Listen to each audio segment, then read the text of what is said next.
Welcome everybody. We'll get started straight away. Membership of the committee. Looking at the screen, everybody's here. It's supposed to be item 2, minutes of the previous meeting. I move it. Can I speak on it, please? Yeah. I just wanted to make mention to item 7, where we were to get an update on the Murfield 25 enforcement situation. I know there's an update at the back of all these papers that we've got, which I've read.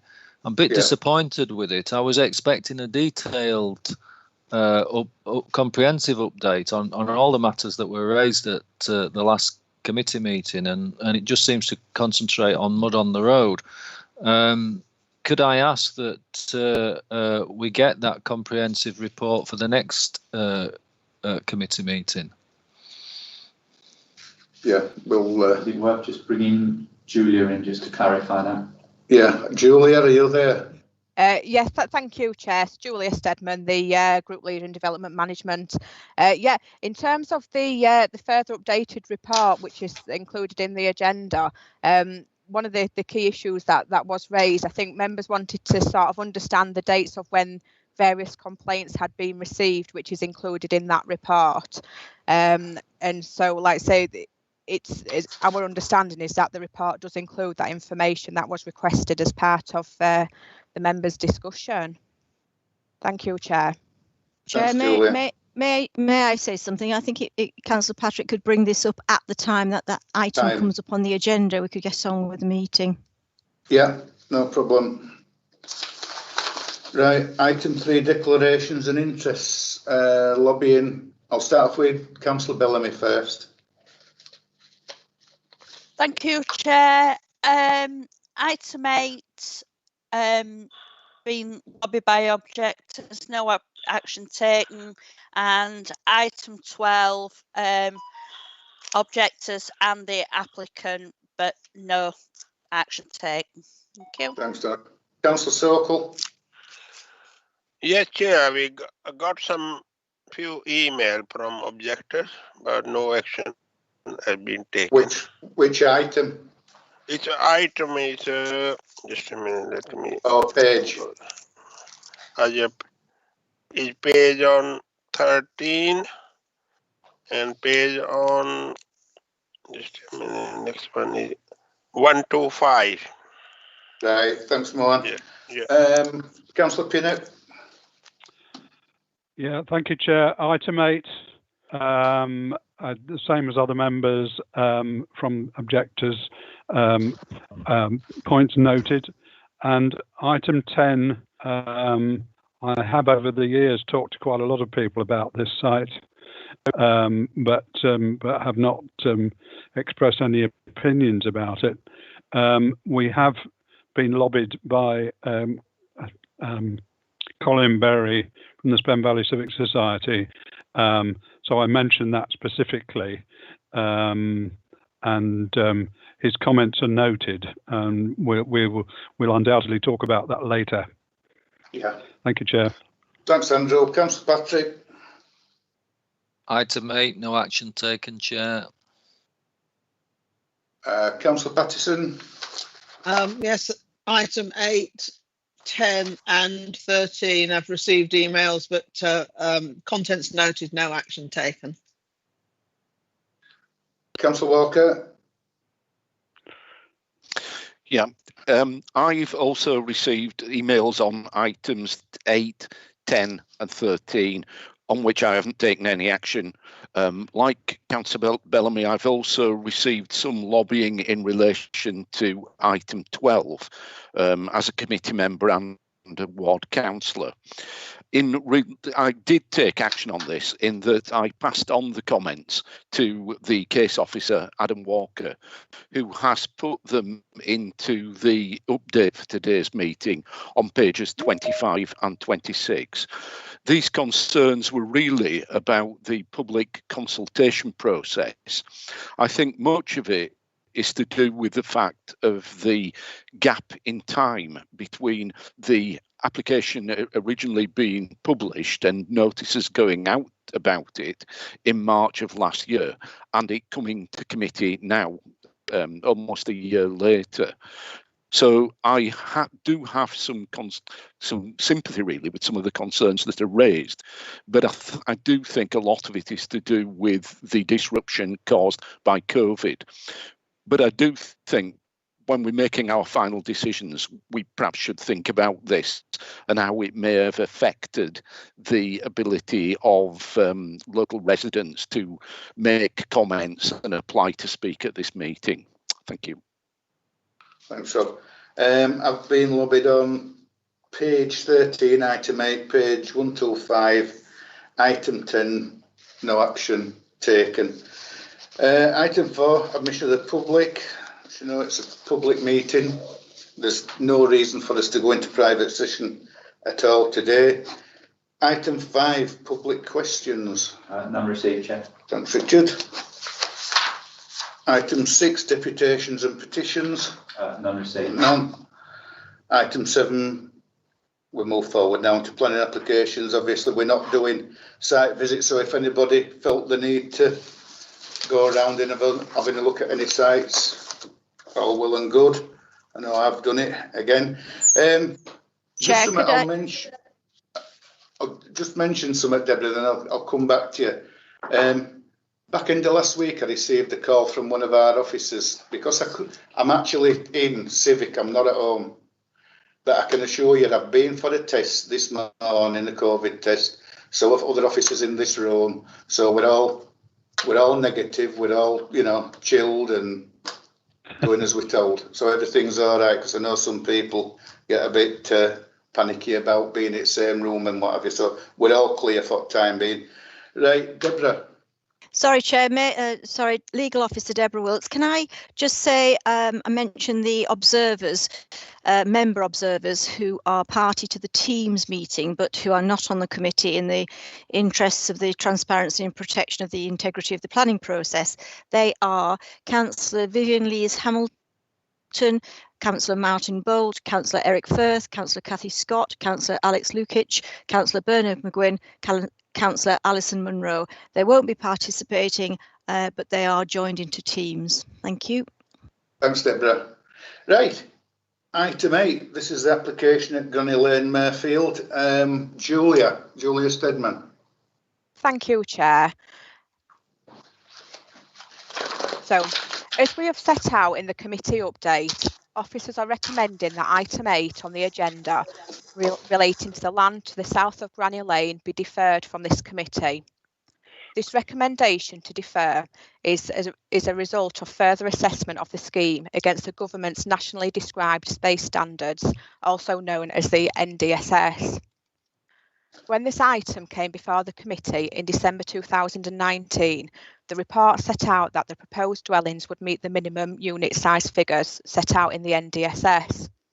These same house types still form part of this current scheme. However, as set out in the update, it's emerged that not all of the house types do actually meet the recommended space standards. While some of the house types exceed them, there are a significant proportion that are below. Whilst we acknowledge that the NDSS are not adopted Kirklees planning policy, I think we all agree that they do provide useful guidance and applicants are encouraged to meet and exceed them. Consideration of the NDSS is now becoming common practice, and furthermore, from April 2021, all permitted development for residential conversions will be required to be NDSS compliant. Officers, therefore, would like to have an opportunity to engage with the applicant to review the house types and to then reassess the scheme against the standards before reporting back to this committee. In the event that the review of the house types result in any material changes to the layout, it will be subject to a further consultation exercise. So for these reasons, the officer recommendation, as set out in the update, is to defer this application. Thank you, Chair. Thanks, Julia. Right, members, I mean, as you know, this standard house size has been going on for quite some time. And a lot of developers are trying to shove it in through back door. I've spoke about it many times at committee, and I'm quite prepared for this item to be deferred, and I'm quite prepared to move this item. So members, it's open to you. Councillor Pinnett. I'll second that. Thank you, Andrew. So this item has been put forward for deferment. It's been moved and seconded. No. We'll take a vote on that. Councillor Bellamy? Yeah. Okay. Right. So it moved and seconded for deferment in line with the officer's recommendation in the update. So Councillor Bellamy?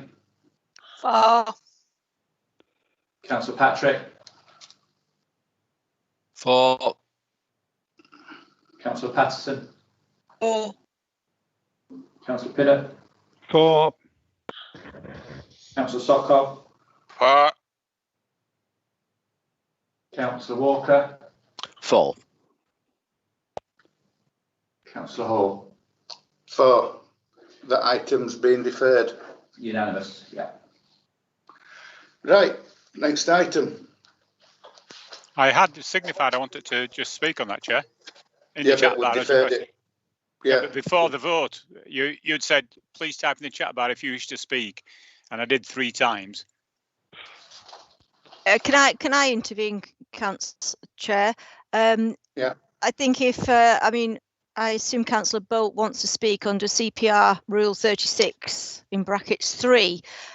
However, the point of the deferral is to make the most efficient use of committee time, and if we allow, if you allow rather, Councillor Martin Bolt to speak, then other people can have the right to respond, and we remove the advantages of the deferral in terms of committee time. It's entirely in your discretion. Councillor Bolt may have a right to speak, but I think committee has expressed its view that it wishes to use its time more properly and has voted on a deferral, but it's up to you, Chair.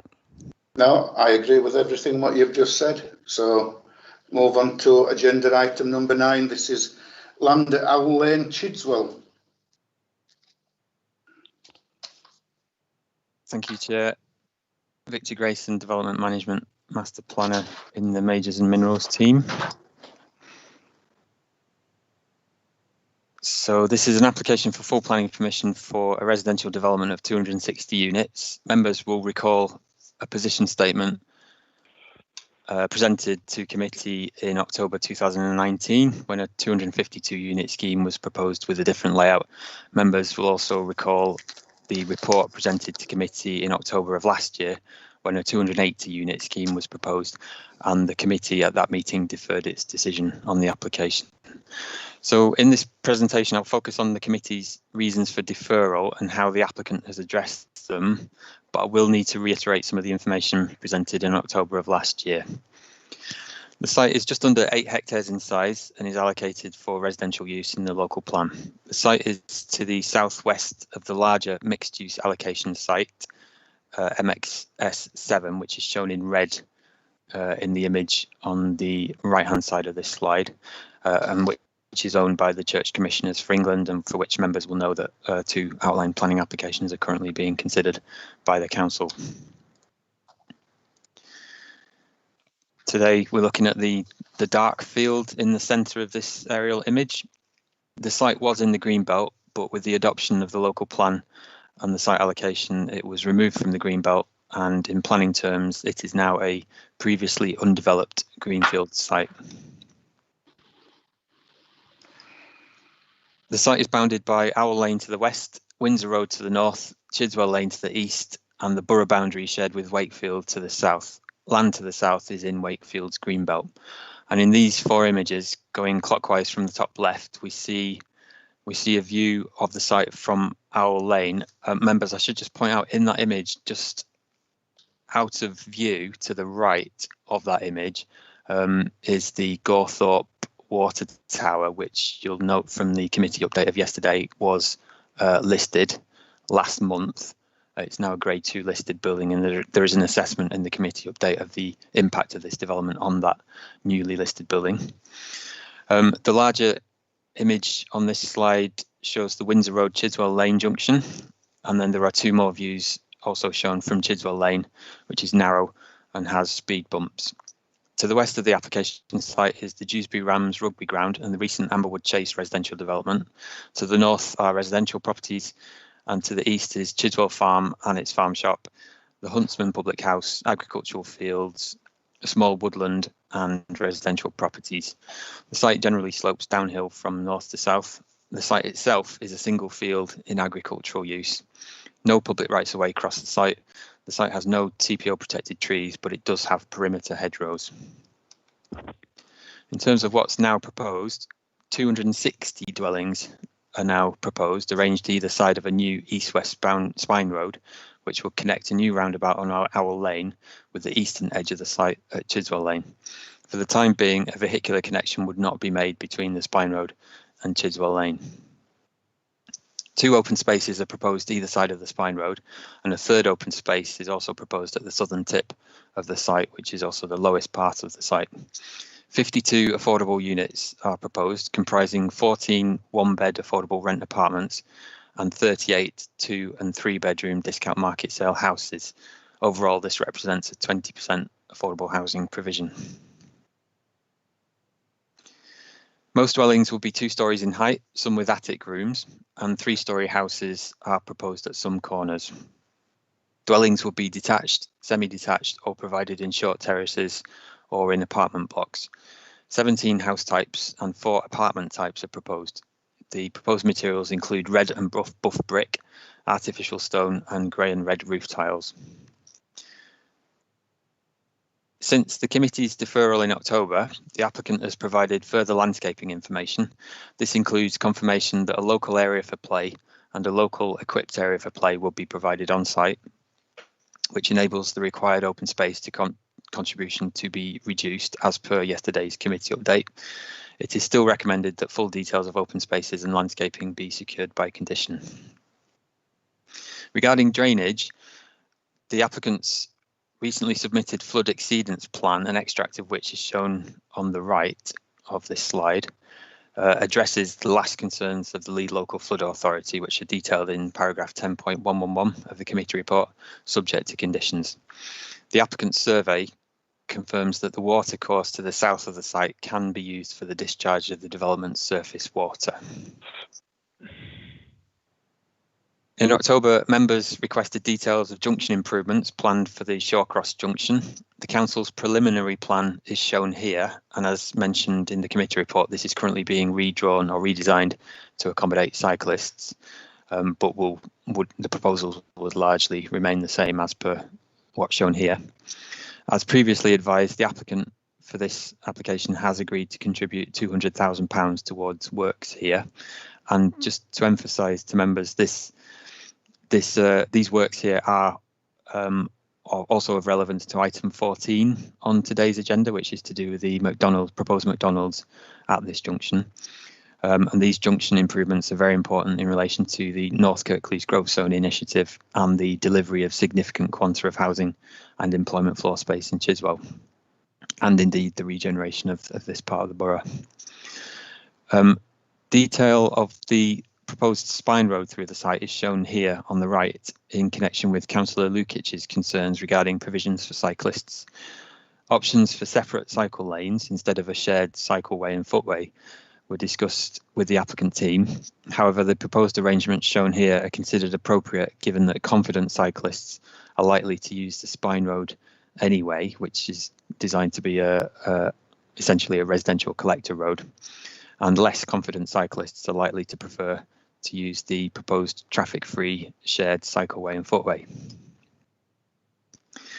Members also raised concerns in October regarding traffic impacts of the proposed development. In response, the applicant has provided this annotated plan on the left, which expresses the predicted traffic increases at junctions using percentages based on a 275 unit scheme. Again, it is considered that these increases would not be significant and would not necessitate measures other than those set out in the recommended Section 106 agreement, including junction improvements at Shawcross. Members also asked what the Spine Road Chidswell Lane junction would look like.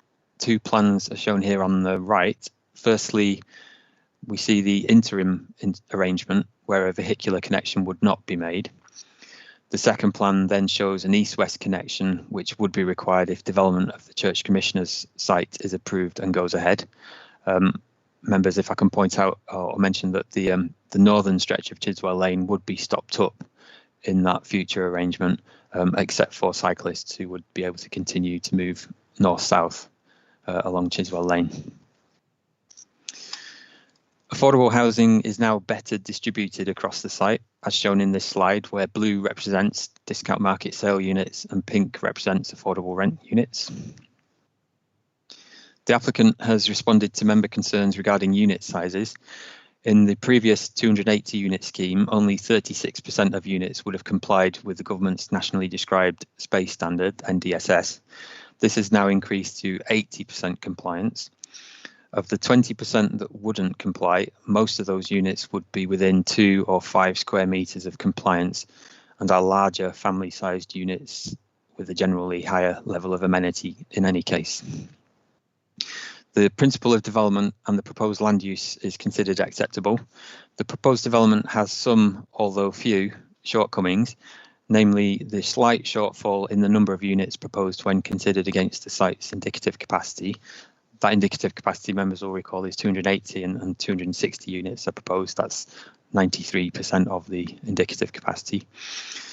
There is also the 20% of units that would not meet the government's unit size standard, and there are some concerns regarding the detailed makeup of the affordable housing. However, it is not considered that these are major shortcomings that warrant refusal of planning permission, given the proposed efficient use of the site, the policy position regarding unit sizes, and the most recent comments of the Council's strategic housing team, who have not objected to the proposals. And in any case, the significant benefits of the scheme are considered to outweigh these shortcomings. A significant package of contributions and other planning obligations will be secured via the recommended Section 106 agreement. These would be of public benefit and therefore attract significant positive weight, as well as being necessary to make the development acceptable in planning terms.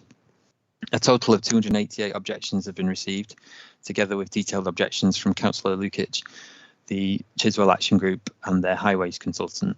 All objections have been posted online. Approval of full planning permission is recommended as per the revised recommendation set out in the committee update, subject to conditions and the Section 106 agreement. Thank you.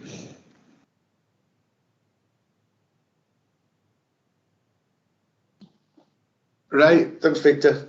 First speaker we've got is Claire Thistleton. Mr. Chair.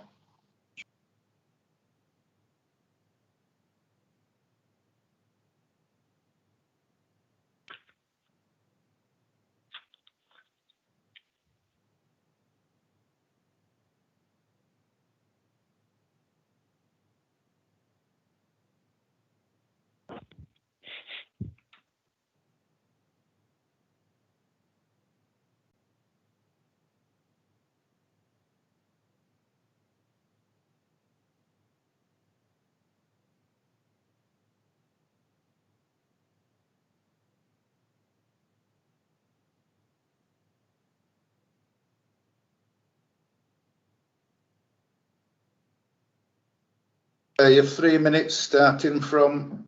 Is this for the housing? Yeah. Yeah. Right. All right to speak now.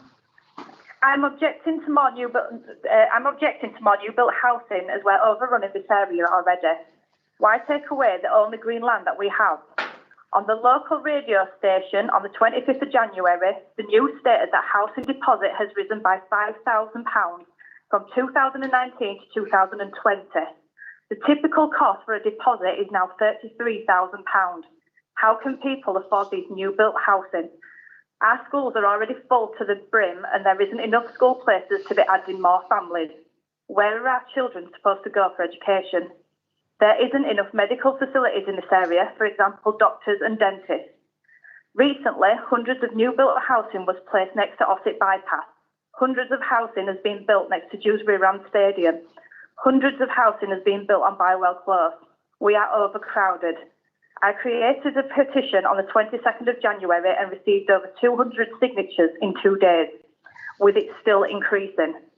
Some people stated that I could always move to the countryside, but this was a greenbelt village before all this housing and industrial estate was built.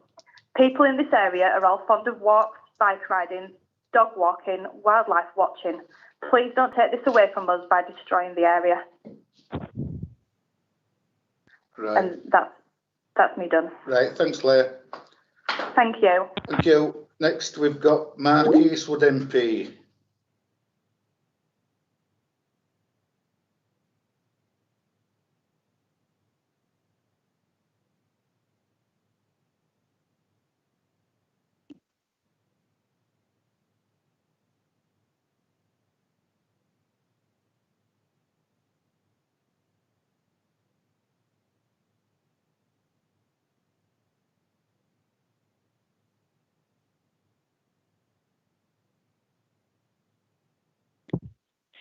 Okay, thank you. Afternoon, Mark. You have 3 minutes starting from now. Thank you, Chair. It would appear that the application has undergone some adjustments, with the housing allocation reduced to 260 dwellings. However, I remain convinced that the proposals are unacceptable. I think that the Chair hit the nail on the head in October when he said that it hasn't got a right lot going for it. That's still very much the case. My primary concern lies in the impact on traffic should this development go ahead. I know that Councillor Cathy Scott highlighted similar concerns at the previous meeting on this application, and as someone who also lives nearby and knows the area well, I think that we are both in agreement. As things stand, I have regularly seen the A653 at Shawcross Junction sail back as far as Woodkirk traffic lights. Wakefield Council has raised their concerns about the section of Chiswell Lane leading into Gawthorpe, which is already an incredibly narrow lane that struggles to cope with the existing traffic and is considered a rat run. This road has also seen its fair share of tailbacks in the past due to accidents and roadworks in the area. The risk of allowing this development to go ahead is best captured on any day that there is a car boot sale at the Dewsbury Round Stadium. Not only is there considerable congestion, but if you were to head down to the Amblewood Chase development, you'd see residents struggling to even get out of their own junction. It is clear to those already experiencing this congestion that any further contribution of traffic would exacerbate the already considerable problems in the area. I would strongly encourage members of the committee to give consideration to the TT8C technical note produced by Chiswell Action Group when considering the impact this development would have on traffic. Aside from traffic, I think the mitigations on drainage are also insufficient. Ultimately, I was disappointed when the local plan was published and the site was wrongly taken out of the Greenbelt. The interesting development from the Ayrburn Neighbourhood Development Forum versus Leeds City Council judgment could cast some doubt on a decision to approve. This could also apply to other proposed development sites removed from Greenbelt, and I have brought this to the attention of the Secretary of State. I do not believe that this development should go ahead, especially considering that it appears to be an application submitted to enable the larger development on the adjacent Church Commissioner's sites. Thank you. Thank you, Mark. Next is Councillor Lukic. Thank you, Chair. To add to what others have been raising, firstly, I'm grateful for Victor's comments in relation to everything I've been raising. On the Gawthorpe Water Tower, as mentioned in the planning update, it's recently been Grade 2 listed. Surely we would normally require a heritage impact assessment to be provided for a development of this size in such close proximity to a listed building, specifically focused on the impact and visibility on that building. So I'd firstly ask this application to be deferred for a full assessment to be provided about the impact on the setting and visibility of the water tower. Also, I spoke at the last meeting about the cycle infrastructure, which Victor's responded to, but my objection still stands on this. Our highway supplementary planning document clearly says that the cycle provision should be informed by the detailed national guidance. Following the last meeting, I put forward a sensible proposal for the highways that would have ensured the infrastructure was compliant with the national guidance. It was updated 6 months ago. Under my proposal, the highways would have taken minimal to no additional land, but this has been dismissed for no compelling reason. The national guidance clearly states in black and white that on urban streets, cyclists must be physically separated from pedestrians. Must. The shared use footpaths are clearly in contravention of this national requirement. These plans are therefore ignoring, rather than being informed by, the national guidance as is demanded by our own highways SPD. Therefore, in my view, the plans for the highways cannot be reasonably considered to comply with key design driver 3 in our highways SPD. I have serious concerns that if we accept a substandard provision on this significant development, it will set an unacceptable precedent for other developments to provide substandard infrastructure on highways and other matters. This is a crucially important development to get right if it has to go ahead at all. We must set the right precedent to secure infrastructure that is up to national standards, rather than a precedent of accepting substandard infrastructure in Kirklees.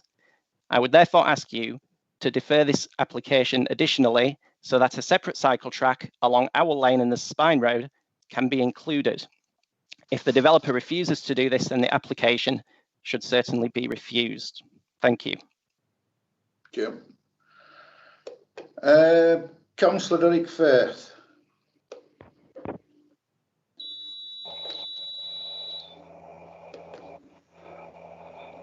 Thank you, Chair. I went through. Yeah, can hear you. Oh, thank you, Chair. Yes, as you know, I spoke on this application the last time it was submitted, and I did raise some concern about the house sizes, which you discussed actually before the meeting proper started. And I'm delighted to say they've addressed that well. They've addressed 80% of it, and the 20% that below, shall we say, standard, but we haven't got a standard, if you know, have been improved. So I'm delighted with that aspect of it. Can I just mention the water tower, by the way, for your information and anybody else that's listening? I walk around there every morning, believe it or not, 5 days a week. And I discussed with a lot of people, a lot of local folk in Yorkthorpe, about how to get that, get the water tower listed. It's quite a way away, you know, from the proposed site, and actually people will enjoy that being there. As you know, when you come on the motorway, the first thing you see when you approach our part of the world is the water tower. It's a landmark. It's a beacon for all of us, and I only hope that the water board, Yorkshire Water, can afford to paint the damn thing, because it's looking rather tatty and has done for quite some time. When you started the presentation, you showed a map. Could you please get that up again? Of the whole site, and it showed part of Chidwell Lane. Would that be possible, Chair? Yes, that one, yes, on the left, that one there. As you can see, Chidwell Lane on the right of your picture. Yeah. Well, Wakefield Council have actually, from up to their boundary, have only last week and this week resurfaced the back parts of it and actually put lots of speed bumps in. I think they'll have finished today. They've been at it a couple of weeks now to deter that from being a rat run, because as that been mentioned earlier, lots of people do use that for walking and cycling. It's very popular, and even more popular with the lockdown. Can I ask a question of highways officers, by the way, Chair? At the bottom of this picture, on your left, you can just see part of the Amberwood Chase development. And part of that, the conditions on there, is that I think it was a pelican crossing would be put on that section of Owl Lane. Can you tell me, can you ask highways officers where we are with that and when it's going to be done? Or would it be better recited elsewhere, because the developers of Amberwood Chase would still have to pay for it, I presume? That's all I have to say on that, Chair. Thanks, Eric. Next, I've got Paul Butler.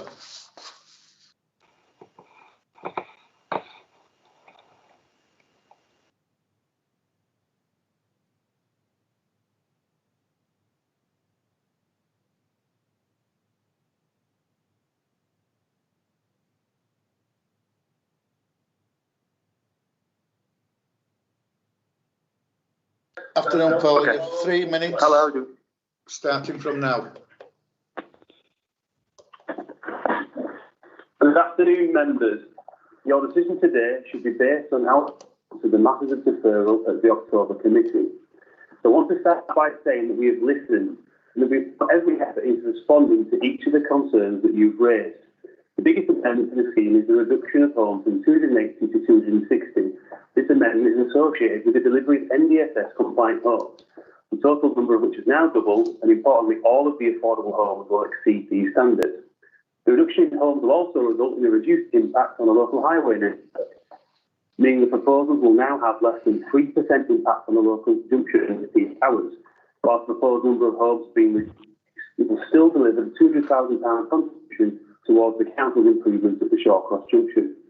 This will also provide the first section of a wider link road that will enable traffic to bypass this junction altogether in the future. The scheme has a minimal impact on the local highway network. It will play a substantial role in delivering long-term capacity benefits for existing future road users. We've now provided all the necessary information to remove the objection from your drainage officers. Whilst there were no objections from the environmental health officers in respect of noise and air quality matters, we provided confirmation of the measures we were providing to enhance healthy living at the site, including the planting of a significant number of trees on the site frontage and the provision of electric vehicle charging points for every home. I provide all the necessary information to remove any concerns associated with combustible soils. We've submitted an updated landscape master plan and details of the public open space areas, confirm the high standards of residential amenities that development will provide. We've also chosen to propose landscape planting wisely to ensure that we can achieve net biodiversity gain, which will be secured through a planning obligation.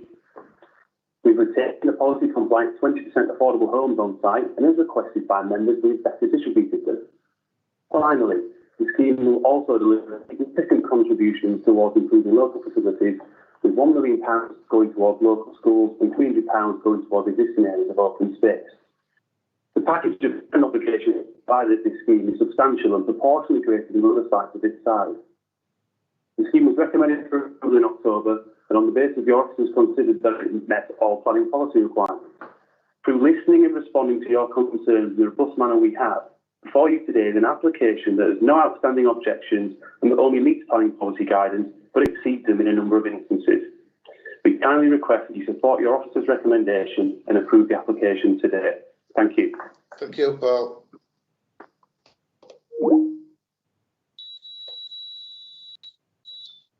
Next speaker is Mark Jones.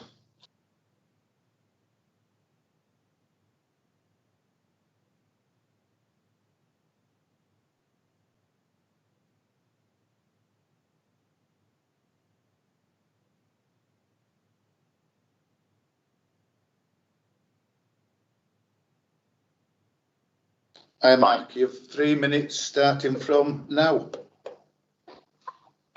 Good afternoon, I am Mark Jones from Barratt Homes. This planning application was submitted in August 2019. It was first presented to members 15 months ago as a position statement. It was then presented for the second time in October last year when new concerns were raised by members, some of which had not been previously raised and led to a deferral. So we now find ourselves at committee for the third time. We have sought to address all the matters upon which we were deferred on and trust that the purpose of this meeting today is to only discuss those matters alone and that new matters will not be introduced or discussed. We have sought to respond positively on those matters and worked hard with officers and consultees to ensure that they have all the information they need to make a positive recommendation for approval. Yes, there will still be outstanding detailed information, but this is traditionally dealt with via planning conditions, and that's what planning conditions are there for. Whilst there is no local plan policy requirement for NDSS, we have responded by relooking at the house types proposed and have provided a greater proportion of NDSS compliant houses. The majority of house types either meet or exceed NDSS, including all affordable homes. For those homes that do not meet NDSS, they fall fractionally short and apply to the larger homes, which are well designed in terms of circulation and accommodation. These are also very popular with customers. However, all of this has resulted in a reduction in the overall number of houses proposed. There is both a local and national need for more private and affordable homes. This is an allocated housing site that can help deliver this. We are not just dealing with people who are purchasing or renting a new house because they want to get on the property ladder, upsize, downsize, or move because of location or family reasons. Yes, all of this still exists, but there is now even greater demand in the housing market for houses with gardens, houses with studies or spare bedroom areas to enable working from home, houses with better broadband, houses with better access to public open space. Our company can help to deliver all of these requirements, such as this scheme, but we can't do this without a planning permission in place. Furthermore, we have construction workers waiting to start on this site, and therefore jobs do depend on it. Even if members pass this site today, there would still probably be a 6-month lead-in time from now to allow time to purchase the site and discharge pre-commencement conditions. This has huge implications for creating jobs and trade for local and regional businesses. Thus, the economic benefits of housing at this moment in time can't be underestimated nor ignored. Having been in the planning system for over 17 months, we hope that members are able to approve this application at the third time of seeing it so that we can proceed with building new homes. The application was submitted in 2019. We are now in 2021. Just on the point made about cycling, we have provided routes for both walking and cycling within our site to encourage sustainable travel. We don't consider there to be any outstanding issues, but should members have any further queries, then I'm confident that these would only be matters which can be conditioned, and I hope that members are able to approve this application today. Once we have a planning permission in place, we can confirm jobs. Thank you. Right, thank you, Mark. First off, before I go open to members, have we got somebody from Highways? Chris Downs. Chris? Hi, Chris Downs here. Sorry, Chair, I was just trying to unmute myself. Yeah, I'm here, yeah. Right, I was just going to ask you if you can put some mate up bones of what Councillor Firth was asking about Pelican or the Puffin Crossing. Amberwood Chase.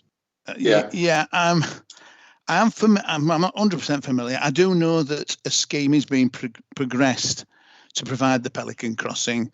It's with our highway design unit now.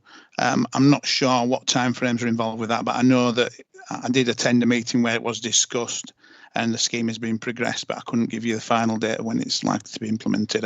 It's something we could check up and certainly get back to Councillor Firth if he wants an answer on that one. If you would do, Chris, please, yeah. Right, okay. Members, it's over to you.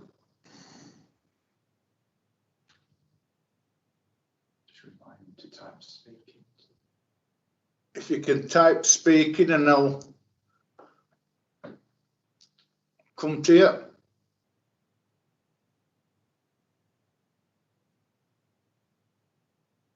Right, Councillor Patrick. Yeah, I've got 4 questions that are really just seeking clarification on things, and I hope they are matters. I hope they are matters we asked for. I wouldn't like the developer to think I was asking new questions. The first one is the case officer and the local lead flood authority officer satisfied that with the surface water leaving the site at the southern corner into the stream, I assume it's a stream or a ditch, that land and properties off-site, south of this site, will not get flooded? That's the first question. The second one, in the report we did raise, I think it was me that raised it last time, questions about land contamination, and the reply comes back that uses terms like adequate and largely satisfactory, and I just wondered whether these terms were technical terms or not, because adequate and largely satisfactory doesn't really fill me with confidence. So if I could have some clarification on whether that means there are some concerns or there are no concerns, I think that would help. The third point is about the affordable housing, and I've mentioned this before with other planning applications, 52 affordable houses, which I'm sure will be welcomed by the local community, if indeed those houses go to people living in the local community, because it's my experience that they don't have first shout, and I wondered whether we were able to stipulate that in the priority system for allocating these properties, the local people, Dewsbury and the locality there, got first priority, and other Kirklees residents second priority. And then my fourth question was about the junction improvements at Shaw Cross, and this figure of £200,000, which appears to be a contribution. Is that part and parcel of a much larger cost, or is that the total cost, or can I have some more information on that, because it doesn't sound like a lot of money for a big scheme. Thank you, Chair. Thanks, Nigel. Rob Walker. Yeah, my point again is a question for clarification, and it's following up the points which have been made earlier by Councillor Lukic. Really a question for Highways about whether it's felt that the further proposals in relation to the cycle provision and active travel do actually meet the kind of plans that we're looking at the moment within Kirklees to foster active travel. So it's really about the quality of the cycling provision that's proposed. Thanks, Chair. Thanks, Rob. Councillor Sokol.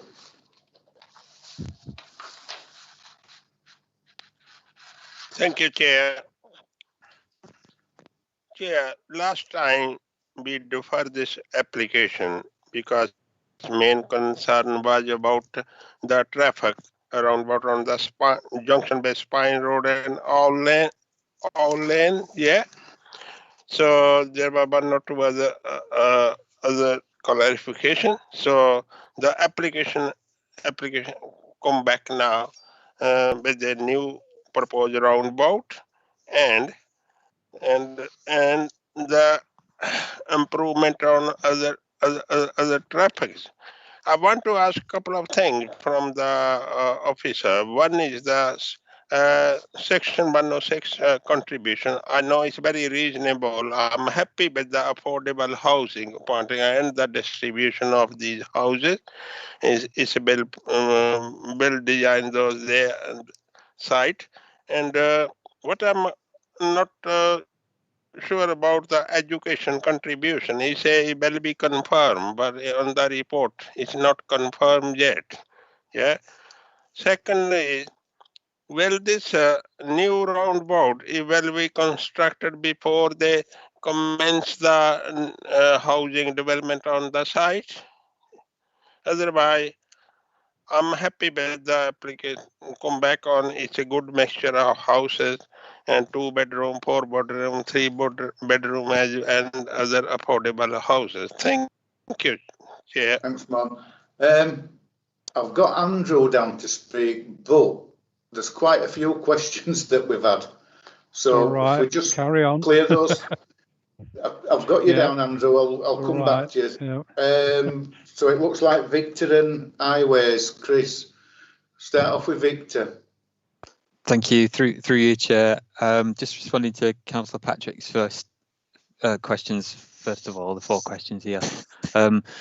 The LLFA queried what would happen in the event of a blockage of the watercourse to the south of the application site at that southern tip.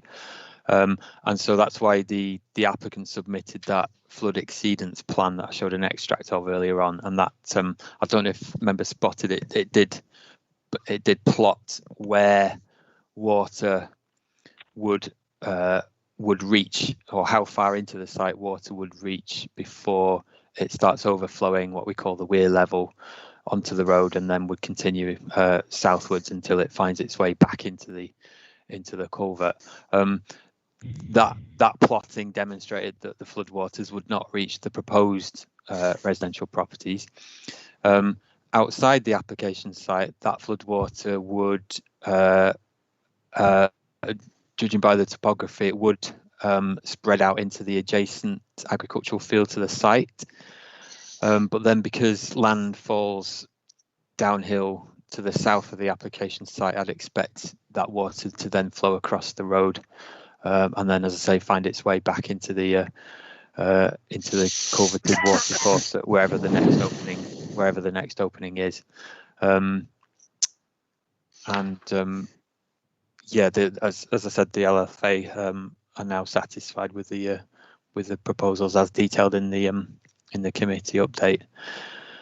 In terms of land contamination, the advice to members is that the submissions from the applicants are adequate at this application stage, and it's obviously normal, quite normal for major developments like this for conditions to be applied requiring further site investigation to be carried out after planning permission has been granted, and it's often required that the details of that site investigation are then submitted pursuant to conditions attached to a planning permission. So the applicants have said that they've not found any evidence of combustible soils on the site, but the last comments on that matter from environmental health were along the lines of, well, this still needs investigation on site, and environmental health did recommend a condition covering that matter. So it will be addressed, but it is quite normal for that kind of thing to be looked into further at condition stage. Regarding affordable housing, the council does have a say in who can occupy affordable rent units, because obviously it's the council that can secure or normally secures nomination rights for that kind of affordable housing.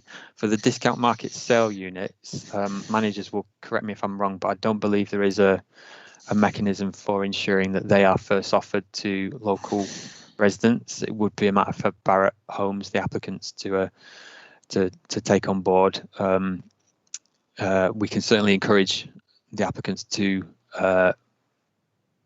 set up some kind of procedure, some kind of mechanism that does offer those units locally first. But as a local planning authority, I don't believe we can insist that the applicants give priority to local people for the discount market sale units. That's correct, Victor. Is it? Okay. Right, yes. Thank you, Julia. As regards the Shawcross Junction, the total cost of those works, the last figure I was made aware of was £500,000. So say £600,000 to be on the safe side, towards which Barratt Homes have agreed to provide £200,000 contribution. The other money for those junction works, we would seek from other applicants, and of course there are the two Church Commissioners' applications currently before the council, and there'll be discussions with that applicant as to what funding they can provide towards those improvements. And there are other pots available to the council. I know colleagues in major projects are talking to Wicker and other organisations regarding the funding of those works. Councillor Walker asked about cycling and active travel. If I may, Chair, through you, I'll just refer that question to my colleague Chris Dowes, but I can just comment on the local transport note that's mentioned by Councillor Lukic, which was adopted in July last year. It is guidance, and its predecessor is referred to in our highway design SPD. So it does carry some weight, but it is to be balanced against other considerations and specific site-specific considerations that may apply to whatever site's being considered at the time by the council. I will also point out there is a bit of a confusing wording in that document, because as Councillor Lukic pointed out, it does say on urban streets cyclists must be physically separated from pedestrians and should not share space with pedestrians. But then in the next paragraph, it says something a little bit different. It says shared use routes in streets with high pedestrian or cyclist flows should not be used. So that's not quite the same as what it said in the previous paragraph. And we did consider the levels of likely pedestrian and cyclist flows across or along this fine road when discussing Councillor Lukic's ideas with the applicant team. And as I said earlier, we are satisfied that what's proposed is adequate for this site, and that that fully segregated cycle lanes are not necessary or appropriate for this site. That's an officer recommendation, at least. Section 106, contributions towards education, just to answer Councillor Sokol's query, that was now or subsequently clarified in the committee update of yesterday. An education contribution of £1,004,496 is required of this development, and that would go to primary and secondary school education. As regards the delivery of the new roundabout, we can, through the council's decision, require the completion of that roundabout before, I think it would be reasonable to require it before occupation of houses that will be accessed off the Spine Road. We can make sure that happens so that there is an incentive to the developer to complete that important piece of infrastructure. Through you, Chair, I'll hand over to Chris Dowes now. Yeah, thanks, Victor. Chris? Yeah, thank you, Victor. I think to be fair, you've covered the points, but I will reiterate the bit about the cycling provision. I mean, local transport note 120, obviously it gives like all these types of documents does, gives a range of provision. And what Councillor Lukic says is correct in some respects, but it does sort of contradict itself in other parts of the document. What's proposed at the moment complies with our Kirklees Highway Design Guide. It's the cross section for a spine road, which includes a shared facility, which we think is right for that order of road. I think the thing is with LTN 120, it doesn't preclude the use of shared services, and I think it's all to do with the anticipated volumes and flows of pedestrians and cyclists on the route. And a 3 metre wide shared cycle route is deemed acceptable for pedestrian flows up to 300 and cycle flows up to 300 movements per hour, which, to be fair, we don't, we've obviously considered this and discussed it with the applicant, but we don't think that flows at that level are going to be exceeded on this development. And so this is the more appropriate provision for this particular route. I think the other thing that we need to bear in mind is that this is it's a spine road, it's a residential spine road, sort of residential collector stroke spine road. It's got a design speed of 25 miles an hour. It's 6.75 metres wide. My own experience from being involved in these type of things is that experienced utilitarian cyclists that commute will cycle on a road of that width. There'll be sufficient space for them to comfortably cycle on that type of road. The shared facility that we're proposing will be good for beginners, novices, younger children until they get more confident. So we think we've got that blend between the road type and the off-road facility. We think we've got the right blend. We didn't ignore what Councillor Lukic said, but we reconsidered it, and we feel this is the appropriate solution in this case. Regarding the Shawcross £200,000, Victor explained it perfectly. Really, it's £200,000 towards a larger scheme that will be funded by either hopefully developer contribution or possibly looking at LTP wider funding mechanisms to provide that. This is a scheme that formed part of the Murfield to Dewsbury to Leeds transport corridor in the local plan. So it was a scheme that the council were working up independently, to accommodate local plan growth. Obviously, if development opportunities come along and they can contribute towards it, we'll seek to do that, and that's what we've done here.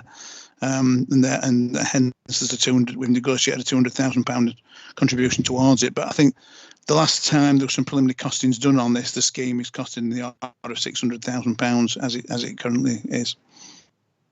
And I think that covers it. Thanks. Right. Thanks, Chris. Councillor Pinnock. Andrew. Thank you, Chair. I haven't got, well, I perhaps have got a question, but cast your minds back, members, to the last meeting where the application that we had in Cleckheaton, I asked for and obtained a condition to involve the residents in the construction management plan.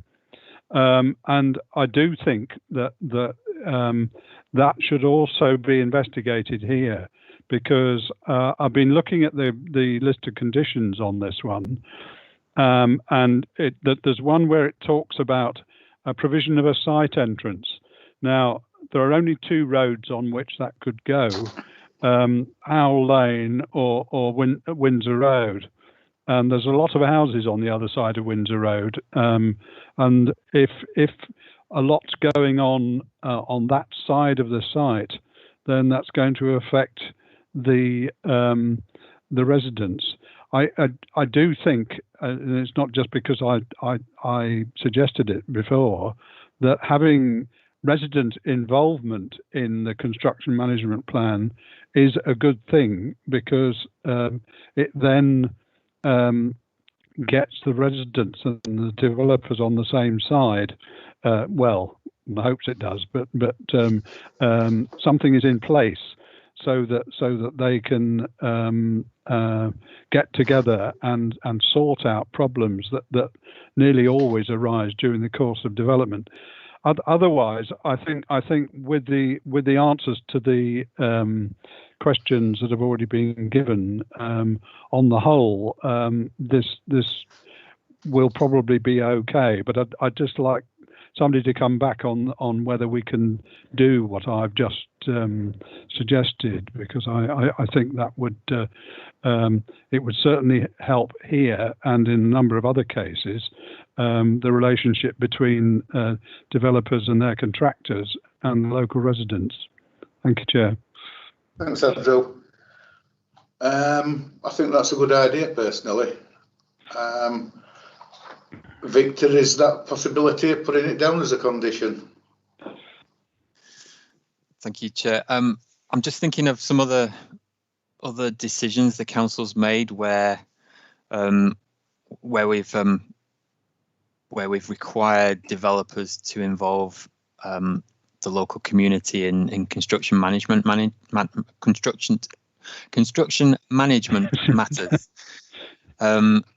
I can think of, there's a scheme in Holmfirth where we, through a Section 106 agreement, I think it was, although I think we could probably do it through the construction management plan condition attached to a permission, where we required the developers to establish a kind of a residents forum, which involved them regularly meeting with local residents and keeping them informed and consulting them on various aspects of construction management. That development hasn't been implemented, so I don't know how we can't say whether or not that worked, but that's one way that it's been done or secured, at least in another major scheme.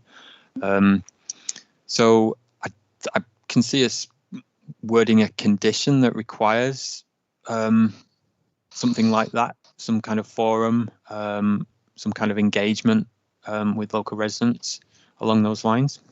Yeah, sorry, Deborah. I was going to say, I think, as part of the suggested condition 3, it would be in terms of the various considerations as part of that condition. It would be included in that. Would be my suggestion. But Deborah, do you want to comment?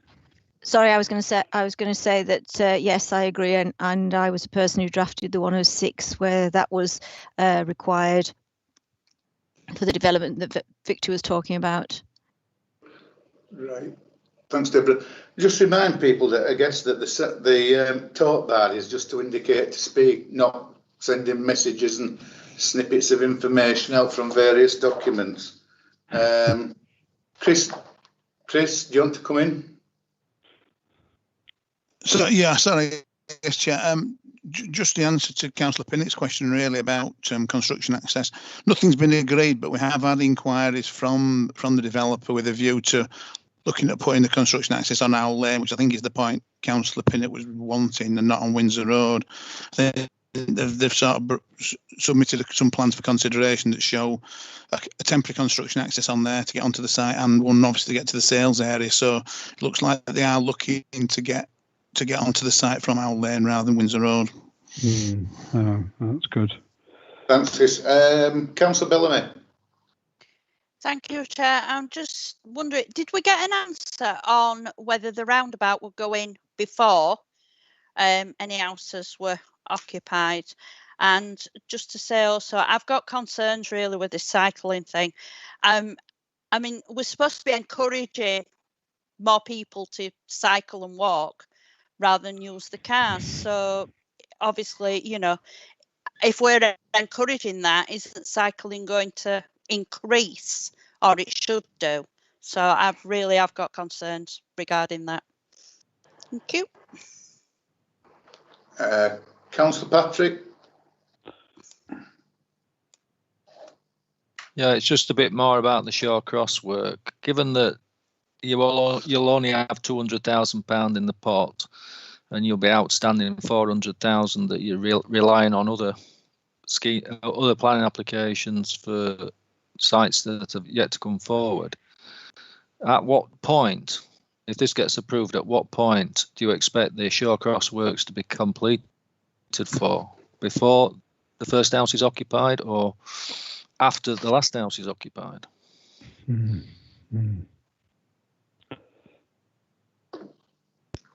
going to come back, Victor, or Chris, or Julia? Thank you, Chair. I'm afraid I don't have a conclusive answer to that question because, as I say, colleagues are still working on the detailed design of that junction and options for funding of those improvements. I don't know if my colleagues in Highways have anything to add on that point. Through you, Chair. Yeah, Chris.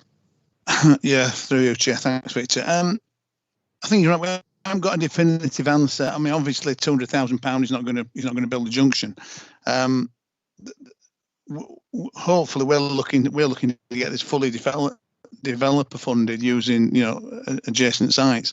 As far as the time frame is concerned, I think it'd be realistic to say that this site will have been started development before that scheme is implemented. If it's either funded through the LTP programme or through developer funding, it won't be built before this site starts in possibly 6 to 12 months' time.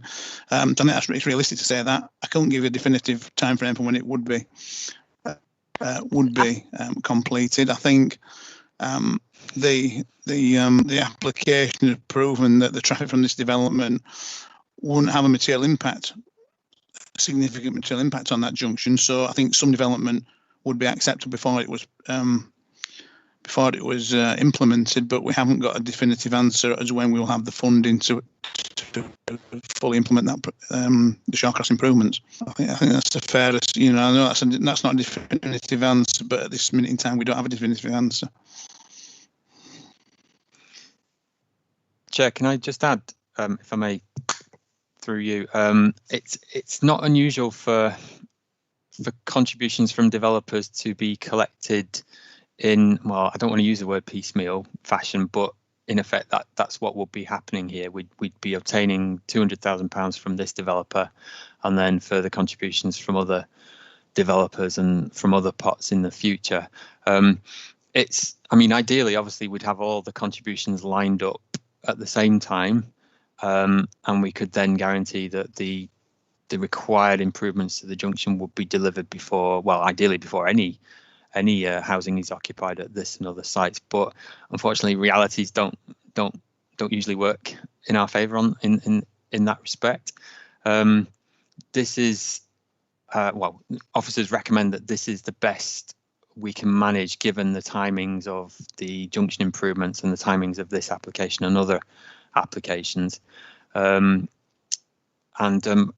can say that we'll do our best to make sure that funding is secured as early as possible to mitigate the impacts of this and other developments in the neighbourhood.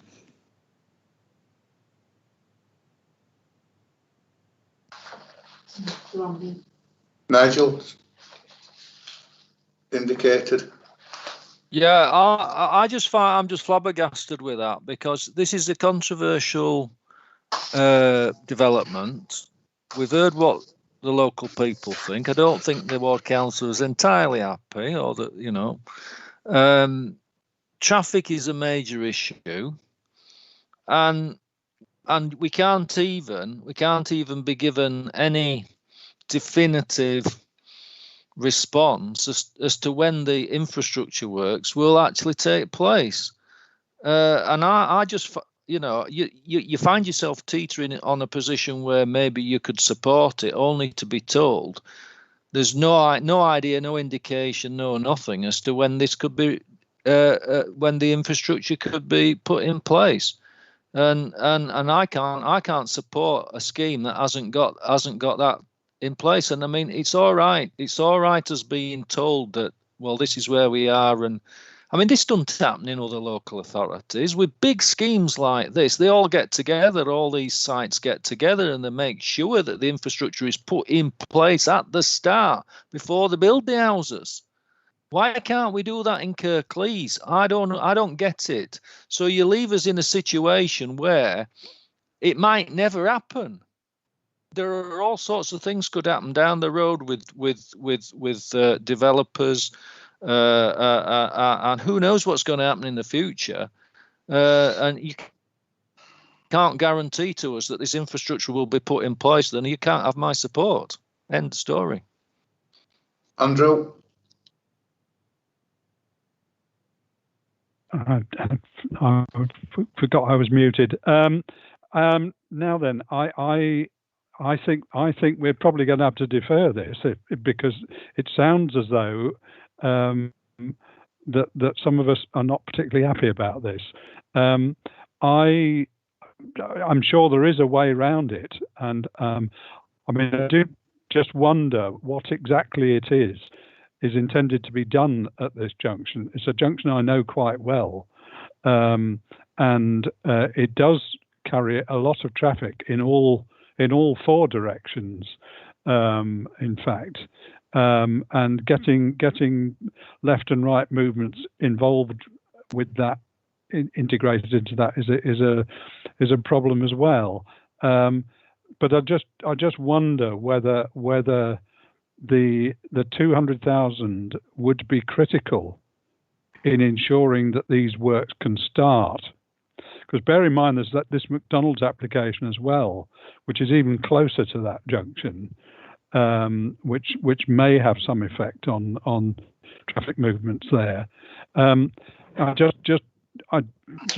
wonder whether the works that are needed to be done at that junction can be phased, so that any money that is available already can be put towards that, rather than it being critically reliant on this 200,000.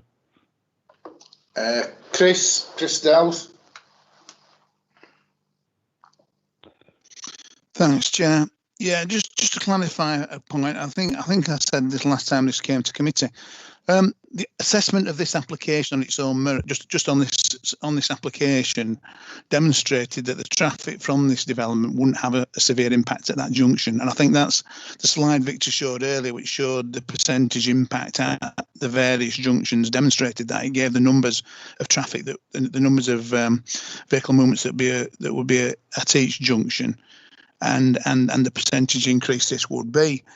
And there was. And the argument that the developer put forward, which we didn't accept, but we would have possibly struggled to argue against, was that the 260 from this development could be accommodated on the existing network and wouldn't have a severe impact. We said, well, it might have a severe impact, but it will have a cumulative impact on the junction, and therefore you should contribute towards the improvements that the council are looking to bring forward, and hence we've got this contribution towards that scheme. That development of 260 houses on its own right could be accommodated in that junction. Yes, there would be some more pain in regards to queuing, but that would not be severe, or could not be classified as significant. So that's where we are. That's the picture as it stands now. Yeah, that's right, Chris. So in terms of the transport assessment, I think it sets out in there, doesn't it, that there is the capacity at the junction at the minute for around 260 properties. Is that correct? Yeah, I mean, yeah. I think the original assessment for 275 houses And I think that slide that Victor actually showed earlier, which shows the percentage increase at each junction, and it quantifies that as a number.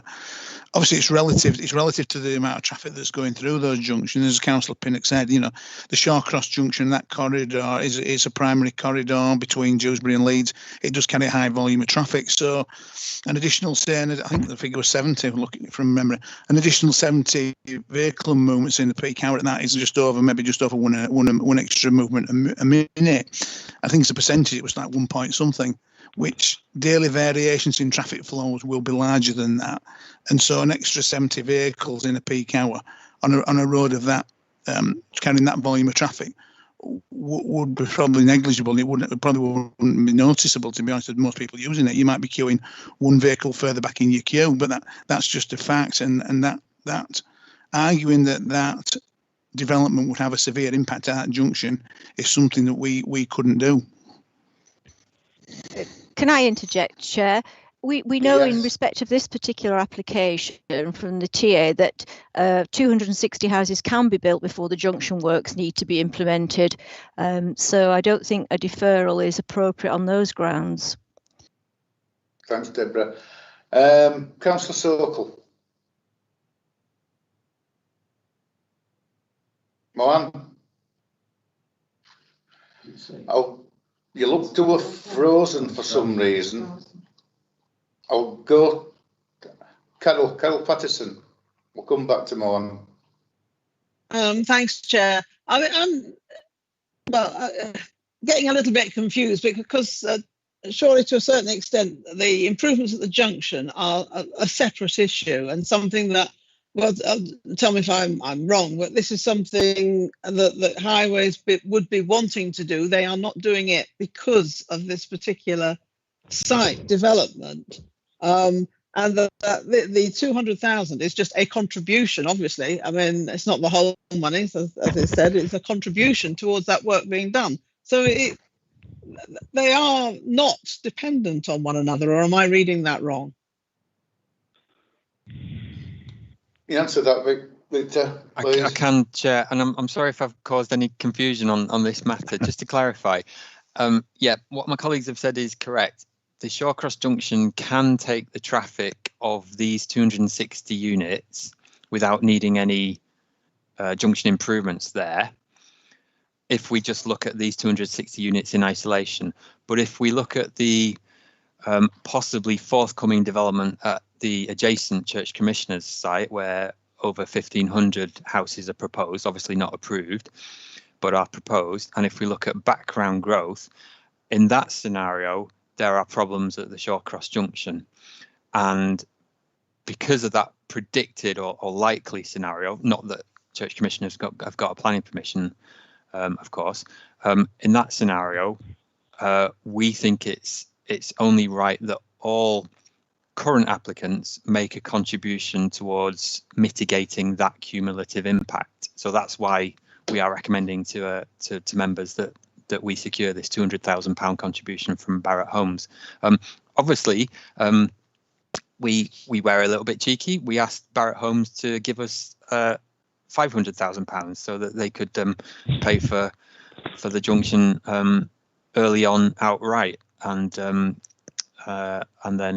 that future cumulative impact will be addressed on all fronts. But obviously that was not agreed to by Barratt Homes, and to be fair, it wouldn't have been a reasonable request to ask them to cover all of the cost of those junction works. So just to summarise, yeah, 260 units can be accommodated. Sorry, the traffic of 260 units can be accommodated at this junction, but that traffic would contribute to a cumulative impact, and that's why we believe £200,000 contribution towards those works is necessary under this current application. All right. Thanks, Chris. Mohan? Yeah, thank you, Chair. Sorry, I'm coming back again. Yeah, as my colleague, Councillor Patterson, have said, Section 106 is all the contribution, always contribution. They don't take the responsibility to complete the whole thing, like education and another thing is highways. we got the advice from highway officer who are professional. They say 260 houses, they can 200,000, they can improve the junction there. So I don't think, Chair, we can or we try to defer this item on this the question of just a contribution. This application is going on. We heard this afternoon from the applicant since 2019. I don't think if we talking about to defer it again, come back, I don't think we gain anything. So what I'm going to say, I think because we got everything in the application, officer have done their best to achieve from the developer. I'm going to move the officer recommendation to approve this application. Thank you, Chair. Right, thank you, Mohan. Councillor Patterson. I'm just going to say that yes, and I'm happy to second it for the same reasons that Mohan has just said. Right, thank you. Councillor Walker. Yeah, sorry, Chair. Councillor Pattison just beat me to it. I was going to say the same thing, that I would have been happy to second this. Right, thank you, Rob. Right, members, it has been moved and it has been seconded. Moved by Councillor Sokol, seconded by Councillor Pattison. So we will go to a vote. Okay. Sorry, Chair. Can I just ask about the elaboration of that condition about community involvement? Can that be included, please? Yeah. That can be. Yeah. So just before we go to vote, then, if I can just clarify the recommendation. We've got the recommendation as outlined in the committee report. You've got the revised recommendations outlined in the update. And I have an additional condition in relation to involvement of residents in the construction management plan. So before we go to vote, Julia, is there anything else from your perspective that we need to include? Richard, thank you for that. No, that looks to include everything that I've got as well. Thank you.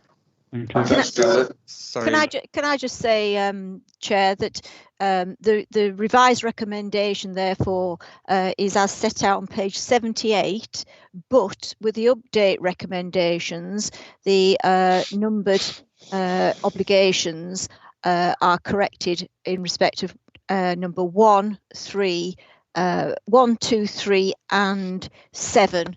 And the additional condition read the community involvement. Sorry, Victor, I interrupted you. Sorry, if I may, Chair. Some members did query the timing of the completion of the roundabout, and just to let members know that if you want, we can apply a condition that requires only a certain number of homes to be occupied before the roundabout's completed. Yeah. Perhaps none of the, as I suggested earlier, perhaps none of the houses that would be directly accessed from the Spine Road could be occupied until the roundabout's completed in full, something along those lines. Right, thanks, Victor. Yeah. Right. So is that are members comfortable with that then before we go to vote? Go to the vote. Okay. Right, so we can start, please, then with Councillor Bellamy. Against. Not convinced. Councillor Patrick. Without the proper infrastructure, I'm against it. Councillor Patterson.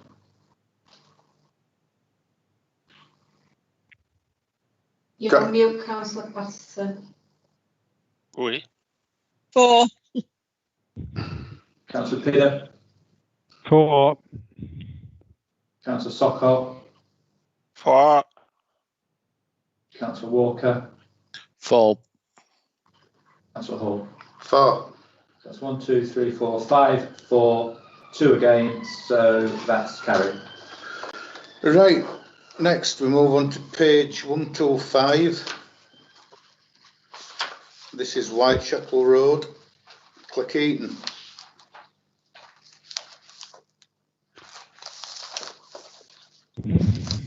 Good afternoon, Chair. Good afternoon, members. Hi, Thank Chris. you. I am Chris Carroll. I am the Senior Planning Officer who works in the Majors team, and I'm the case officer for this application. This is a full planning application for the erection of 124 dwellings, landscape and associated infrastructure at land at Whitechapel Road, Cleckheaton. As shown in the aerial image, the site consists of several fields and is located northwest edge of Cleckheaton at Whitechapel Road, bounded by the motorway near to junction 26. The red line boundary measures 4.5 hectares and consists of land associated with the local plan, housing a site allocation reference HS97. As such, the principle of housing at this site is acceptable and in accordance with the local plan policy LP65. Whitechapel Church of England Primary School and its playing fields define the site's northern and eastern boundaries. A public house and Whitechapel Church, which is Grade 2 listed, defines the site's south-eastern boundaries. Whitechapel Road, with 20th century housing, defines the site's southwestern boundary. The images at the top of the slideshow show the site from Whitechapel Road, including the mature trees that gained a tree preservation order during the course of the planning application. Beyond is the public house and the Grade 2 listed church. The bottom left image shows the site's southern boundary with the entrance to the local primary school. The bottom right image shows the Grade 2 listed Whitechapel Church and its grounds. The top images are taken from the site's northeastern boundaries. The left image shows the intervening trees and the boundary fencing with the school fields. The right image shows the undulating nature of the site. The bottom left image shows the embankment with the motorway and a well-trodden pedestrian route across the fields. The bottom right image shows the site between the school on the left and the church on the right.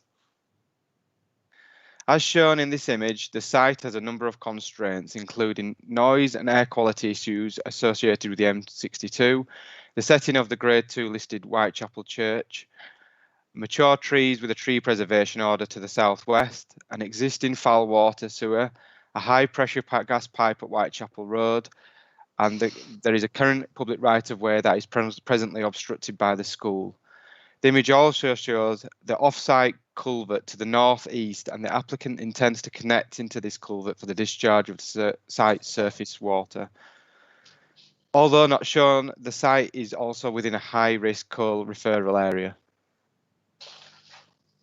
As part of the local plan inquiry, a heritage impact assessment was carried out to help understand the setting of the Grade 2 listed church. Subsequently, the site allocation box HS97 makes reference to this HIA. The image on the left shows the areas of significance. In essence, the areas of high significance and of moderate significance should be retained as open land, apart from forming an opening to the development through the area of high significance. The Conservation and Design Officer, who was involved in the local plan inquiry and subsequent pre-application discussions, considered that the boundaries of the HIA areas of significance were somewhat arbitrary. The main reason being that they did not follow defined boundaries and did not necessarily protect the views and the setting of the church. In terms of the high significance area, it was agreed to pull the boundary further south to the front edge of the former public house and form a similar diagonal to the west to the low point of the land. In terms of the moderate area, the line was pulled south to follow the line of the school boundary.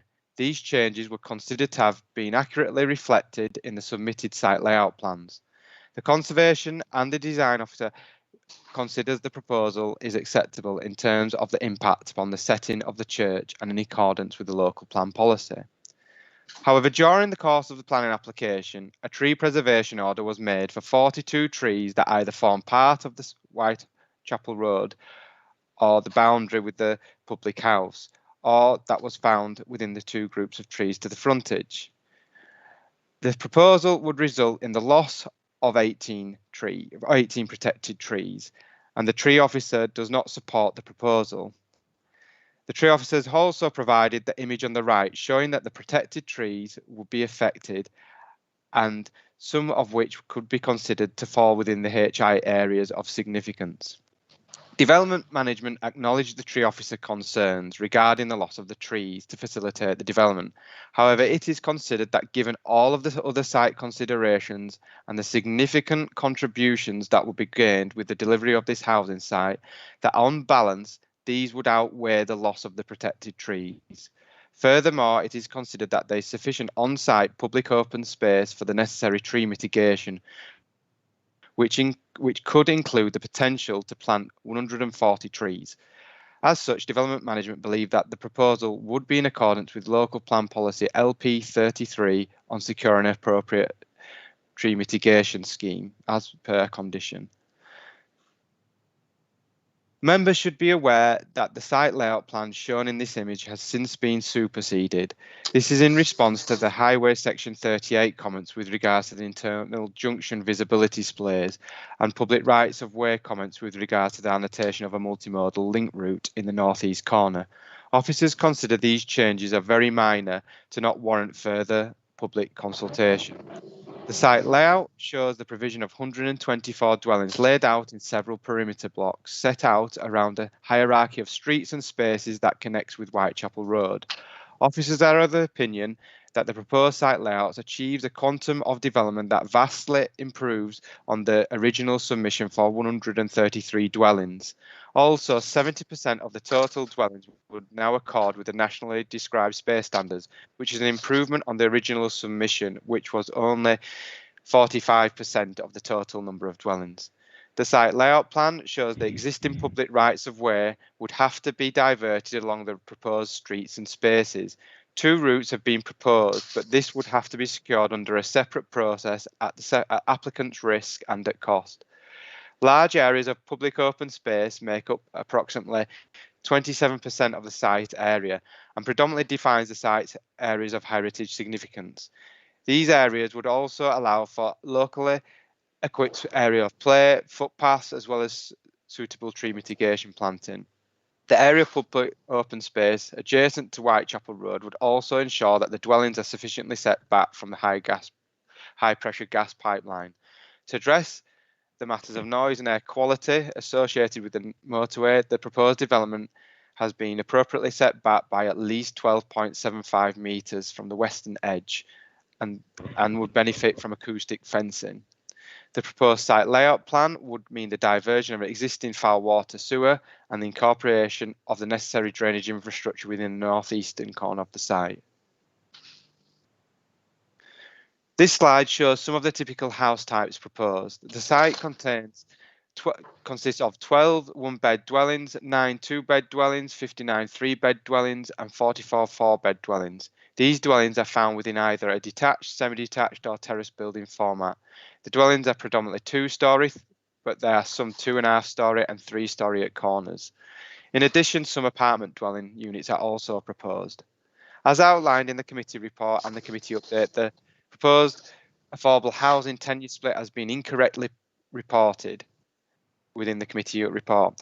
In November 2020, officers agreed with the applicant that a tenure split of 16% social or affordable rent and 84% of intermediate housing was acceptable.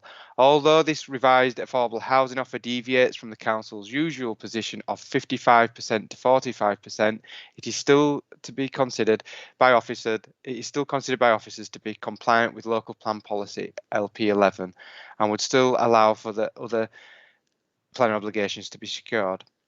Since the publication of the committee report, the applicant has submitted additional information as outlined in the committee update, all of which is online. One of the documents submitted was in response to the concerns raised by the council's ecologists in relation to the proposal not achieving a biodiversity net gain. The new submission claims that the original biodiversity net gain calculation was incorrect and that with an appropriate on-site landscaping An on-site biodiversity net gain can now be achieved and in accordance with policy LP30 of the local plan. If members are minded to approve the plan application, then the ecologist would need to review this new submission before issuing a decision notice. If the proposal is still not considered to achieve a biodiversity net gain, then this would be secured by the planning condition and obligation as listed in the committee report, committee update. In conclusion, the proposal has been amended and an additional information submitted to address consultee concerns. Concerns are noted by public representations and the council's tree officer and ecologist. However, it is considered that these matters have been considered and thoroughly assessed within the committee report and the committee update. Therefore, subject to agreeing the necessary planning conditions and obligations set out in the committee report and committee update, officers consider that the proposal represents sustainable development and therefore recommends approval. Thank you, Chair. Thanks, Chris. We've got 2 speakers on this. First one is Paul Butler.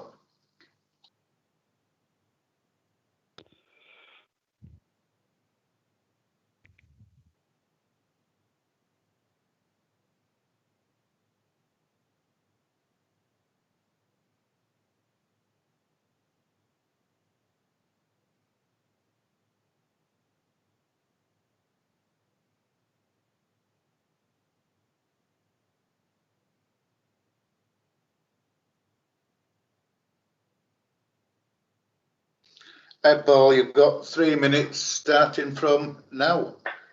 Good afternoon, members. Your professional planning officers have weighed up all the substantial evidence that has been submitted alongside this planning application and have consequently recommended the application for approval. You're now being asked to view their report and consider whether you agree with their judgment, which we hope we can. For what it's worth, in the 16 years of working on Kirklees, I've submitted more information for this scheme than ever before, and this has been in order to robustly demonstrate that the development meets all planning policy requirements. The number of homes at the site has reduced from 170 at pre-app stage to 130 at submission stage to 124 now. These changes were made in order to retain and enhance the site's key environmental features. With regard to the trees, whilst you have read that we strongly objected to the TPO at the site, in response we are proposing to plant 140 new trees, which would increase the tree canopy spread on site by 4,000 square metres. We're also committed to working closely with your officers to agree the final tree species to ensure that all parties are happy. Importantly, the majority of trees to be removed at the site are associated with the delivery of the access, which is simply unavoidable and was a matter which was accepted by the local plan inspector prior to her approving the site as a housing allocation. We've submitted a landscape plan which confirms the provision of proposed trees, the retention and enhancement of growth and wildflower planting. The latest amendments to the scheme confirm that we can confer biodiversity gain on site. This has been achieved through maximising biodiversity enhancement within the substantial areas of public open space that is provided, which equates to 30% of the total site area, which is far in excess of usual sites of this size. We've retained a substantial open frontage at the site to ensure that views onto the church are safeguarded. Our approach is considered acceptable by Historic England and the Council's Conservation Officer. There are no highways or drainage objections to the scheme. There are no objections from environmental health officers, with mitigation measures including a buffer areas for the M62, an acoustic bund, electric charging points for every house, and of course substantial tree planting. Protection not only for new residents, but for existing residents of the area. With regards to NDSS, again, we want to work with the council, and we've amended the scheme to more than double the number of the NDSS compliant homes at the sites in submission. And importantly, all of the affordable homes will now exceed these standards. We hope that you will agree with the recommendation of your professional planning officers today. When all of the submitted evidence is considered holistically, we believe that the appropriate balance has been struck, as the number of homes required by the site's allocation in the local plan can be delivered, and also net biodiversity gain can be provided on site too. Thank you. Thanks, Paul. Next speaker is Mark Jones.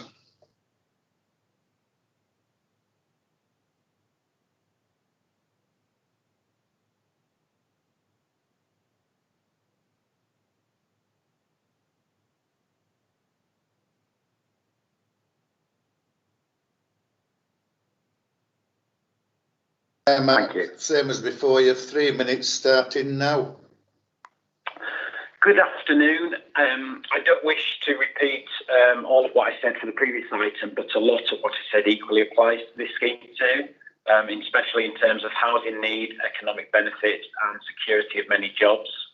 It seems a long time ago now when we undertook public consultation 2 years ago, which included a public exhibition for local residents. We also met separately with the head teacher of the neighbouring school and the vicar of the adjacent church.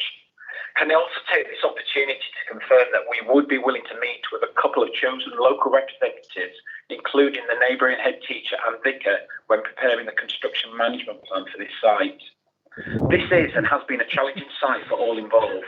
We have had to factor in many matters, including heritage, noise, air pollution and highway safety. All of these play a significant part in how the site needs to be designed and delivered. What this has led to is a very prescriptive developable area, especially in terms of where the vehicle access into the site can go, plus internal road layouts, something which was discussed in great detail in the lead up to the local planning examination and early pre-application discussion and prior to the plan being adopted. It was therefore very unhelpful last year, during the middle of our application, that a tree preservation order was made. The problem is that the trees would impact on our proposed access into and around the site, something which had already been discussed at length with the council for several years before the order was made. This means that we do have to fell some trees to facilitate development. I must stress that this is only a small proportion of the TPO trees around the access and not all of them. Furthermore, we have worked hard on a replacement planting and landscaping scheme to outweigh any harm. We would also be happy to discuss this further in terms of species by condition once the planning layout has been fixed and approved. In terms of NDSS, a large proportion of homes, including all affordable homes that we are proposing, meet these requirements. The remainder are still of a reasonable and acceptable size. We are a 5-star house builder and have been very active in Kirklees in recent years. We have a good record of delivery with both our brands, Barratt Homes and Dalton Homes. They've been very popular with existing residents of Kirklees. They've chosen to purchase a home from us.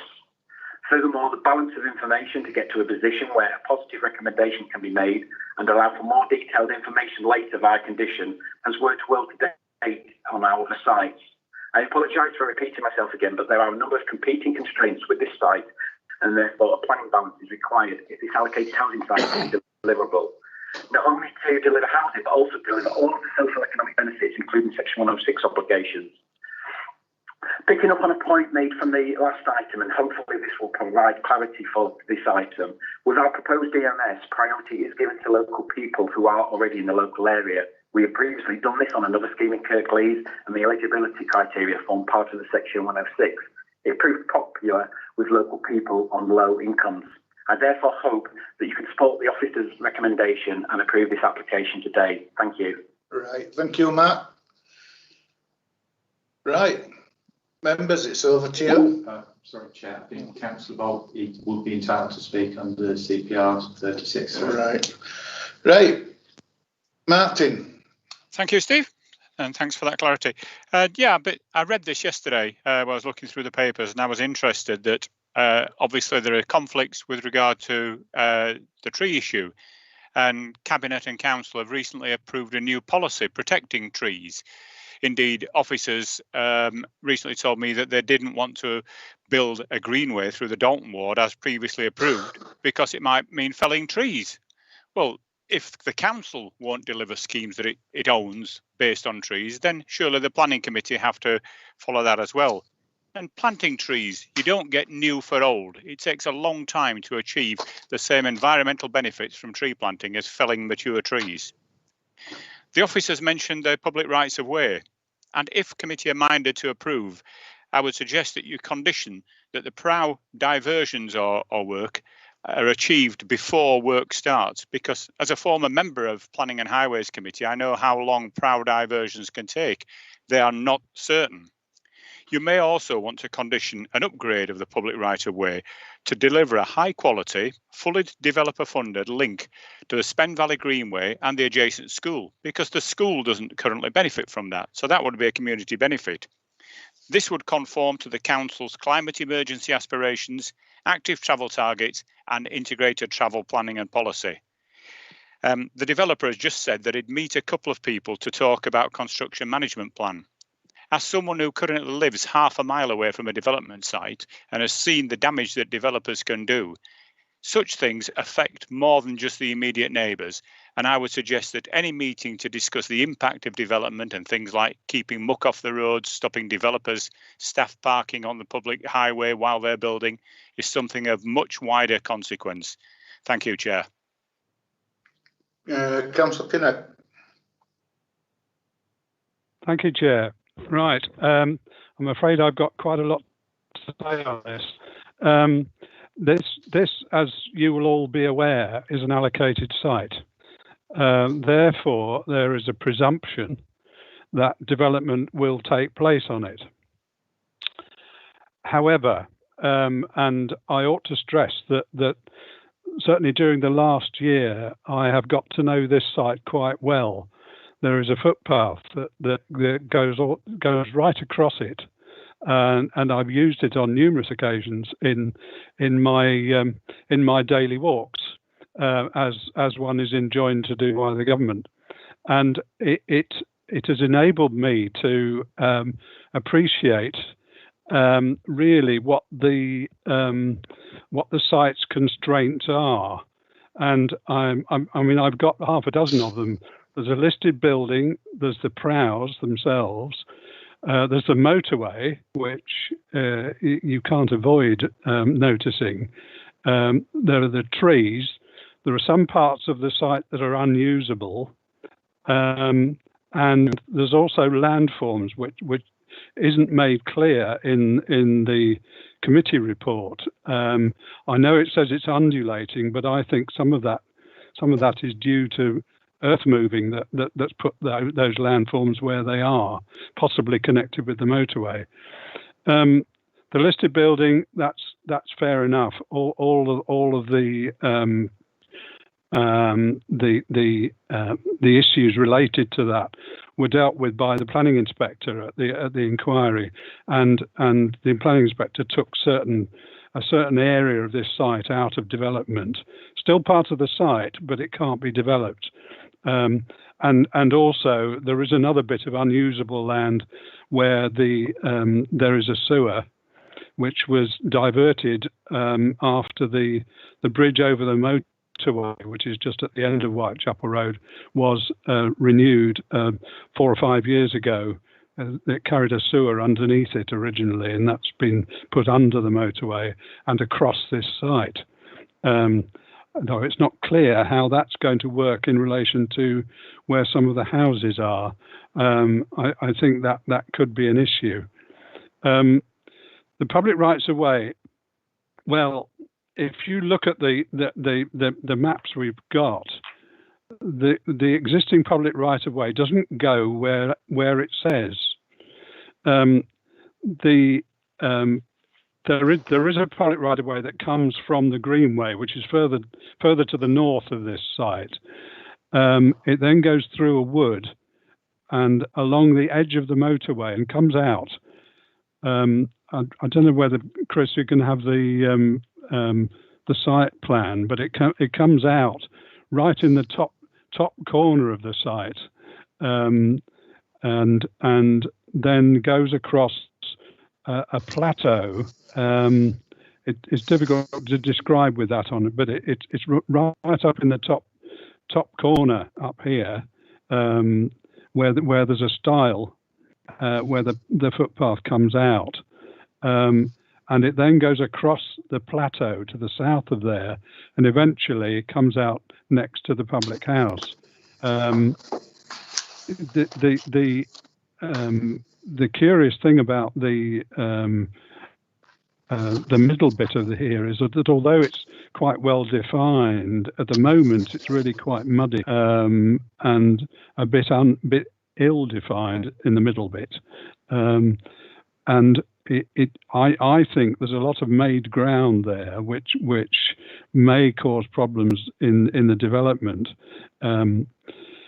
Now, if I can come to the motorway, I am not convinced that building houses quite so close to the motorway, this is the M62 after all, and right next to the acceleration lane from where the M606 joins the M62, where people will be will be speeding up to get up to speed on the motorway, and therefore emitting quite a lot more in the way of particulates and other such things.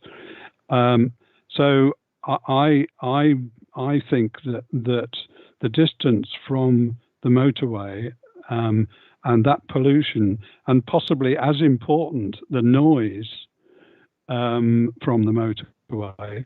I have stood on that footpath that I've just mentioned and just listened to the noise, and it is quite considerable.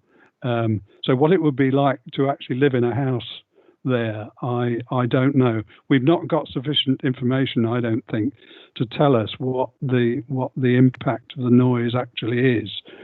And if I can just come to the trees, what's interesting about at least some of the TPO trees is that they have obviously been deliberately planted in 2 circles. I don't know, if I was guessing as to how old those trees are, they're probably 30 or 40 years old. They might be a bit older than that. But as I say, they've been deliberately planted in circles. You can see them on the plans that we've got. I am very pleased to hear about the house sizes. Incidentally, I think that's very good, that we are getting towards having most 100% would be even better, actually, of houses on a site that comply with the space standards. But finally, if you look at the update, colleagues, you will see quite a few cases where it's implied that we need further information. And I think there are far too many of those in the update, not the main report, where we want further information. I think there are far too many to make a decision on this today, and I would propose deferring this until we've got all the information that the update refers to in various categories.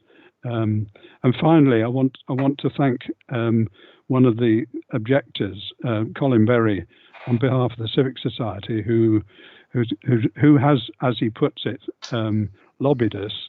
I think that's very helpful, because I think it poses quite a few inconsistencies in our treatment of trees, which Councillor Bolt has also referred to just now.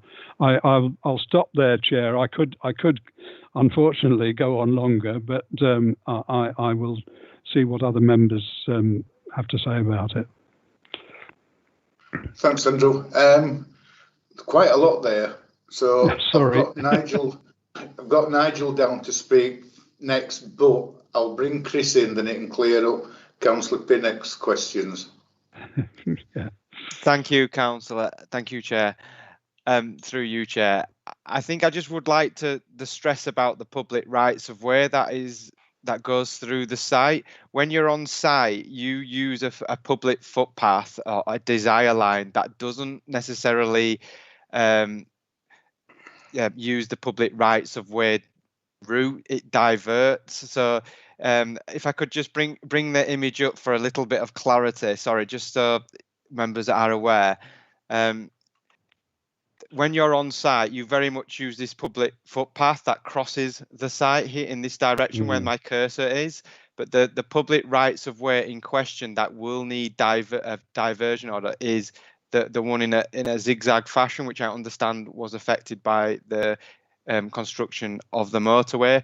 I can't stress enough that there's been extensive discussions between the applicant team and the public rights of way officer in terms of how to deal with the public rights of way, and it was decided that the proposal would include 2 potential routes through the residential estate, primarily off the estate roads with grass verges and through open space as much as possible, which the applicant has done. And also, just in relation to Councillor Bolt's query, the applicant is proposing a £20,000 off-site contribution to improve works to the off-site public rights of way connection into the Greenway.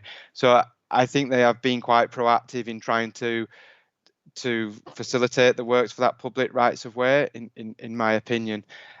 With regards to the environmental health matters, again, discussions have taken place with the environmental health officers, and they have, even though the environmental health officers raised no objections initially, they did, the applicant submitted further information to try and avoid the need for pre-commencement conditions, and also to give more confidence to the matters of noise and air quality. We've got them here today if members would like to ask any specific questions with regards to air quality or noise. Thank you, Chair. Thanks, Chris. Councillor Patrick. Thanks, Chair. Some of my questions have been answered. Good to hear from the developer that the affordable housing will go locally, or will be offered first priority to local people. I'm going to keep saying that at every planning application we get, so you're going to get bored with it, but I think it's important. The footpath thing, I think the footpath can be sorted out. That little kink is probably because before the motorway was built, it probably went across the motorway. And that kink is just a historical thing, and actually to iron that out and come up with something that doesn't follow the new adopted roads within the site, because if it follows adopted roads, it's not a diversion, it's a park closure. So you know, I mean, I'm sure Barrett working with the rights of way officers can come up with something there that everybody's happy with. The tree issue, yeah, that's interesting. I think this council has got to square up its policies somewhere along the line, because it seems to me that the planning service is going down one line, and the council is going down another line in terms of climate change, and I do wonder, it would be nice. I know there's a mitigation, but as other people have said, replacing new trees with mature trees ain't quite the same. Not least because quite a lot of them will probably fail anyway. You know, we're going to spend £3.7 million planting trees for climate change, and yet during our planning, we're allowing loads of trees to be cut down. So we could end up with a net zero, no gain at all, or even a loss in climate change. I'm no expert on climate change matters, but I'm sure somebody knows how to calculate it. But we do need to get that sorted out, because that's really a nonsense. And then the one thing that did jump out at me when I read the report was we have this fanfare, this great acceptance, and the developer has talked about it as well. You know, it's an allocated site in the local plan. The planning inspector apparently was happy with that. The planning inspector was also happy with the access. But if the report is accurate in what the civic societies say, the planning inspector also said there should be a maximum of 122 dwellings, not 124. So if we're happy on the one hand to accept what the planning inspector is saying about it being an allocated site and the access is all right, why on earth have we just discarded a recommendation? And all these modifications were adopted by council. I don't remember any of these being chucked out. Why are we having 124 houses when she said only 122?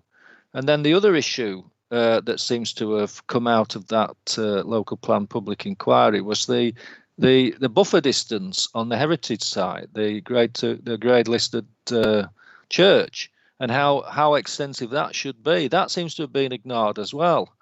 And I'm saying ignored, but you know, our conservation officer apparently was present at the local plan public inquiry. I wasn't there when the Cleckheaton stuff was being looked at, But why are we not? If we were accepting of it at the committee, at the local plan public inquiry stage, and our officers were there, and our barristers were there, and our legal people were there to at that time to say yay or nay to what was coming out. Why have we not stuck with that with this? Because I don't see that would be such a big issue. You know, if we're happy that houses can be built on here and all these other things can be sorted out, why are we nitpicking over the size of the buffer zone and losing 2 dwellings? To my mind, I think we could support it with 122 and with this buffer zone put back in. That's it, Chair. Right. Chris Carroll. Thank you, Chair.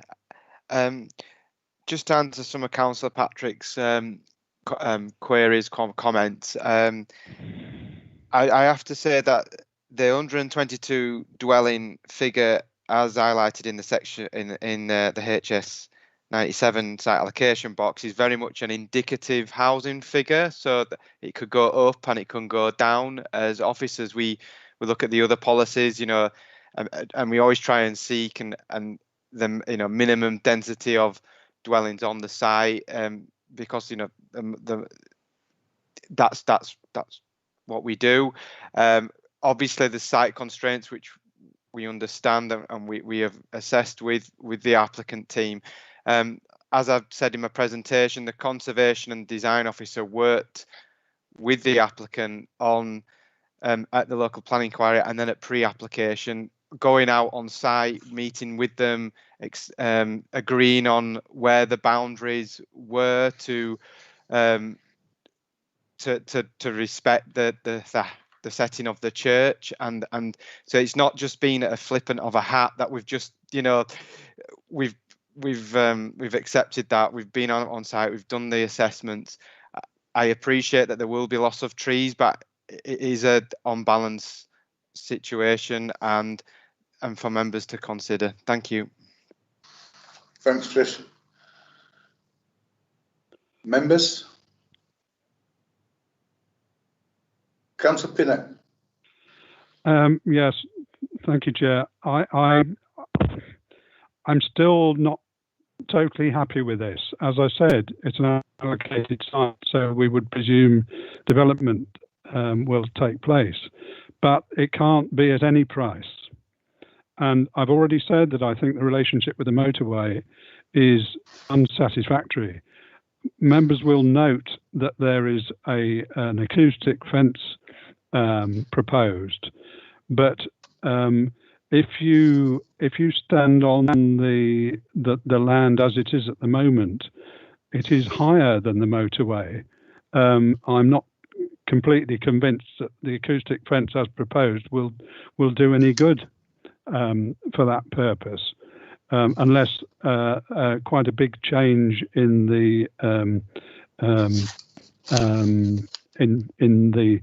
landform takes place. We just haven't got that information as to what purpose, what mitigation an acoustic fence of that kind would offer.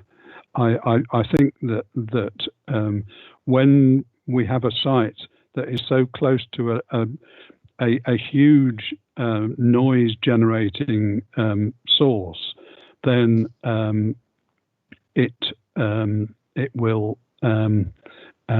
something concrete, not physical concrete, but something definite has got to be done to ensure that we think that the best is done for future residents. Thank you, Chair. Somebody here from Environmental Health, Richard Hume. Yes, Chair, thank you. Yeah, Richard Hume, Senior Environmental Health Officer. I know what Councillor Pinnock is saying regarding the acoustic barrier, but that is not the only noise mitigation measures that will be required at the site. The applicant has submitted a detailed noise assessment of the site and accurately determined what the noise climate is of the site. What they haven't done is satisfied us with detailed noise mitigation measures. We've accepted the acoustic barrier, but for each of the individual dwellings, particularly those closest to the motorway, the specific noise mitigation measures are yet to be agreed, and we've recommended a condition to address that, so that the applicant will need to provide precise details regarding that, subject, and which then would be subject to the approval of the local planning authority. Thank you, Chair. Thanks, Richard. Chair, I think Rebecca from around the air pollution wants to come in straight after. Yeah. If possible. Rebecca, are you there? Thank you, Chair. It's Rebecca Muff, Senior Technical Officer, Environmental Health. So I've just been looking at this application in terms of the air quality and the issues that have been raised around the motorway and the air quality with this development. We've had a look at the air quality assessment that has been submitted with the application, and we were satisfied with the modelling, the dispersion modelling that had been done, that there would be no exceedances of the air quality objective at the development site. Further information that was on the proviso that there would be a 15 metre buffer zone put on the development site, where there'd be no development within that air quality buffer zone. Subsequently, because of the acoustic barrier, further modelling was undertaken, because with the acoustic barrier, then it was deemed that the air quality would further be reduced at the development site, and the modelling was redone, and we were quite satisfied with the results of the modelling, that with the acoustic barrier, the actual air quality buffer zone could actually be reduced to 12.25 metres, on the proviso that there would be no houses within that buffer zone. So we were actually quite satisfied that no air quality objectives would be exceeded for nitrogen dioxide at that development site.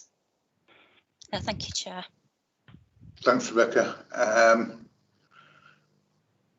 I think, yeah, can't just see your name on Nigel. It's disappeared through the top of the screen, but it's your turn next, Nigel.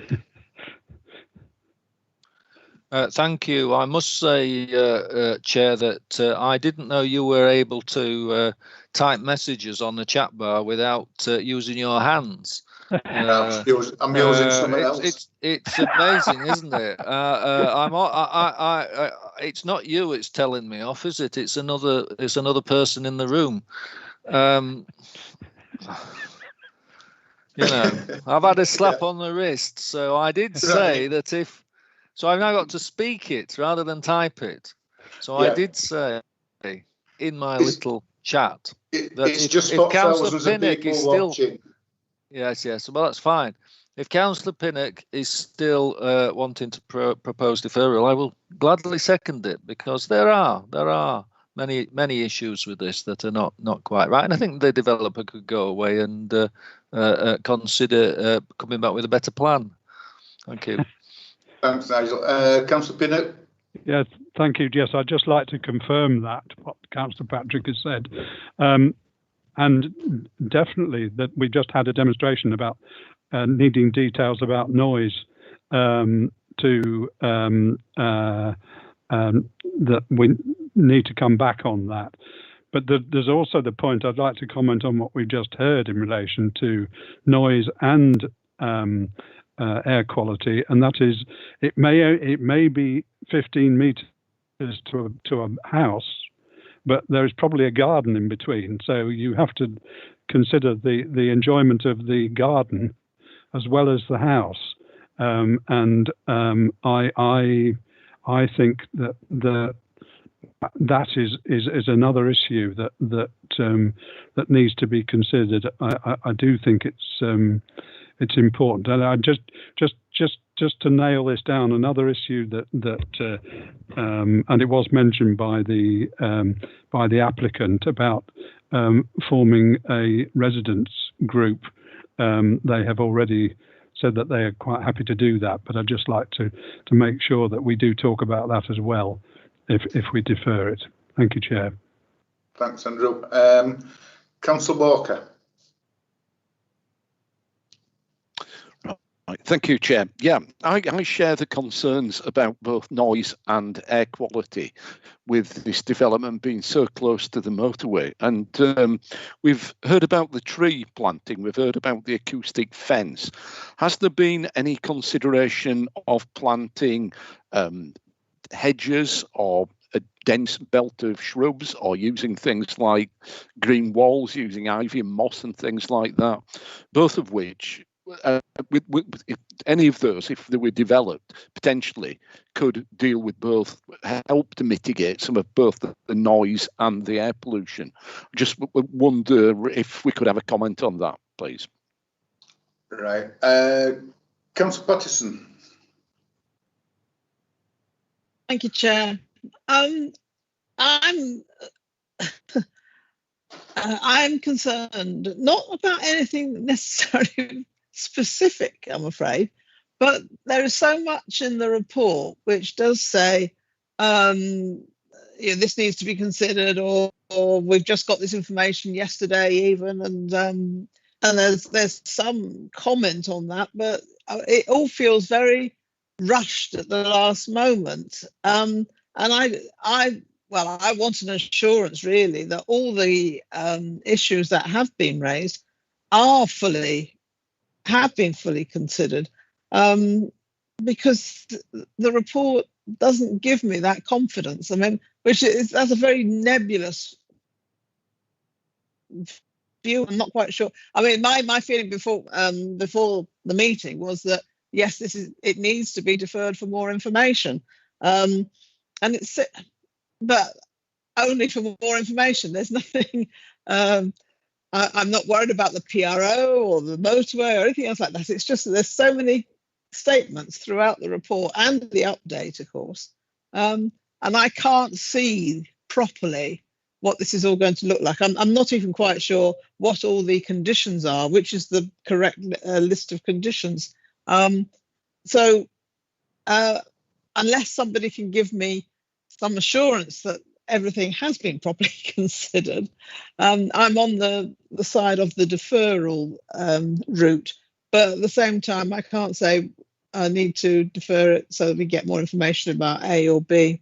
Sorry, that's not very helpful. But then I didn't think the report was very helpful, so that's why my comment is such. Right, next it's Mohan, and then it's Chris Carroll. Mohan.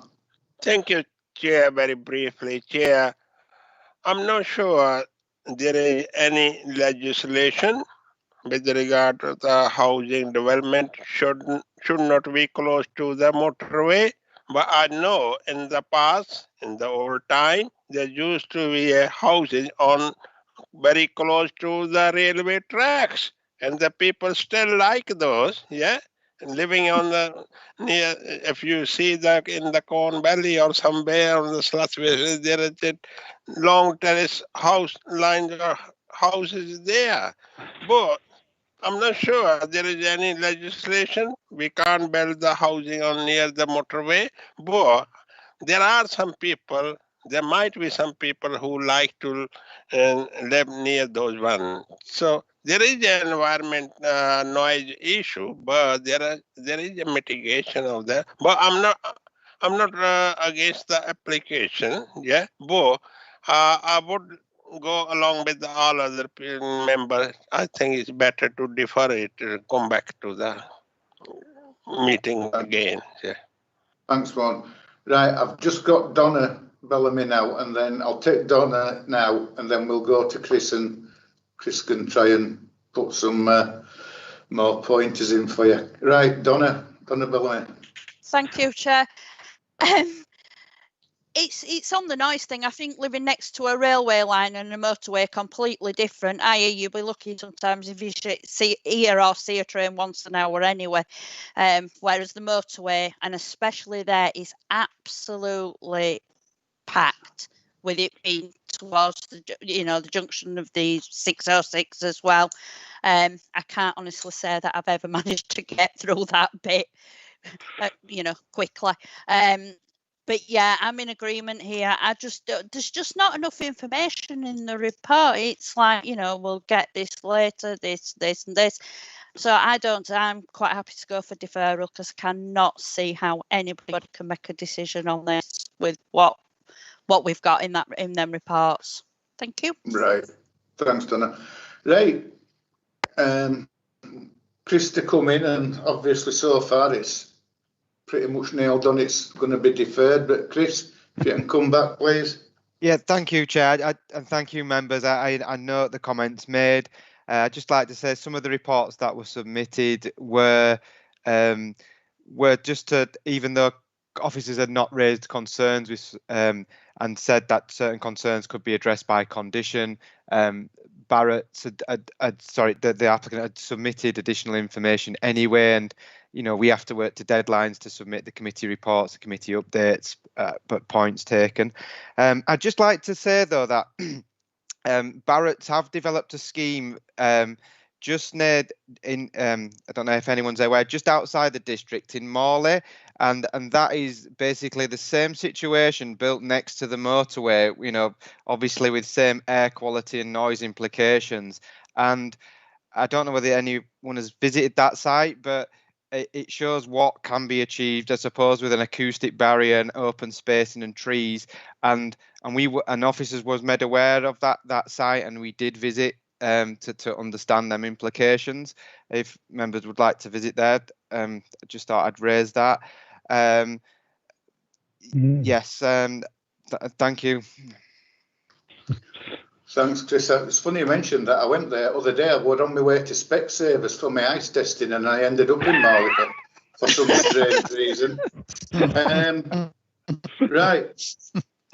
It's been moved for deferral and reasons: noise, air, trees, proximity to motorway. Anybody that's got out, just shout it out. Or do you think we've got enough to go on there, Chris? Community involvement. I think it's just the detail required in respect of all the conditions. Yeah. Too many houses. Too many houses. One thing is, if you look on, I think it's page 100 and, what is it? 129, around that mark. It does say that originally it were 133 houses, so it's come down from there to 124. Right, it has been moved for deferral. It's been moved by Councillor Pinnock, seconded by Councillor Patrick. We'll move to a vote. Okay, thank you, Chair. So this is a vote for deferment. The issues have been highlighted by the Chair. So if I can start, please, then with Councillor Bellamy. For. Councillor Patrick. For. Councillor Patterson. For. Councillor Pinnock. For. Councillor Sokol. For. Councillor Walker. For. Councillor Hall. For. That's unanimous, so that item's been deferred. Right, colleagues, it's nearly 3:20. Do you want to stop for a break? 10 minutes? Please. Right, so if we resume at past. Yep. Thank you. Yeah.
Members, welcome back.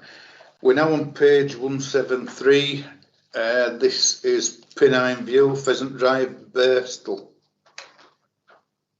I think it's Chris. Yeah. Thank you, Chair. This is a full planning application for the demolition of an existing warehouse and workshop unit and the erection of 3 units with reconfigured access at land at Penine View, Pheasant Drive, Bristol. This slide shows the location of the existing employment site in relation to the junction 27 of the M62.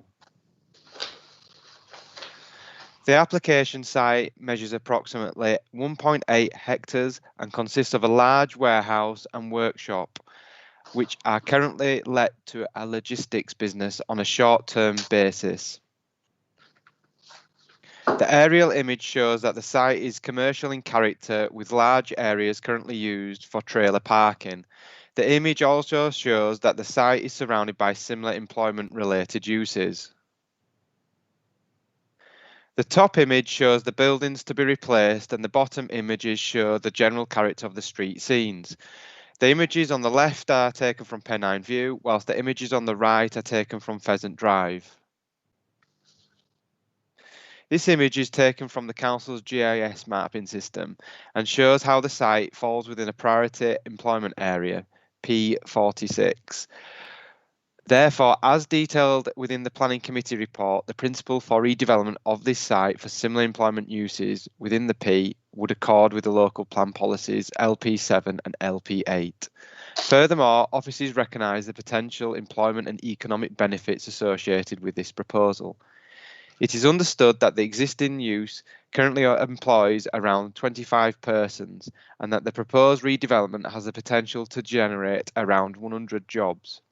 The image also shows that the site is located in close proximity to a public rights of way network, which provides pedestrian permeability with nearby residential areas as well as an unnamed greenway. The applicant has provided a draft unilateral undertaking to provide £36,000 for the improvement of the public rights of way that lies to the south of the site and would connect the nearby residential area further south. This would accord with the local plan policy LP23. This slide shows that the site will be redeveloped with employment units for either light industrial, general industrial and storage and distribution, together with ancillary office space. The plans show that the proposed reconfigured access from Penine View, installation of boundary treatment, supplementary landscaping, parking and hard standing for manoeuvrability of HGVs. This proposal would represent an increase in gross internal floor space from 2,032 square metres to 7,118 square metres. No objections subject to the necessary planning conditions have been raised by any of the consultees with regards to this proposed intensification of use. The proposed scale, massing and height of the development has partly been dictated by the use and functional requirements of the prospective owners. The 2 large units, Unit 1 and Unit 2, have been designed with an approximate eaves height of 11 metres and an approximate ridge height of 12.5 metres, with a clear height of 10 metres for warehouse space, allowing also for supporting office space at the first floor, whilst the small units, Units 3A and 3B, have been designed with an approximate eaves height of 7 metres and an approximate ridge height of 8.5 metres, with a clear warehouse height of 6.5 metres. Officers consider that the buildings have been well designed and would generally enhance the appearance of the site and the overall area in accordance with local plan policy LP24. Furthermore, the character of the local area is already defined by such buildings of a similar scale, design and functional appearance. Therefore, subject to agreeing the necessary planning conditions set out in the committee report and committee update, officers consider that this proposal represents sustainable development and therefore recommend approval. Thank you, Chair. Right, thanks, Chris. We've got one speaker, and that's Thomas O'Kane.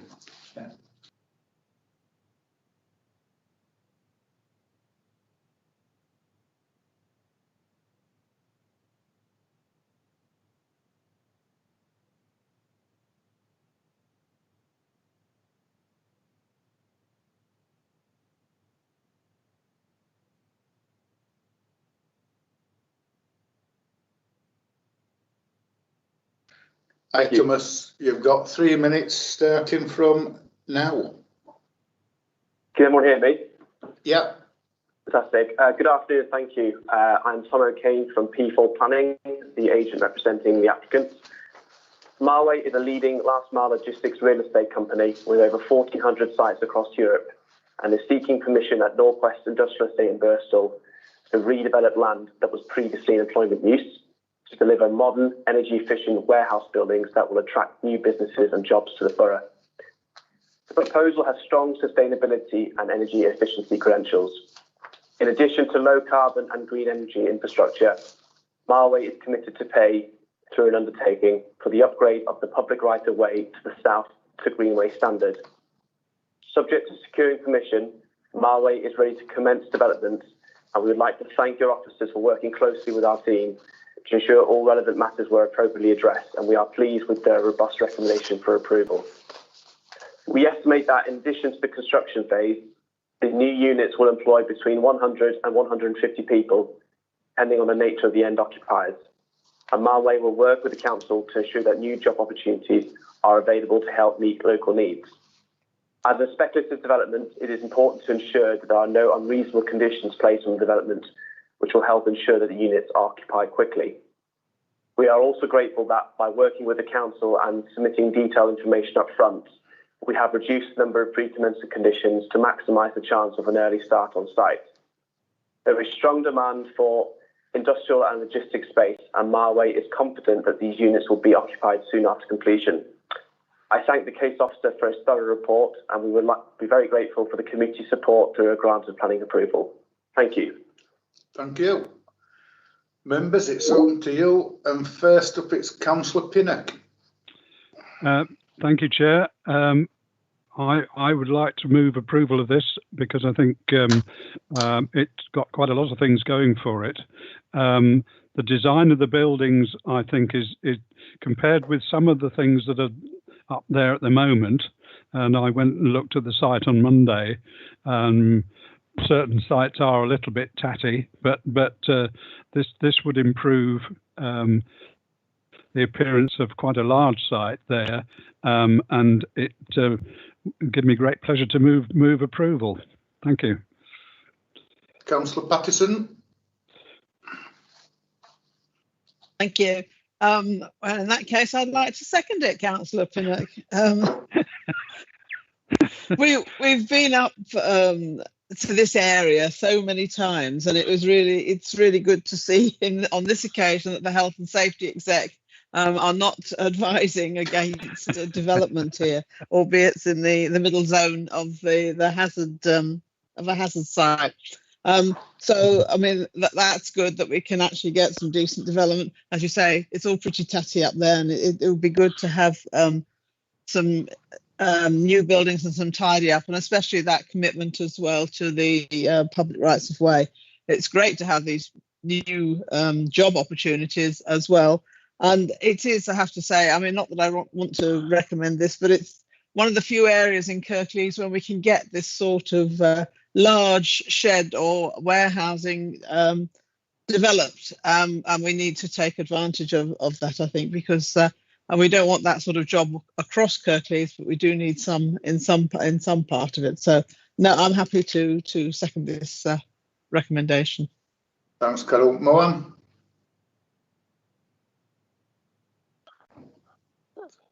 Thank you, Chair. I agree with my colleagues. Yeah, this is a priority employment area, and I think these proposed units definitely meet the needs of the modern industry. They don't need a big warehouses in these days, so they create jobs. So I'm happy to support the application. Thanks, the officer recommendation. Thank you. Yeah, right. It's nice when we get a simple application like this. Right, it's been moved and seconded, so we'll go to a vote. Okay, thank you, Chair. So this is a vote to approve the application as per the officer recommendation in the committee report, and includes the additional conditions as detailed in the planning update. So if we start, please, with Councillor Bellamy. 4. Councillor Patrick. 4. Councillor Patterson. 4. Councillor Pinnock. 4. Councillor Sokol. 4. Councillor Walker. 4. Councillor Hall. 4. That's unanimous. So application is approved, Chair. Thank you. Right.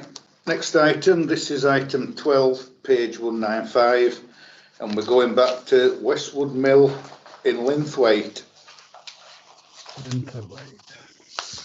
Thank you, Chair. I'm Adam Walker, the case officer for this application. The application site comprises of the area of land outlined in red on this plan. It includes Westwood Mill, which you can see here, which is a complex of historic mill buildings and structures that are Grade 2 star listed. To the north of the site is the Huddersfield Narrow Canal with fields and railway line beyond. To the south lies the River Cone with industrial and other commercial developments on the opposite side of the river. Titanic Mill and Spa is to the east, which is a listed building. The main access to the site is via the junction of Manchester Road and Bargate, which I'll just identify there, which then turns into Low Westwood Lane further down. The mill and its immediate curtilage, which is this area around here, that's unallocated land in the local plan, with the land to the east and west of the mill being within the green belt. The site is also within the Linthwaite Conservation Area. This is the proposed site layout plan. The proposal is to redevelop the site through the restoration and extension of the mill complex to form 63 apartments. That's a listed building in brown with the extension to the south. It's also proposed to erect 64 new dwellings, which will be split into 3 blocks of terraces on each side of the mill. The scheme includes the restoration of the original mill pond, which is a listed structure in its own right and is currently overgrown with trees. The existing settling pond would be retained, which is down here next to Low Westwood Lane, and there'd be landscaped areas such as a green within the middle of the site, a landscape buffer alongside the river, and then open space out towards the western part of the site. Aerial view shows the existing mill complex. It gives it some perspective. You've got the tree-covered mill pond to the west, and the settling pond down there. This photo just gives an alternative perspective of the site. It's nestled down in the valley bottom. You've got the Thornton and Ross commercial site on the opposite side of the river, Linthwaite Village over on the right hand side, and then it transitions to Greenbelt around the site. This image shows the mill complex. It's Grade 2 star listed, which means that it's in the top 8.3% of all listed buildings in England. It is, however, in poor condition, as you can see from this picture, and it's included on Historic England's at-risk register, and emergency works have previously been carried out to the building. I'll now run through some perspective views which help to give a flavour of the proposed development. The image on the left-hand side is looking towards the original mill building with the extension. You've got the green in the foreground, and one of the blocks of houses which back onto the canal on one side, block H on the other side. So you can see there's sort of differences in scale between the buildings. You've got a 3-storey block there, for example, 4 stories there, 5-storey block to the mill. So there's a lot of variation in the building scale. This image in the top right, that's looking from the canal towpath across the restored mill pond towards the listed building just there. And then you've got a couple of blocks of the terraced houses to the west of the mill that back directly onto the mill pond. And then this image down in the bottom right is one of the blocks of houses that back onto the canal.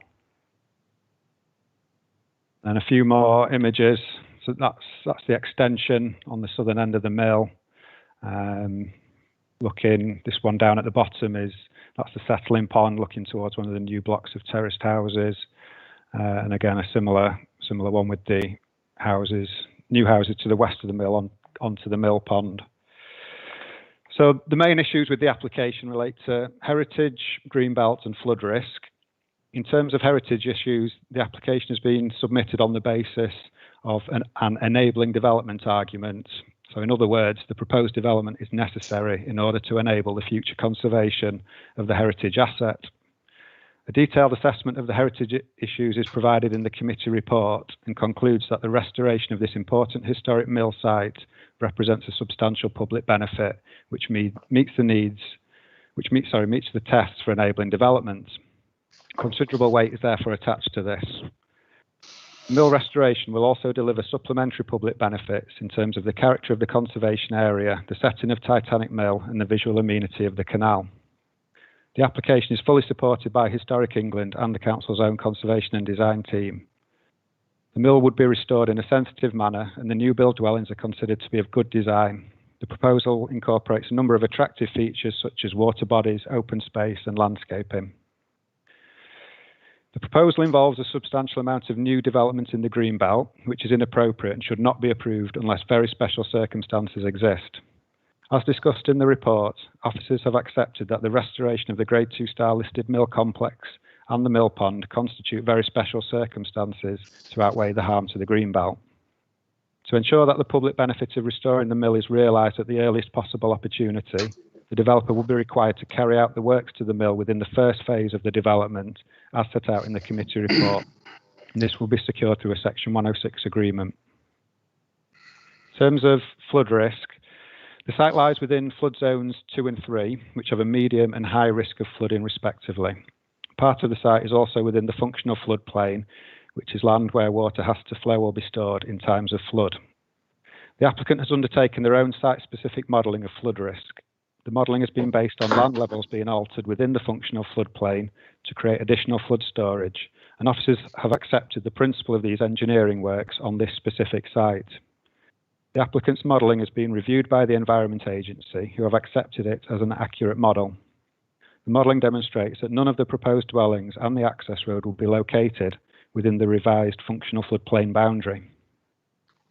Officers have sought to reduce the risk of flooding to property by adopting a sequential approach to development on the site. The dwellings to the west of the mill, which these ones have been pushed further to the west, so previously there was due to be a block of houses in there. That's now been omitted, and that'll just be an area of parking and landscaping, so the houses have been shunted down further into the site. That's to avoid development in this particular area, which was identified as being at the most severe risk of flooding. The modelling does nevertheless still show that there will be some residual risk of flooding to certain properties, which you can see on this map here. So it's mainly these blocks to the west of the mill, and then a little bit some of these on the eastern side. It's been designed to mitigate this residual risk of flooding through having raised floor levels and having non-habitable accommodation on the ground floor and incorporating a dry access route for the houses to the west of the mill. So there will be a raised access out of the back of these properties to be able to walk round and get onto the canal towpath in an emergency situation. The Environment Agency has not objected to the application, and officers consider that the scheme has gone as far as it can in terms of mitigating the risk of flooding. Weighing the level of flood risk within the planning balance, officers have concluded that it is acceptable. Given that there's been a recent change to the site layout and consequential updates to the applicant's flood modelling, it is considered prudent to obtain confirmation from the Environment Agency that the change does not materially affect their original comments. The recommendation reflects this. With regard to other issues, the application is considered to be acceptable from a highway safety perspective, and subject to a net biodiversity gain being achieved, it is also acceptable on ecological grounds. It's been established that the viability of the scheme is marginal, principally because of the costs of redeveloping the mill. As a result, no affordable housing is proposed. The scheme is nevertheless able to provide a financial contribution of £90,000, which will be available for off-site highway improvements and could contribute towards local education provision. The applicant is also providing on-site open space, which includes children's play facilities, and this will be readily accessible from the canal, as well as through the site where it is intended to dedicate a public right-of-way from Low Westwood Lane. Previous permissions on the site, including a 2005 permission for apartments have not come to fruition, and it is considered that this proposal represents a viable scheme that will enable the mill to be restored. In conclusion, the proposal would enable a significant heritage asset to be protected, whilst also delivering a quality residential scheme that will bring benefits to the local area in terms of publicly accessible open space and biodiversity enhancement. Officers therefore recommend that the application is approved, subject to conditions and planning obligations as set out in the committee report. Thank you, Chair. Thanks, Adam. We've got 3 speakers. The first one is George Spencer.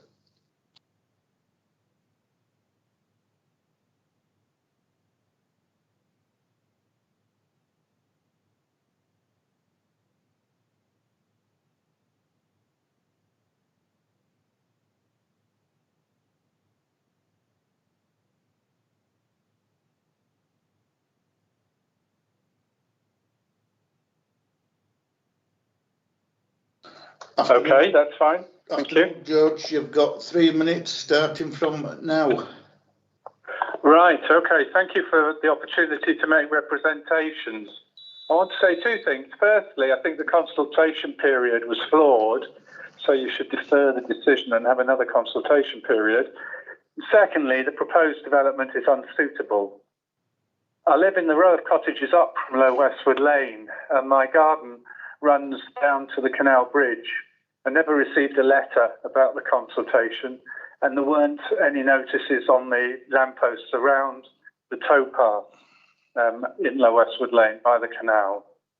You can put things on websites, but you have to tell people that they're there. Secondly, why this development is inappropriate. Heritage.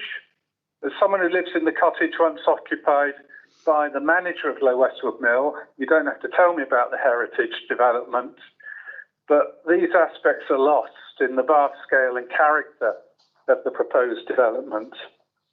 From Low Westwood Lane, the old mill will hardly be visible because of the narrow entranceway with terracing on either side of it and a car park around a green. So I don't think you'll be able to see the mill.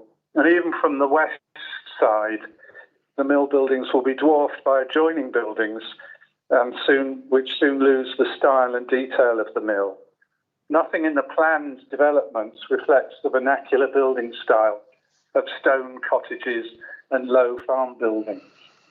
G block, for example, is 5 stories high with an attic. Secondly, environmental. If you follow the towpath out of Huddersfield, as many do, the vista at this stretch of the canal is the first bit of open green space. The development is going to drastically curtail this green and natural landscape, running as it will along most of the valley bottom from the canal bridge to the river bridge on Low Westwood Lane. Amenity. This area has been designated an amenity corridor, recognising it as a place where we can get away from all our noise and clamour and let nature restore us. And we've learned the importance of this during the lockdown. To let it be isn't just a plea from someone fortunate to live in this corner of the Colne Valley, but it's to recognise that many come out to enjoy it. To have a sandwich sitting on the wall by the canal, to push the baby in the buggy along the towpath, to fish or jog or walk or cycle, and yes, to canoodle in the twilight. By granting this development, you deny all these people a place of easy access to a place of refreshment. My overall sense is that this commercially fired, high-density development is simply too big for the area and is out of keeping with its natural beauty. Thank you for listening. Thank you, George. Next, we've got Mike Wilson.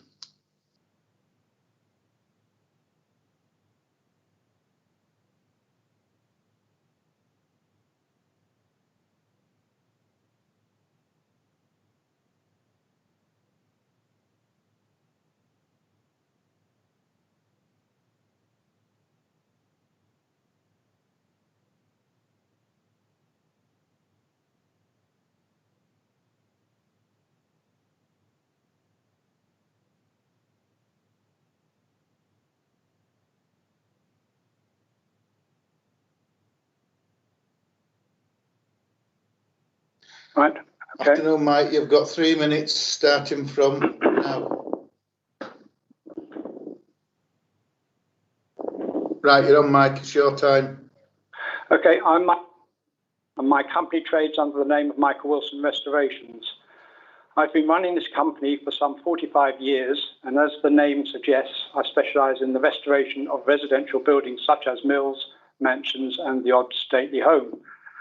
I'm somewhat unusual in that I'm a practicing architect, building contractor, and developer, employing all these disciplines towards restoring buildings at risk. It's a familiar territory. The mill projects I've taken on that are noteworthy start with Cox's Lock near Weybridge, London, 43 apartments. Dunkirk Mill in Nailsworth, near Stroud in Gloucestershire, 65 apartments. And more recently in West Yorkshire, Barkisland Mill near Elland, which was 62 apartments. Taking on new build housing is also familiar territory, as quite often the restoration schemes are supplemented by new build so as to enable the more expensive refurbishment to be financially viable. Westwood Mill has been the biggest challenge so far because it's been so difficult to find sufficient income to support the restoration, with building costs not a great deal less than the resale values. We achieved planning permission for Westwood Mill in 2005, which is still extant. This approval was for 108 apartments, of which half were within the listed mill and the rest were new build. So far as the mill restoration is concerned, the scheme was submitted today. The scheme submitted today is the same scheme that was approved and started in 2005. The oversupply of apartments combined with the expensive build costs, which culminated in a financial crash in 2008, put paid to the project proceeding in that approved format. I had to find a more viable proposition. In 2016, we dropped the new build apartment scheme, kept the main range of 63 apartments in the mill, and investigated housing as a more economic option. This scheme was presented in 2018 as a pre-application submission so as to sanction the enormous amount of backup documentation that would be required to accompany a full planning and listed building application. The officers reported following that meeting that they were generally supportive of the principle of very special circumstances existing for securing restoration of the existing buildings through some enabling development in the Greenbelt. That comment gave me confidence to commission the numerous reports that are now in this application. I will, as architect, contractor and developer, begin work as soon as possible with the restoration of the listed mill and mill pond, all within the first phase. I'm happy to answer any questions you may have. Right, thank you. Next, we've got Malcolm Sizer.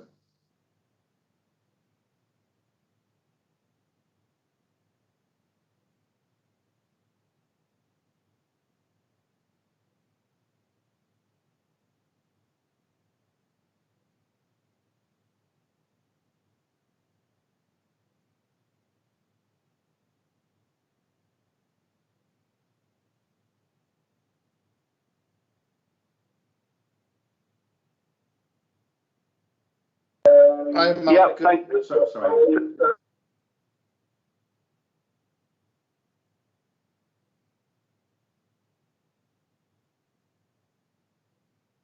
Right, Malcolm, your 3 minutes starting from now. Thank you, Chair. My name is Malcolm Sizer. I'm the planning consultant working with Mike Wilson to realise this most challenging development, the restoration of this group of 4 Grade 2 star listed mill buildings, together with the Grade 2 star mill pond, all of which are on Historic England's Buildings at Risk register. It has taken almost 5 years from when the project was reviewed to satisfactorily reconcile the tensions between planning policy, technical issues, and the need for viability to reach this point where your officers are recommending approval. Historic England support the scheme which, to quote, would see the repair and conversion of a particularly significant textile complex of importance not only to Kirklees, but to the country as well, end of quote. The restoration of the mill buildings and pond will be carried out in the first phase. The sensitively designed scheme with dwelling houses rather than new apartment blocks as approved, allows a layout which opens up the view of the mill complex from Westwood Lane. The view of the mill complex and the adjoining canal towpath across the mill pond will be restored. The site will be opened up for public access with a footpath right through, as well as provision of play equipment. There will on occasion be public access to part of the mill complex with information about its history, including its historic water turbine.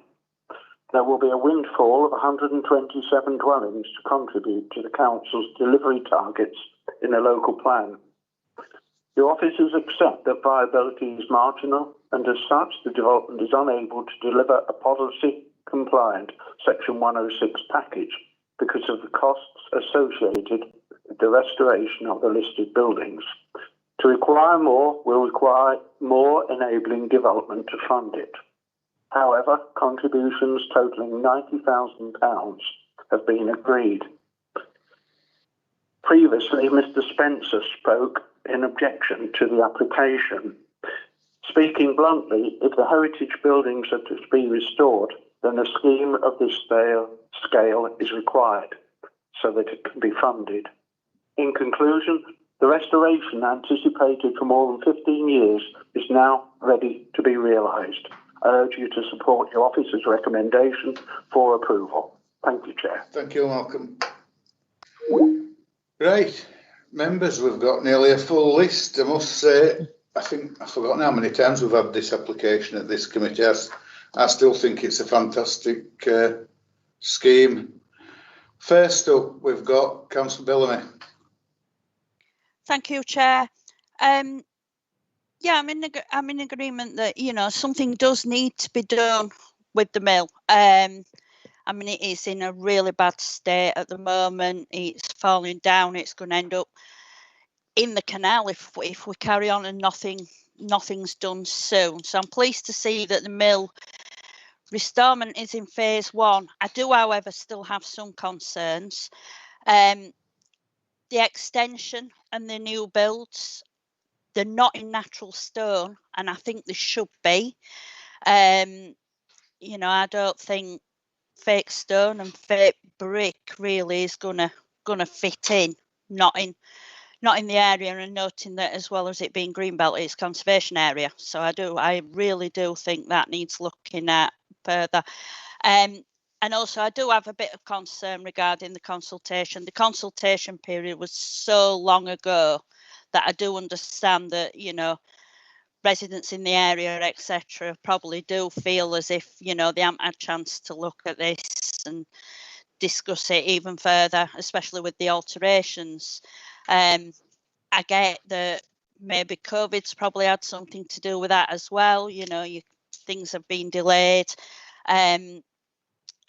So I'm just wondering if there's any comment, you know, if anybody can come back with comments on on why, you know, maybe we can't have another consultation, and could it be conditioned if it is to go through that all the other build is actually natural stone and not pretend horrible stone that doesn't weather and looks horrendous at a later stage. And I'll leave it at that for the moment, Chair. Thank you.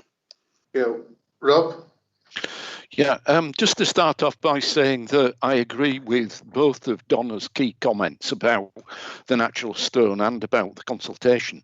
I do think there was quite a bit of consultation going back in time on this, and the consultation started last March, but I think with the problems at that time with the lockdown and the gap in time between then and now, I think that has caused quite a number of problems with local residents, and I think there would have been quite a number of other people who would have wished to have spoken if they'd have been more aware of what was happening.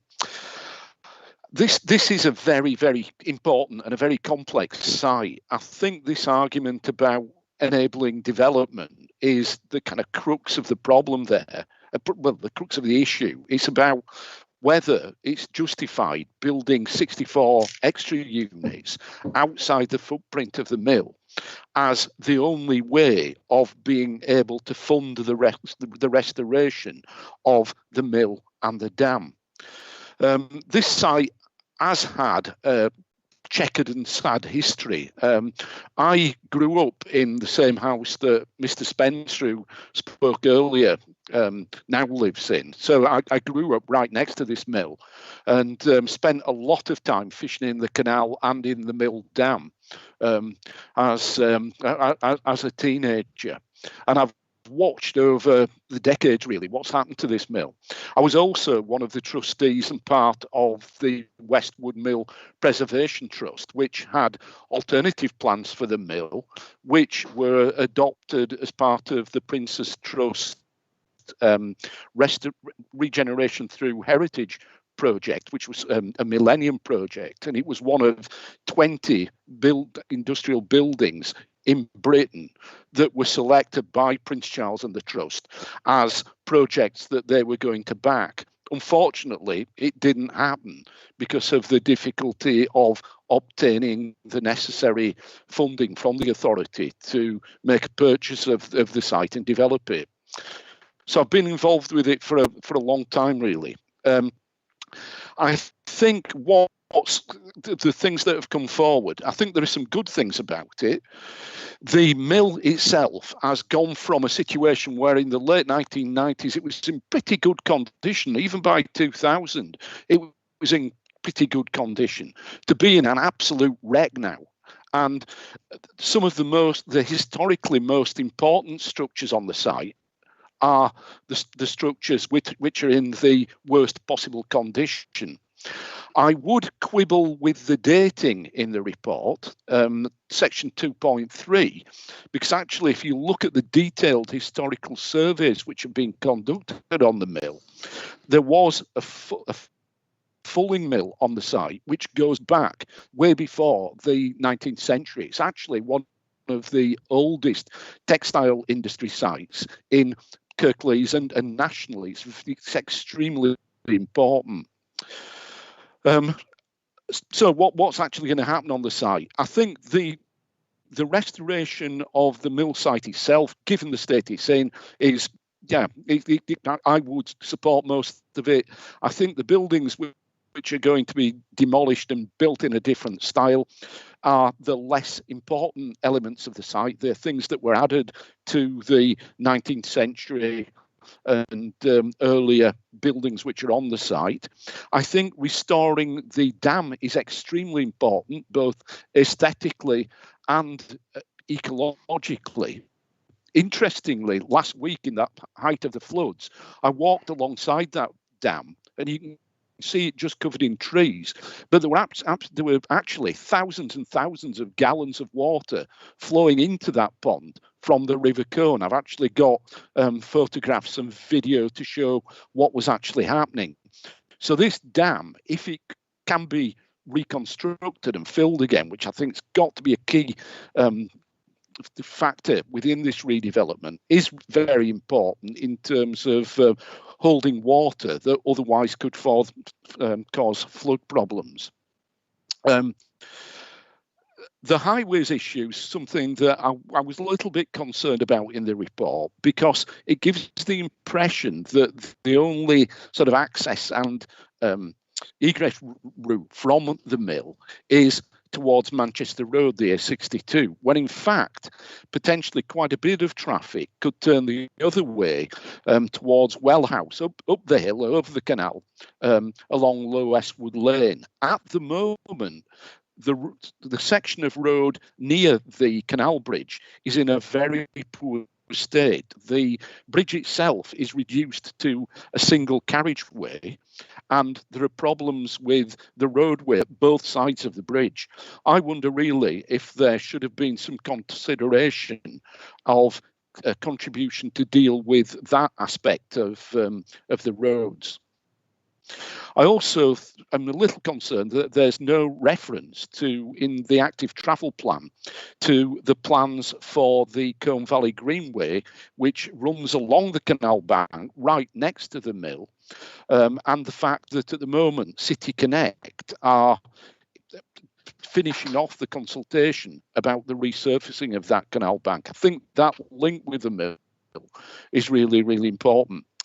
Another of my concerns is this development in the context of the wider housing developments in Linthwaite, which are seeing between 800 and 1,000 additional houses being built within a mile of the mill.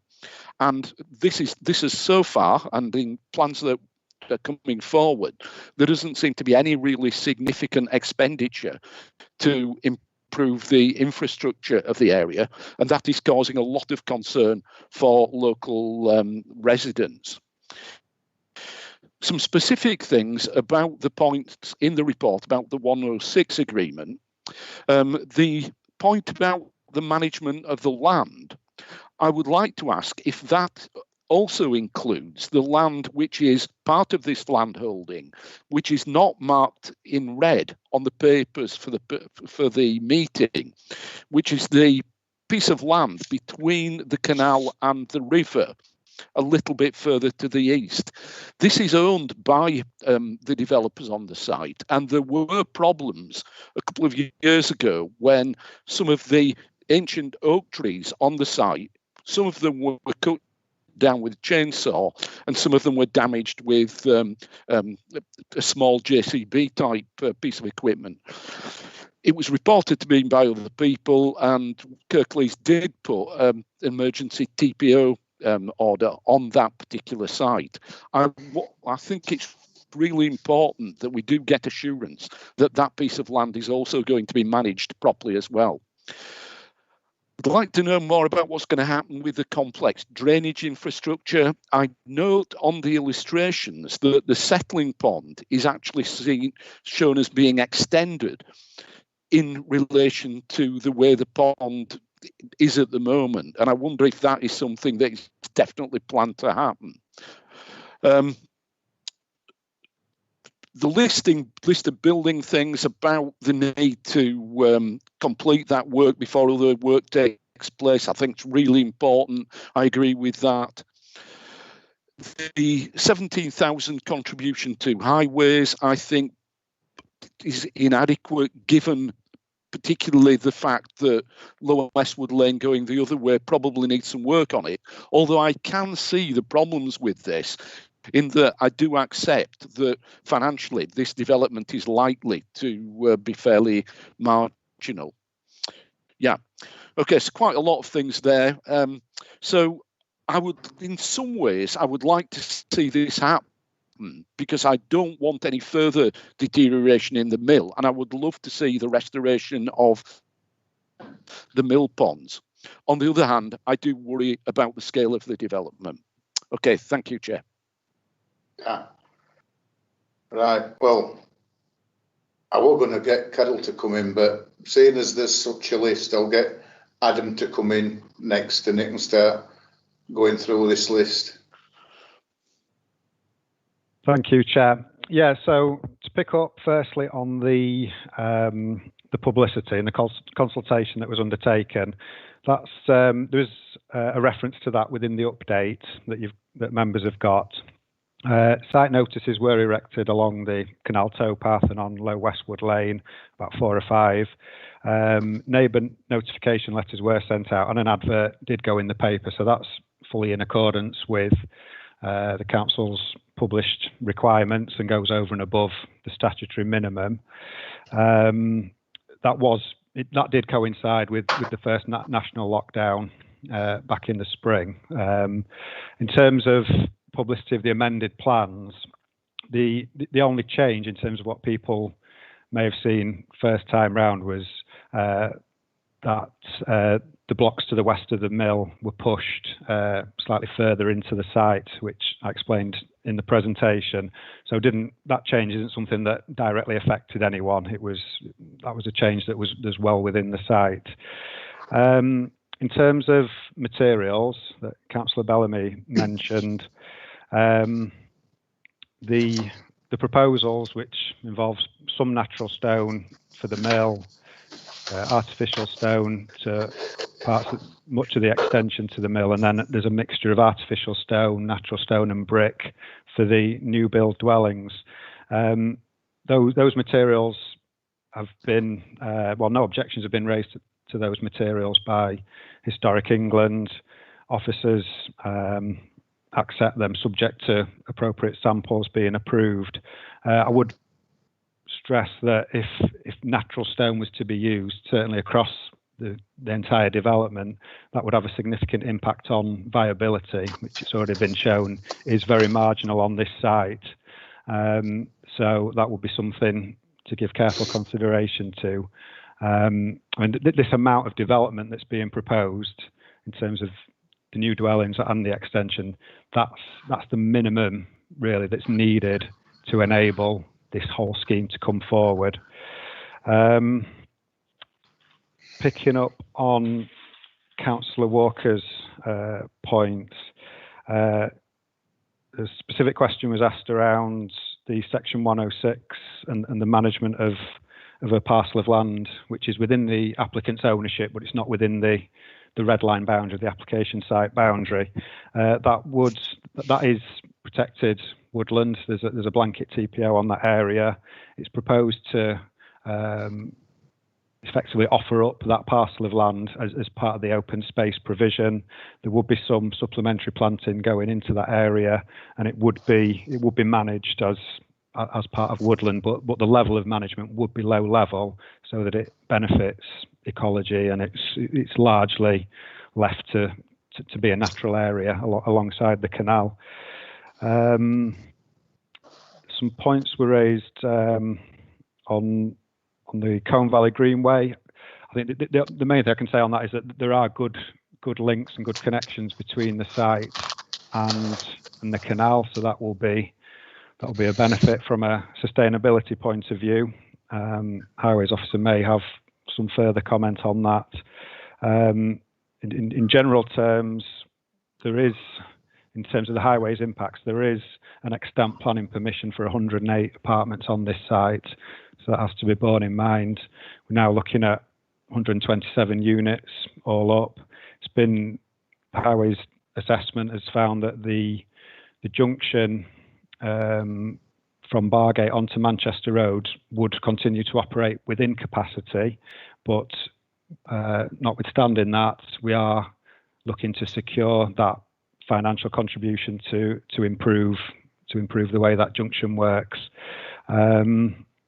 And then just in terms of the drainage that Councillor Walker mentioned, detailed drainage design would be secured by condition. Lead Local Flood Authority have no objections in principle, but yeah, there is a lot of detail that will be needed to agree a suitable scheme. Thank you, Chair. Thanks, Adam. Councillor Pattison.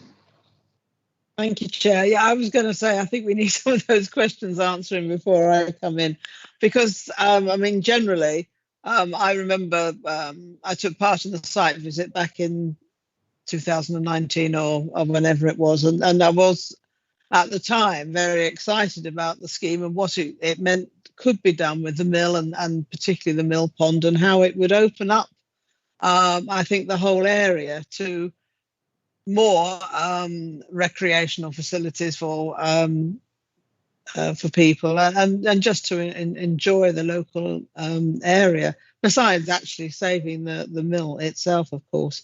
I mean, I do recognise that there's the green belt issue and the listed buildings issue and the risk of flooding as well, but I think certainly those have been addressed in the report, and it's certainly good to hear that Historic England have no objections. I mean, just the second speaker actually did remind me, there was, I should say, a very old rundown mill with water mill and water wheel, etc., in Essex near Dunmow, which must have been A, listed, and B, in the green belt there. It's recently been completely renovated with various houses built around it in the same way that this is, and I have to say a marvellous job has been done there. I mean, it does look, that scheme certainly is certainly worthwhile, and I can see that sort of thing being done here with these houses built around it. I think the whole scheme actually does bring some viability, not just to the mill but to the whole area and to Titanic mill even, and so sustainability for the future. I mean, if we don't do something with these assets that we have, then they will just fall into the canal and become overgrown and of no value really to anyone. So I'm very much in favour of this scheme. I know Councillor Walker's concerns, but I think they are being addressed, if I am hearing rightly. So, to be honest, I will move that we accept the officer's recommendations on this particular scheme. Thank you. Thanks, Carol. Councillor Pinnock. Thank you, Chair. Thank you, Carol. I will second your proposal. This site very neatly illustrates the problems of dealing with dilapidated listed buildings, because you do need enabling development, unless somebody comes along with a huge pot of gold that will help pay for the restoration of a dilapidated building. The only way you will pay for that is by building something else and then selling or leasing the properties so built. It's an well, I was going to say it to some extent. It is unfortunate because we are in the Greenbelt here, and I have visited the site. I was there on Monday, and it is exceedingly dilapidated. I can confirm that. Well graffitied in places, and it is crying out for something to be done with it, because a restored mill building will enhance the area, as it will have done in the past, except in the past, of course, it was an actual working mill and providing employment. But the way of ensuring that the structure, and that's what listing is about to a very large extent, is restored and is then capable of, as they say, beneficial use. In other words, people living in it. The only way you're going to do that is by building other buildings around it. And I think we have been there before. And we did. I remember the discussion afterwards when we were looking at this pre-app idea, that there was a lot of concern about the amount of development, but it seems to me that you're not going to get the mill restored unless, as Mr. Sizer says, you've got this quantum of extra development. And it does seem to me that there are some extra benefits derived from that that overcome the problem of quite a lot of building in the Greenbelt. The developer is clearly up for the challenge. I think this one's a lot more difficult than either Dunkirk Mill in Nailsworth or Barkisland Mill. So I wish him good luck on that, and I hope that the finances of this do actually work. Thank you. Thanks, Andrew. Councillor Sokol. Thank you, Chair. Chair, it's good to see the restoration of a great second mill. Yeah, it certainly it gave a new life to this mill in the Corn Valley. Yeah, with regard to the mill dam, which are written very excitingly which is mill dam built in 1801, over 200 years ago. I'm surprised, you know. So as Council Walker said, it's over 200-year-old mill dam. I think there needs some repair work or needs some reconstruction of this mill to which carry on further in the years and years to come. With regard to the consultation, Councillor Bellamy have said earlier, I think it's no point to go back to the consultation now again. I think if the people, local residents have any views, they can pass it to the officer. Yeah, officer will certainly be taken into account. Yeah. With regard to the material, Chair, I would like to see that natural stone to be used because all the mills in the Corn Valley are natural stone. It doesn't give a good visibility to use the artificial stone.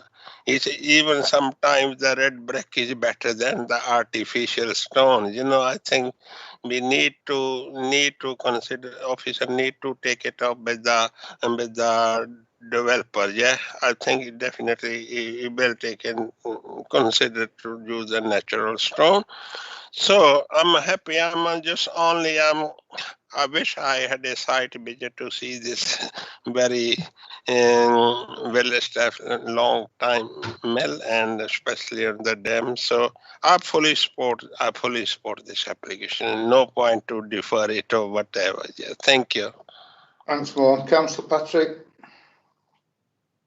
Thanks, Chair. For me, to support this, it has to be spot on. Not least because a lot of these dwellings are being built in the green belt, and I understand why they're being pushed back into the green belt, because they're there to avoid the flood zones. I accept and understand the principle of enabling. The site, of course, is in the Linthwaite Conservation Area. It's next to a Grade 2 star listed mill. Historic England sites at risk. It's a listed mill pond and it's in the green belt, so it has to be right. All these new properties have to be right, and there have been questions around scale. I can see why. You know, do they really need 5-story buildings? It's a question, and I wondered whether the mill, once it's being restored, will be obscured by some of these new buildings from public vistas. I think if that happens, I think it'll be a pity. I hope they've got that right. I can't really tell from the plans. It seems to be surrounded by the new build, but all those kind of things, maybe on balance, I could just about accept. But I cannot, for the life of me, understand how Historic England can agree to it on the basis of fake stone on these new dwellings, because I think they'll look awful.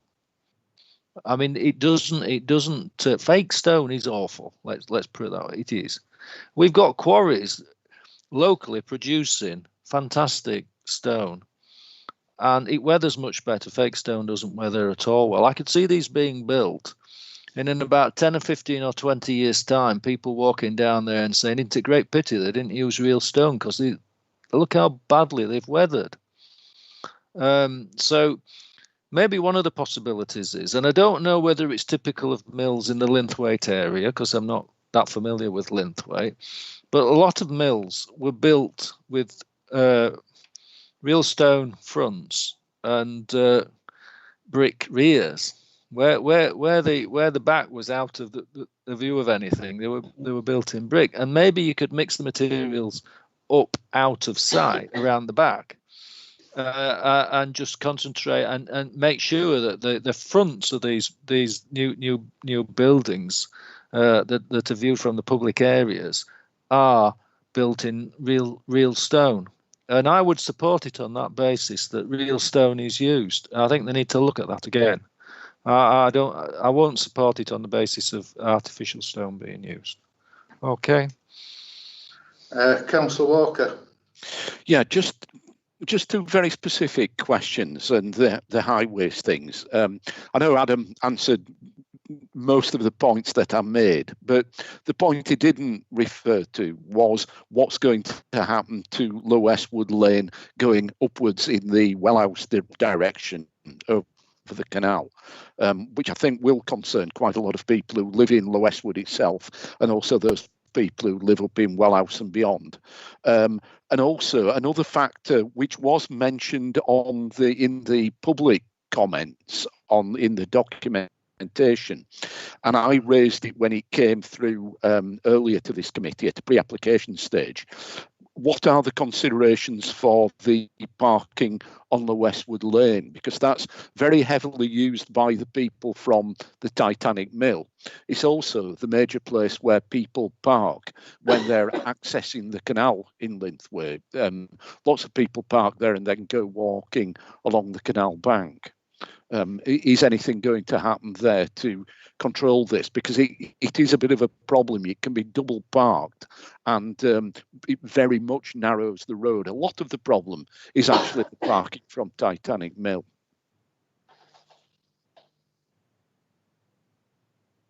Councillor Bellamy, and then I'll bring officers back. Thank you, Chair. Yeah, it's just, I agree with Councillor Walker regarding the road going up to Wellhouse, because that, to be honest, I absolutely agree. There will become a rat run. It'll be the rat run to the motorway, because they'll go that way and up over Balsamore and Scape to get to motorway, and that will become a lot busier, and that road is not good. In fact, none of the roads up there are good, so I do think that needs looking at further. I just want to know as well, if this is likely to go through, can it be conditioned that it is natural stone that's used? Because I really do not think that artificial stone will look right at all, and it doesn't weather the same, and it doesn't look the same. So if it is likely to go, because to be honest, I really don't think I can support this unless it is natural stone throughout. Thank you. Right. Right. Take highways then first, Chris, and then we'll come back to Adam. Chris?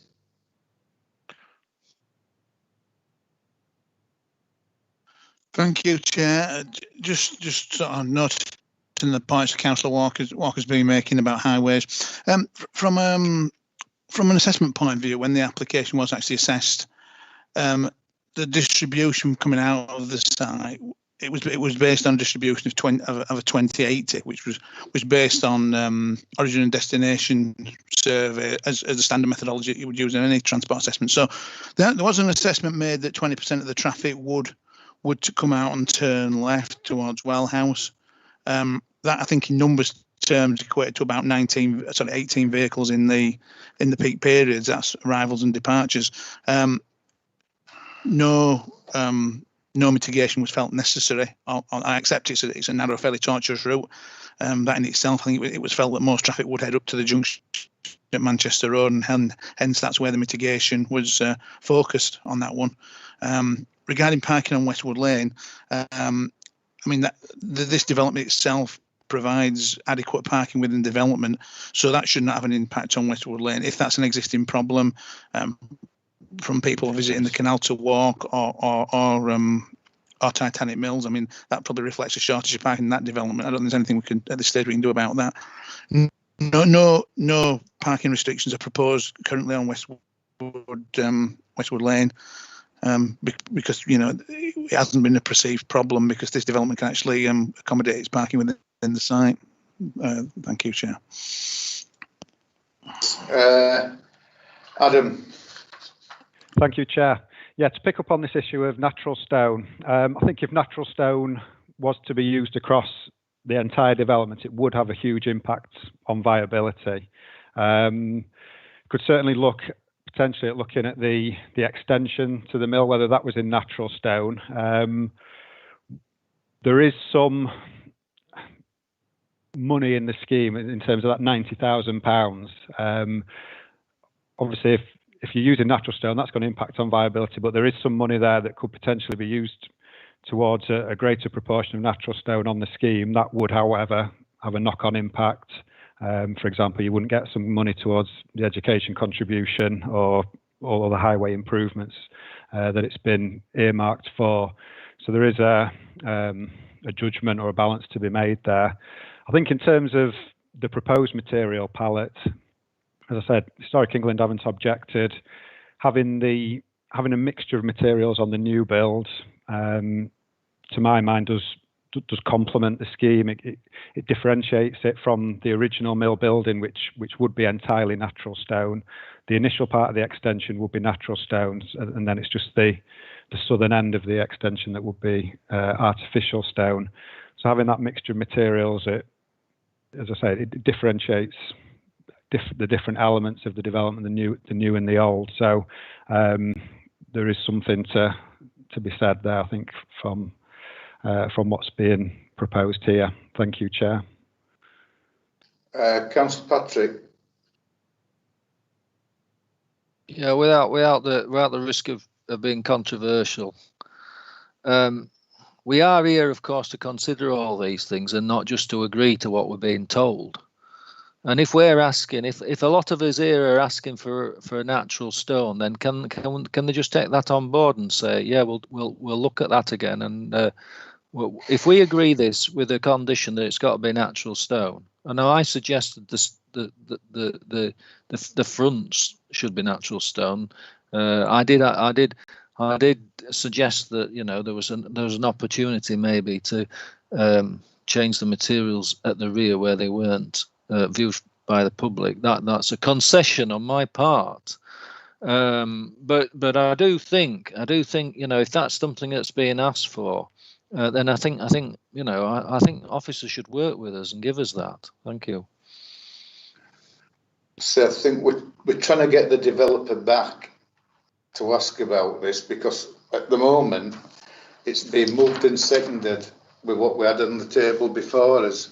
We're not involved in the natural stone, and I think I know what the developer will say. You can either have one or other, or, you know, it reminds me, Andrew will know about this, about Batley Hospital. It's virtually the same case.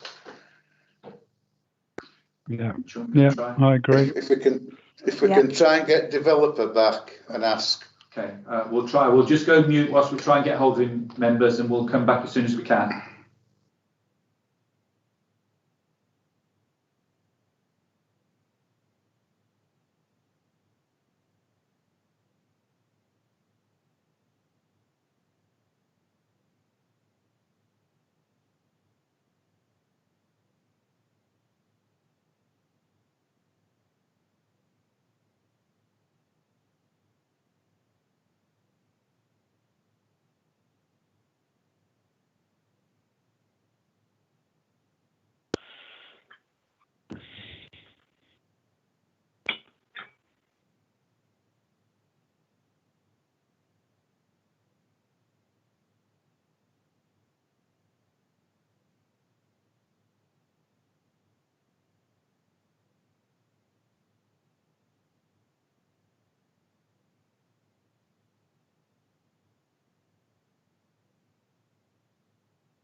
We're having some debate about natural stone, whether it's fronts, backs, or if all of it were natural stone. There's the £90,000 that's set aside for certain things now. Would eat well into that 90 grand? I have a funny feeling it would. No, I was listening to what's being said, and yes, I've got no great passion towards artificial stone. I prefer natural. I'm happy to go with natural stone on the mill section, the extension to the original mill, and I quite like Councillor Patrick's idea that you have natural stone to the open areas, like open to the mill pond and all aspects that surround the mill itself, like the green and the the buildings to the west. And the idea of perhaps using a different material, the brick was suggested, towards the reverse sides, which aren't part of the mill aspect. Those would be, I'd be happy to concede and the artificial stone for that, on that sort of arrangement. I think that could work quite well. Right. Okay. Right. Thank you, Mike, for that. Right. Okay. Thank you. Thank you. Right, committee. Has that put your minds at ease? Councillor Patterson.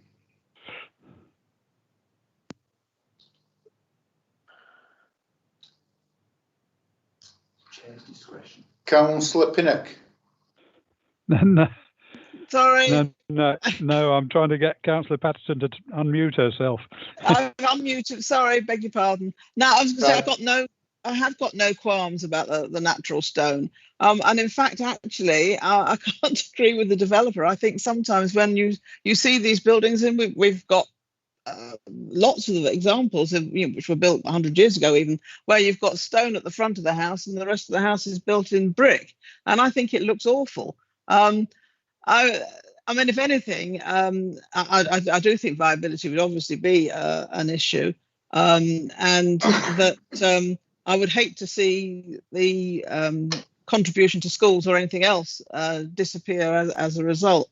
So, and also, I think that if a compromise in terms of materials was needed, then I would go for some cladding, completely a modern cladding even. I mean, and be quite adventurous. I mean, do a grand designs on the buildings. But I think, I mean, the buildings on the whole, the new houses will be, there is no back to them. They will be seen either from the canal or the river or from the Manchester Road, back and front. So I really, it would be great, yes, if the developer can find the money to do the extension to the mill in natural stone, but I would not really want to contemplate seeing those houses being done half in half. So as it is, I will still move the resolution as set out in the report. Thank you. Other members, there's a hell of a lot of rubbish coming through on Talk Bar, which I'm not going to address. Elected members that are on this committee, has anybody else please got anything else to say? Move to the vote. Right, well, it has been moved and it has been seconded. We've got some useful information out of Mike, so we are going to move to a vote. Richard? Okay, so are we moving to condition of natural stone, Chair? No. No, it's just to confirm, Councillor Sokol, the Councillor Patterson moved officer's recommendation as outlined in the submitted report, and that was seconded by Councillor Pinnock. So the vote we're going for is as per officer recommendation. So if I can start with Councillor Bellamy. In that case, then no, I'm against. It should be natural stone. Councillor Patrick. Against. Councillor Patterson. For.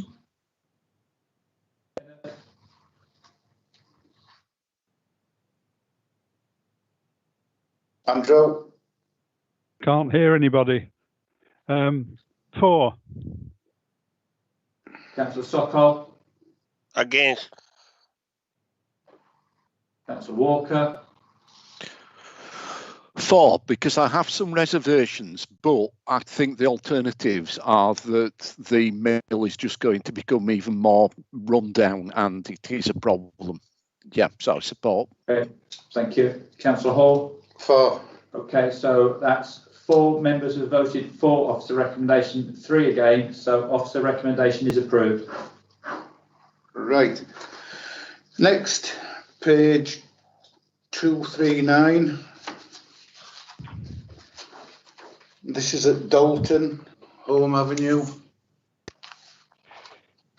Yeah, thank you, Chair.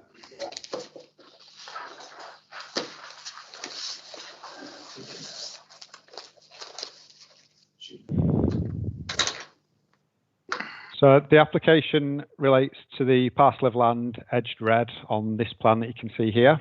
It's a steeply sloping piece of overgrown land which rises up from Home Avenue towards Forest Road. So you've got Home Avenue down here, Forest Road at the back of the site. The site is allocated for housing in the local plan and has planning permission for 22 dwellings by virtue of a 2018 outline planning permission and a subsequent reserve matters approval.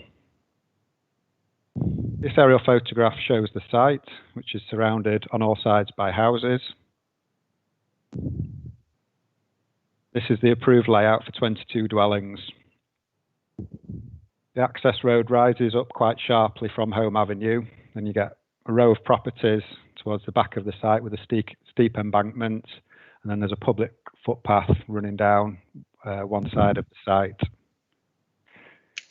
This section indicates the extent of the site's steeply sloping topography. You've got on the right hand side existing houses on Forest Road, and down on the far left hand side the houses on Home Avenue, and then the approved new build houses that step up within the site. So you can see there's a significant difference in levels between that one part of the site and down where the access is. The outline permission includes conditions to secure arrangements for the provision of affordable housing, open space and education. The developer has applied to discharge these conditions on the basis that no such contributions can be provided. This is because the abnormal costs associated with developing this site mean that the inclusion of these planning obligations would render the scheme unviable. The abnormal costs are the extent of retaining walls and structures that are needed in order to build houses on this steeply sloping site. The applicant has provided a viability appraisal to support their case, and this has been independently assessed on behalf of the council. The independent assessment concludes that with the inclusion of 4 affordable dwellings and an open space contribution, the scheme would not deliver a suitable profit for the developer, which is generally accepted as being between 15% and 20% of the gross development value. On lower risk developments, a profit level of around 15% may be reasonable, whereas on higher risk developments, a profit level in the region of 20% may be more suitable. When affordable housing and open space are omitted from the scheme, the development would yield a profit level of 17% of the gross development value, which falls within generally accepted parameters. On this site, 17% profit is considered to be a reasonable return, considering the level of risk for the developer, given the topographical constraints and how that may impact on the build process and the attractiveness to buyers. Officers consider that the independent appraisal represents a robust and accurate assessment of the development costs and accept that the profit level is suitable. In conclusion, this site has been allocated for housing for over 20 years, and its planning history suggests that it is a difficult site to bring forward. Considering the conclusion of the independent assessment, it is recommended that the conditions requiring the provision of affordable housing and open space are discharged on the basis of nil contributions. The condition requiring an education contribution falls away because the number of dwellings that has been approved does not meet the trigger for a contribution. Thank you, Chair. Thank you. Right, we've got 4 speakers. First speaker is Stephen Riddles.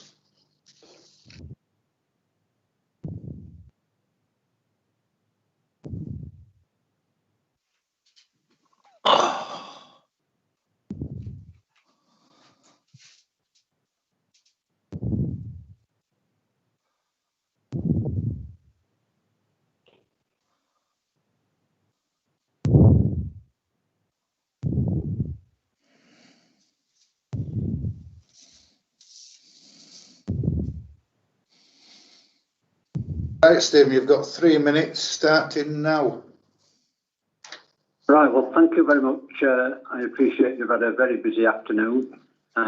What I'd like to say is that I would like to publicly state that I believe it is both ethically and morally wrong for the committee to allow the discharge of conditions 14 and 15 simply on the grounds of traffic or the lack of it to the applicant. The plans for this development have clearly shown that the topography of this area was always going to be extremely difficult for the work that would be required.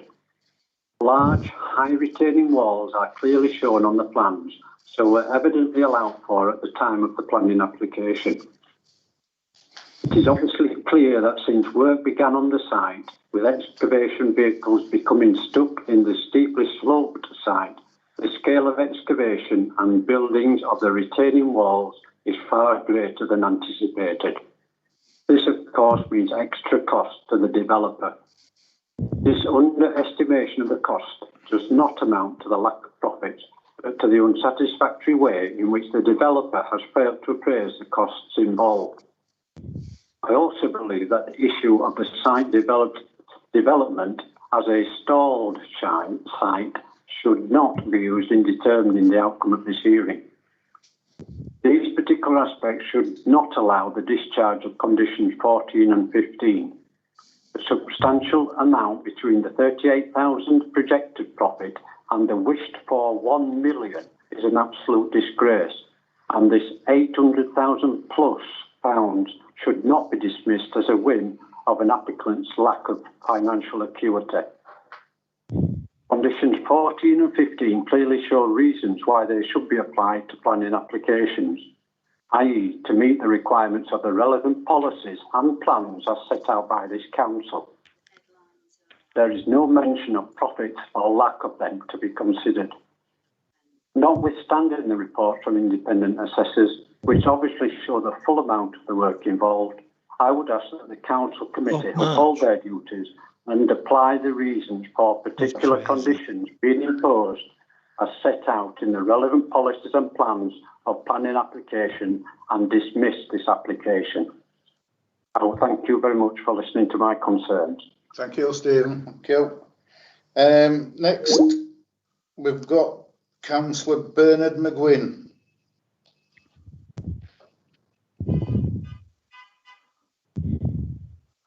Hi, Steve. Hiya. You've got 5 minutes, Bernard, starting from now.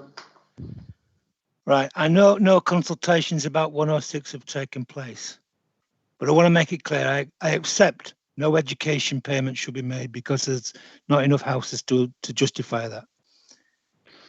I want to make it clear from the beginning, in case I don't get to say what I'll say at the end.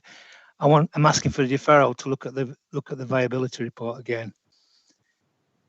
A viability report leads to a reduction on average from 28% of designated affordable housing down to 7%, according to a 2017 Shelter report. It also has to be pointed out that council staff in general do not have the expertise to challenge them. Viability reports, according to the National Planning Policy Framework, should be clear and easily understandable to the public. I contend that this particular one is not. It is important to recognise what the planning decision is about. It is to decide whether the developer of this plot should pay infrastructure costs. The problem of this field are well known. It should come as no surprise that there are considerable costs because of this topography or slope of the land. It has been put in the local plan after being part of the old urban unitary UDP, and after permission to build was given in 1987. Looking at the local plan, there are no notes in it to reflect the difficulties of building here.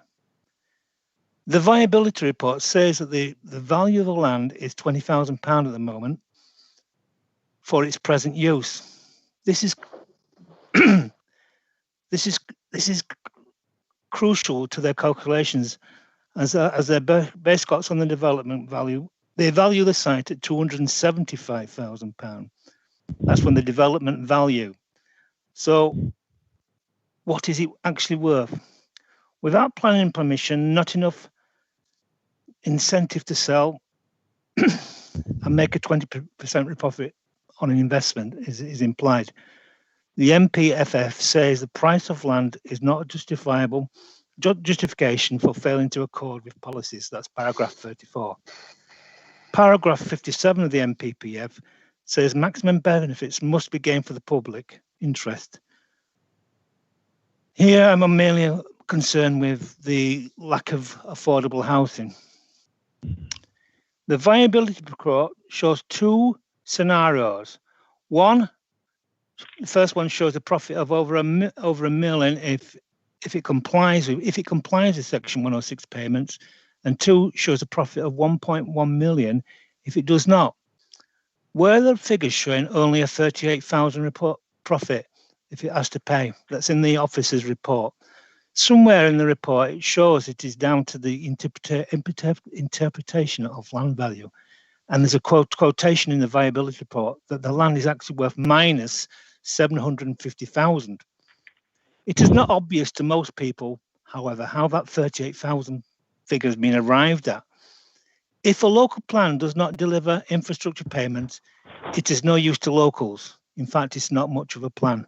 So therefore, I ask you to defer to have another look at the figures and negotiate the 106 payments. Thank you very much. Right, thanks, Bernard. Next, it's Councillor Alison Rowe. Hello, good afternoon. Thank you, Steve. I'd just like to say the following. It's fairly brief. This site is allocated for development in the local plan. The site is clearly difficult to develop.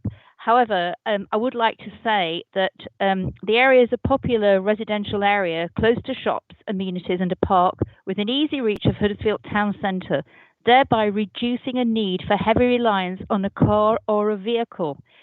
And as such, it makes it an ideal plot of land for affordable housing stock to be built. And you're going to lose the opportunity. You're going to lose for affordable houses in a really good area for affordable housing if you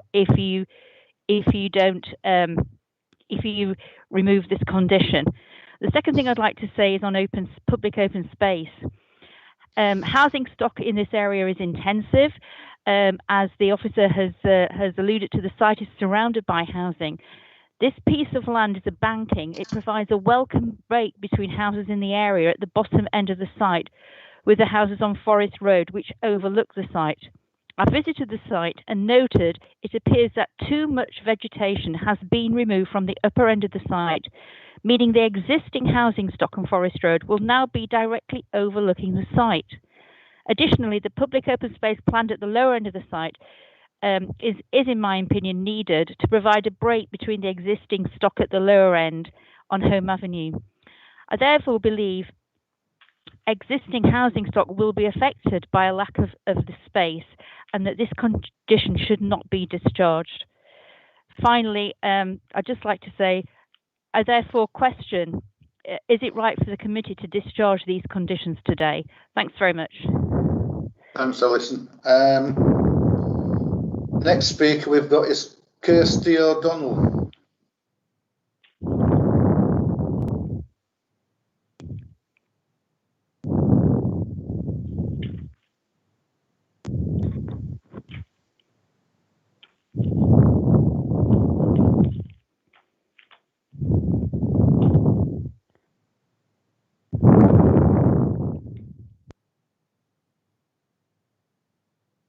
Okay, that's fine. Thanks. Kirsty, you've got 3 minutes starting from now.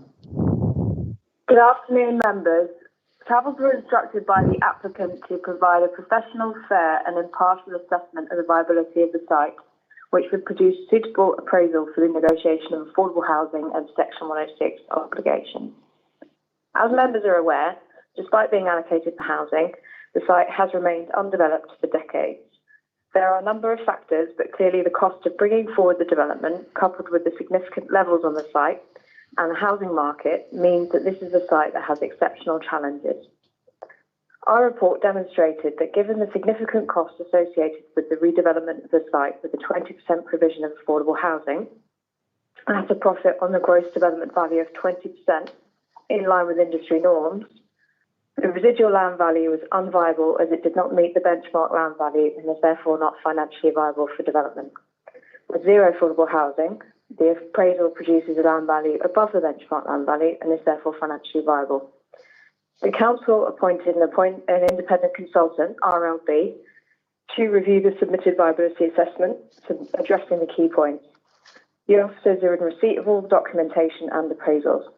Due to time constraints in line with protocol, I'm unable to go into detail of their report and appraisals, but I can confirm that the Council's independent consultant, RLB, has stated that they agree that the site is not viable at any level of affordable.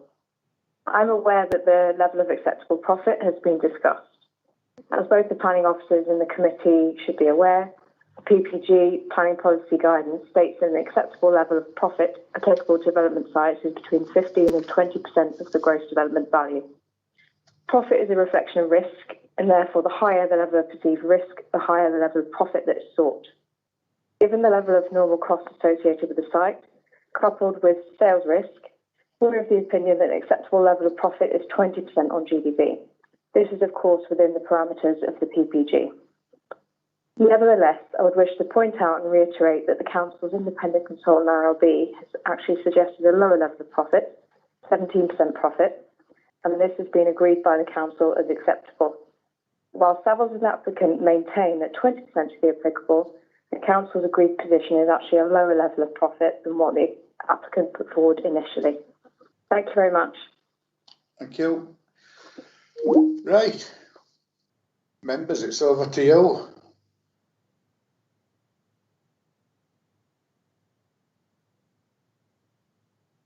Councillor Penine. Thank you, Chair. Yes, I visited this site on Monday, and the first thing that struck me was an almost bare hillside. Like Councillor Munro, I observed, or at least I think I observed, that some of the vegetation that was on that hillside has been cleared off. I don't know how stable it is. I know this isn't necessarily anything to do with what we're actually being asked to judge, but I'm a bit worried that we've got a site that may be unstable, and something might need to be done about that.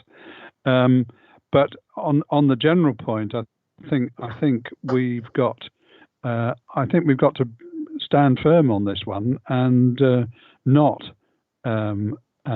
discharge these conditions, because except for 16, because I think that that's been rendered null and void. The other two, as the local members have said, we need to get some community benefit out of it. Thank you, Chair. Thanks, Andrew. Councillor Patrick.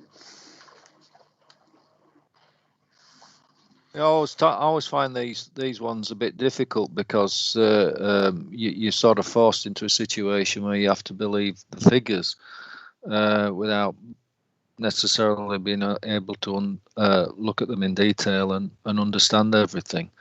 What I would like to know is the viability study based on all 4 affordable units going plus the open space going, or did they actually look at the possibility of providing part of it? So for example, did they look at whether they could afford the affordable units on their own without the open space contribution, or could they afford 2 affordable units instead of 4 affordable units? Can I have some clarification on that, please? Yeah.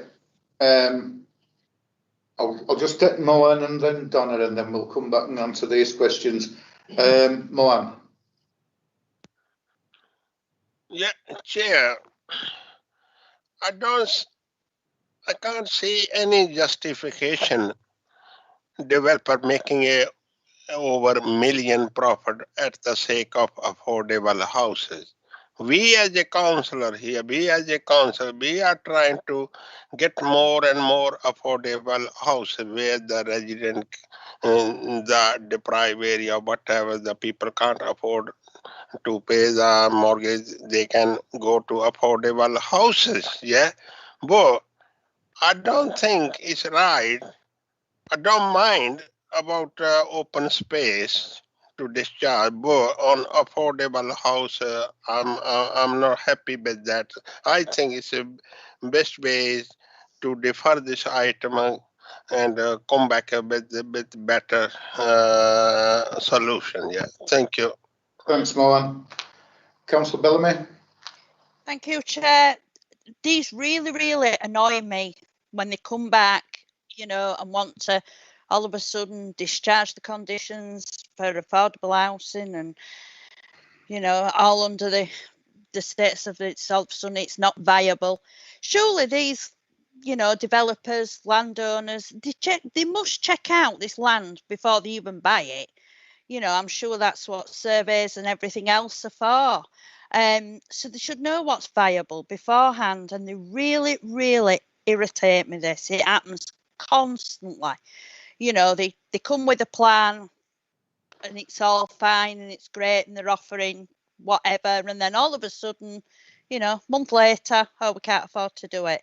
So to be honest, looking at it at the moment, I'm completely against kicking these into long grass or whatever.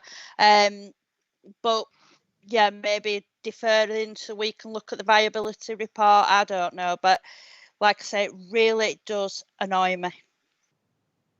Thank you. I take it you're not right happy with it then, Donna. I've got to say, when I was briefed on this, no, I don't like it at all. And you know, these developers, like some of you have said, they're supposed to be business people, and all this lot should be looked into prior to anything at all being started. I'm totally in favour of it being deferred, and we get a proper viability report back to this committee. So I'll move it. Have I got a seconder? I second it. Thanks, Mohan. So, Chair, could someone ask my questions? Yeah. Adam, I think. Adam. Thank you, Chair. Yeah, so Councillor Patrick, you asked questions around different scenarios, whether they'd been considered. The independent assessment, that looked at the four affordable units and an open space contribution, and that resulted in a negative residual land value, so a loss for the developer essentially. So even if the number of units was played around with to get it, you know, two or three or whatever it may be, or just looking at open space, that wasn't going to, in terms of the independent assessment, that wasn't going to change anything. So it was only when everything was stripped out in terms of affordable housing and open space that they arrived at this 17% profit, which equates to about £1 million. And the independent assessor said that they felt that 17% was reasonable on this site. Thank you, Chair. Right, thanks, Adam. Well, you know, I think that area it certainly deserves something back. So I'm quite prepared to have a viability study done and it come back to this committee. So it's been moved, it's been seconded. All right, to take a vote on it? Yeah. Yeah, okay. Right, we'll go to a vote. Okay, so thank you. So this is a vote for deferment. So Councillor Bellamy? For. Councillor Patrick? For. Councillor Patterson? For. Councillor Pinnock? For. Councillor Sokol? For. Councillor Walker? For. Councillor Hall? For. Okay, that motion's carried, so the application is deferred. 7-0. Right, page 235 next, and we go back to Shawcross.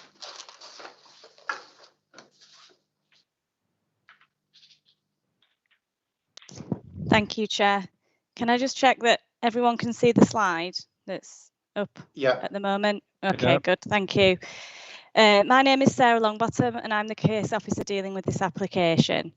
So the application site shown here comprises land bound by Leeds Road to the north, John Ormsby VC Way to the south, and Our Lane to the southeast. The site is on land allocated as a priority employment area within the Kirklees local plan. To the southwest are industrial units on the remainder of the allocation, with an office building to the south and residential properties to the east. And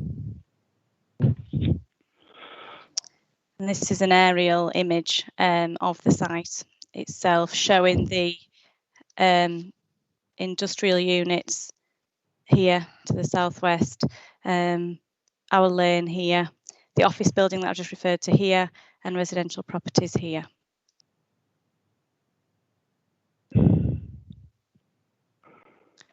Permission is sought for the erection of a restaurant and drive-through with associated car parking and landscaping. The restaurant building would be located on the northern part of the site, with car parking to the south, whilst the drive-through lane would run along the western side of the building and back up and then round the northern point, back down the eastern side. Vehicular access would be taken from our lane to the southeast, with pedestrian access, another pedestrian access point on that northwestern corner of the site. Due to the location of the site outside the town centre, the applicant undertook a sequential test as set out in paragraphs 10.6 and 10.7 of the committee report, outlining their business model and the catchment area that was considered. As no sequentially preferable sites are available, the sequential test is deemed to have been passed. In respect of the priority employment area allocation, the proposal would constitute an employment generating use, providing approximately 65 jobs. It would also be compatible with the existing businesses on the rest of the allocation. The principle of development is therefore considered to be acceptable. As I previously mentioned, residential properties are located to the east of the site, and these are most notably 18 and 18 Our Lane, which I'll just point out here. So that's a pair of semi-detached properties.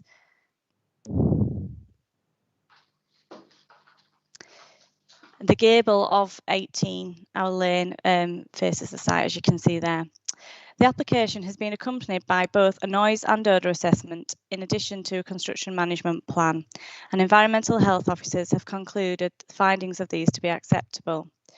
Conditions restricting the hours of opening and hours of deliveries are recommended, and these are set out within the report. The provision of an acoustic fence is also proposed along part of the eastern boundary of the site, and this formed part of the noise mitigation measures relating to a previous approval for a restaurant and takeaway units that was granted in 2017. Members will note from the report that a significant number of representations have been received, both in objection and support of the proposals. The comments raised are addressed within the report and update. So I've just moved on to the elevations of the building, which you should be able to see there. The building would be single storey in scale, facing a combination of materials, and this is considered to be acceptable within this mixed use area, where there are both traditional stone properties and industrial buildings in the surrounding vicinity. Some areas of landscaping are proposed which would be of benefit to visual amenity, and this would comply with policy LP24 of the Kirklees local plan in respect of design.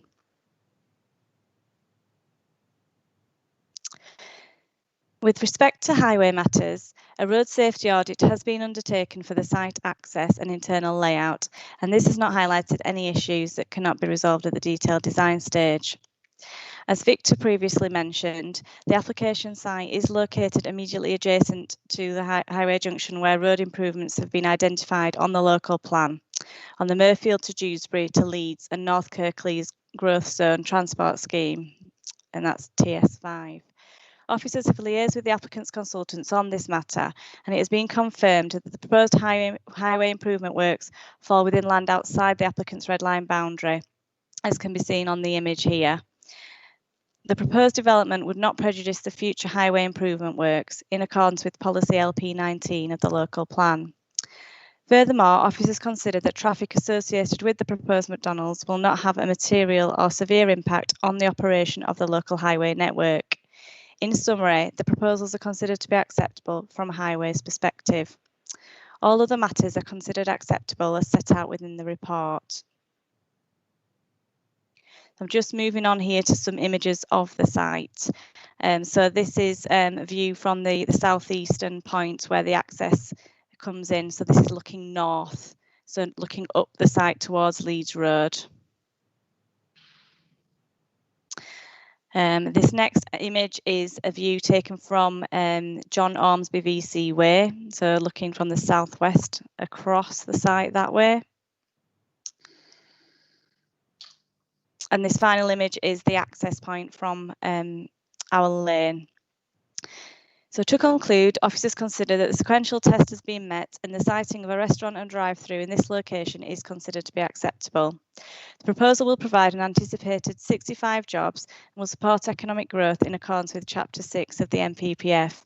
There will be no significant detrimental impact upon residential or visual amenity or highway safety, subject to the imposition of conditions.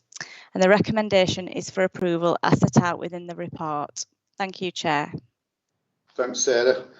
Right, we've got a few speakers. First one is Claire Thistleton.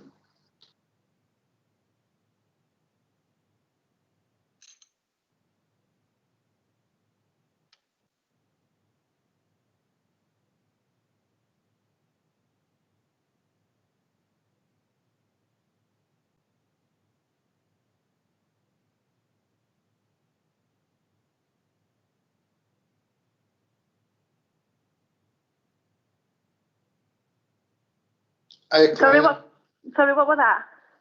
Yeah, the chair will speak to you next, and then you can address the committee. All right, brilliant. Yeah. Right, you've got 3 minutes, Claire, and it starts from now. I will be objecting on behalf of myself and the residents living on Smallwood Road who are unable to attend this meeting. There are in fact 7 McDonald's in a 5-mile radius of Shaw Cross, the closest being 3 miles. It is unacceptable placing a fast food restaurant such as a McDonald's opposite 2 primary schools with government guidelines of obesity. School meals have been altered to healthy eating standards so that children can have healthy, balanced diets. To then build a McDonald's within 100 yards of a junior school, that's just contradicting the government guidelines. This is also being built in the middle of residential homes. All other McDonald's in this area are within retail parks, shopping centres or supermarkets, not homes. The planning application to build a McDonald's at White Bear on Tingley Roundabout was denied numerous times by the Leeds City Council because it was too close to residential homes. Yet this McDonald's will be built behind people's gardens. The traffic on our lane is unbelievably hectic already, so adding another McDonald's will 100% cause highway safety issues and put adults and children at great risk.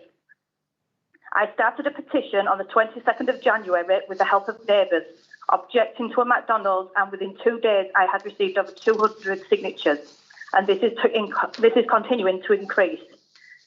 It is currently standing at 282 local signatures against the McDonald's.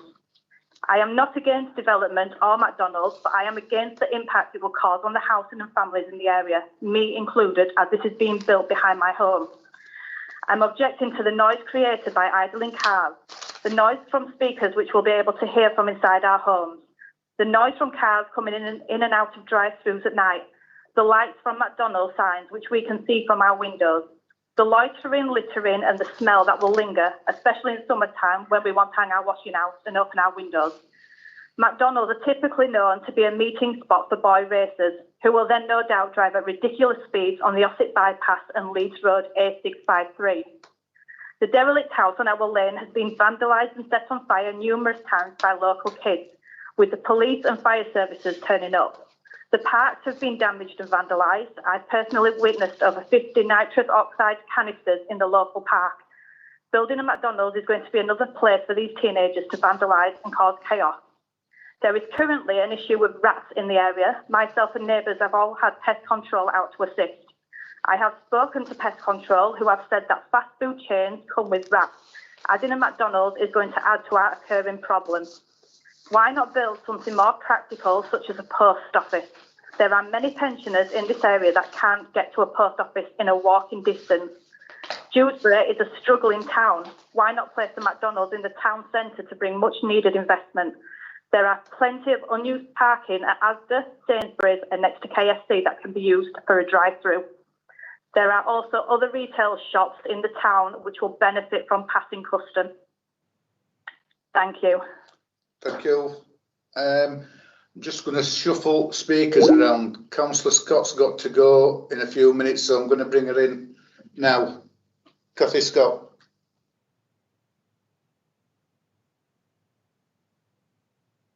I need to ring her down on that.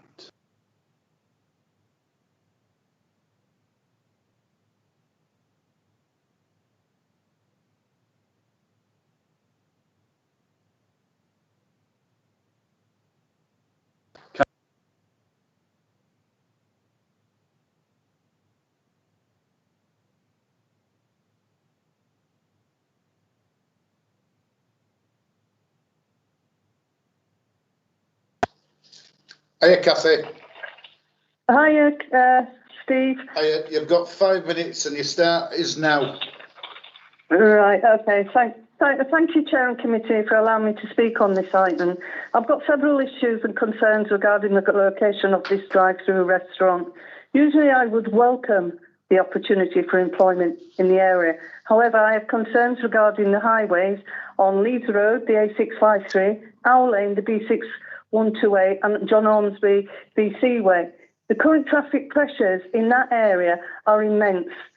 Any additional pressures on it we would not be able to cope with it. I'm referring to the entrance of the site. Now, I've seen the slides that have been shown, and the angle of it is not fair because it's not actually showing you an accurate site location round there and all the road pressures. Committee, I ask you to look at the layout of this roadwork and the surrounding areas of this site and the pressures that we already have. There is already a mini roundabout on Owl Lane, which also supports a very large trading estate on Horace Waller Way. Both are heavily used. It's an industrial site. Owl Lane, where the proposed entrance is equally has tailbacks, with traffic queuing at the lights, which blocks the site entrance as they wait to access the Leeds Road A653. I use this daily, so I am very familiar with this. Immediately through the lights is Shawcross Infant and Nursery School. I'm worried about pedestrian safety. There is emitted immediately through them lights, there is a pedestrian crossing. Now, safety is paramount for the local people around there, and the pedestrian crossing immediately through it not only causes the traffic to stop, but there's also vehicle access to a local rugby club there, and also partly used for the school. I think that's a whole issue that really needs looking into on Owl Lane in that area because of the pressures. It can't wait, and we can't allow development to continue around there without that being dealt with. The second part is I'm also very concerned about the residential impact on the quality of the lives and the traffic, the smell and the odours for the local people around there. What was emitted from the report, immediately across the road is the housing estate, which is accessed from Owl Lane onto Smallwood Road. The residents do have a heavy traffic flow coming and going from there. So it's not unreasonable that this is asked that we look at it. The next part is the times and the operations. Should you look in favour of this application in section 10.23? It's totally unreasonable. And should you approve it, I would ask you to do a reduction in trading times. I don't support this application. Committee, this is a small area. We have Dewsbury Rams Rugby Club on Owl Lane down the road. There's a 4G pitch that's also used. It's also used as a car boot. Traffic and patrons that use them facilities often park on Owl Lane and just leave the cars despite residents' objections. Amberwood Chase development is being built out at the moment and they struggle to get in and out of that site at Owl Lane. You have just approved today the Owl Lane site for 260 houses despite concerns raised regarding highways and its pressures. It was said that it would be able to cope with a further 260. Well, I live there and the residents around there can tell you, believe me, we can't. There is a Shawcross Rugby Club entrance, as I mentioned before, immediately through the lights, and it plays with major teams from junior to open age. Coach and traffic problems are often found there. Shawcross Infants and Nursery, as I pointed out, their entrance is immediately through the lights. That's one of the accesses. It's not acceptable. The trading estate, and there's a trading estate, as I mentioned earlier, and also a garage, which often you'll find queuing. It's for entrance and exit on this A653, which adds more pressure, and it actually tails back for hours. The extraordinary times have probably prevented you from going to a site visit. I know you've seen the aerial view, but I think through the lens of the camera, it's not been a fair judgment of what it really does look like. This will cause chaos to the infrastructure, which is barely coping now, and which was proposed in another application earlier today, is not going to help or enhance the area. It's going to hinder it even further. And I want members to remember, if you look back, have a look back at the Heckman-White McDonald's, the pressures that's caused and the tailbacks. Thank you for your time. Thanks, Cathy. Thank you. Next speaker is Patrick Dooley.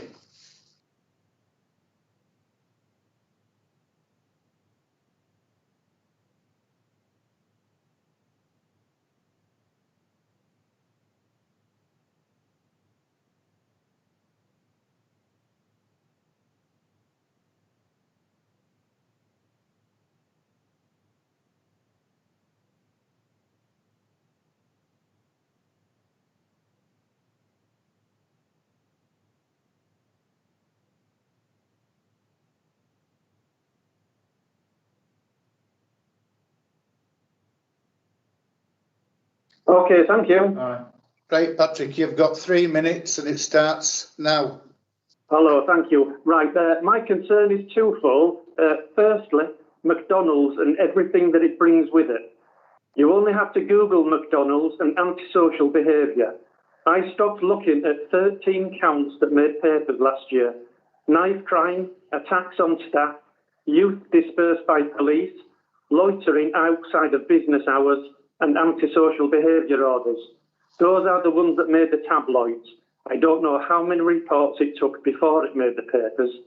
McDonald's are notorious hotspots for teenagers and young adults to meet up in cars, and with a border that touches residential dwellings, that is a recipe for noise and nuisance to neighbours. We already have problems with vermin in the area, as Reece has told. We had visits from Eric Firth and Karen North in 2015 when we reported investigating rats. We track them yearly ever since, and at least 7 neighbours have spoken openly about them. That will only get worse with the attraction of McDonald's. Littering and takeaways go hand in hand.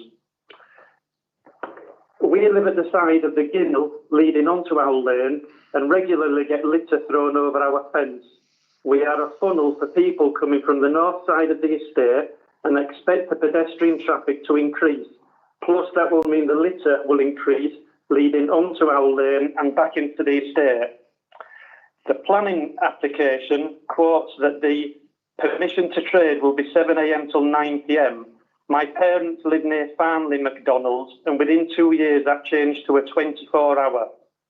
Secondly, I have been hounding the council and highways since 2011 with emails and phone calls about Owl Lane and the traffic intensity. I sent 6 emails in 2011 to Amanda Stubley, Hamid Mayet, Mahmoud Akhtar, Paul Kane, Kathy Scott and Eric Firth, all about the road, the intensity of traffic, the air pollution. I suggested 3 times in 2012, 2015 and 2020 that it be redirected from Owl Lane to Challenge Way to bypass people's houses. All answered to the effect that they don't care. I even suggested making Owl Lane one way so that would at least halve the traffic. It would all come down to cost, was the response. In summer, when it is warm, you cannot sleep with your windows open because the traffic starts from 5:30 till about 11 at night and we get fumes in. Add a hotspot like a McDonald's to an already burgeoning unclassed road and it will make life hell along there. Traffic will be at a standstill from the roundabout to the lights with cars trying to get in and out. Please. You've had 3 minutes now. Okay, sorry. Thank you. Next, we've got Eric Firth.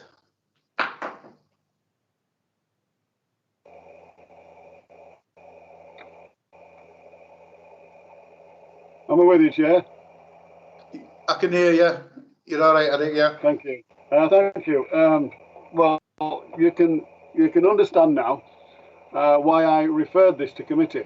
It was always going to be contentious, and I think my colleague and the speakers so far, the local folk, have spoken very well, and I have actually little to say anymore because they've said just about everything I can say.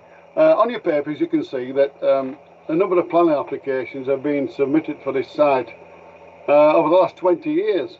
In fact, there are still some footings on the site, I think, for the motel, which just seem to disappear off the face of the earth. But I think they've spoken very well about the situation, particularly the traffic situation, and the opening hours, which you will see in your papers are 5 a.m. to 12 p.m., which it's a long day, a very long day, and will have an impact on local folks' amenities. So, with all due respect, colleagues, I would ask you to reject this application. Short and sweet, but I think the points have already been well made. Thank you. Just like you, Eddie. Thank you, Chair. Right. Councillor Lukic next. Thank you, Chair. The elected member comments already made about traffic would have also been just as, if not more applicable, to the Barrett's application you considered earlier, but they weren't brought up then. Why would this application cause absolute chaos in their view when 260 homes just down the road supposedly wouldn't? Just an observation. This particular application has split opinions in Dewsbury with both objectors and supporters. I have to acknowledge the dozens of jobs this development would bring and that this site is currently unattractive wasteland. It's within a priority employment area and has already been given approval for a restaurant and hot food outlets relatively recently.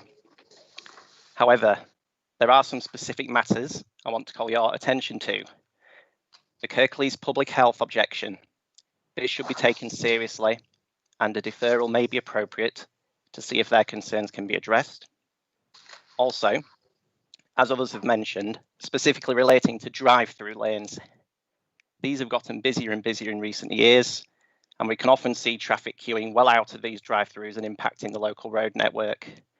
There is a headline, another headline, because there's been several, but one just today on Yorkshire Live about McDonald's in the Wakefield district having to deploy traffic marshals.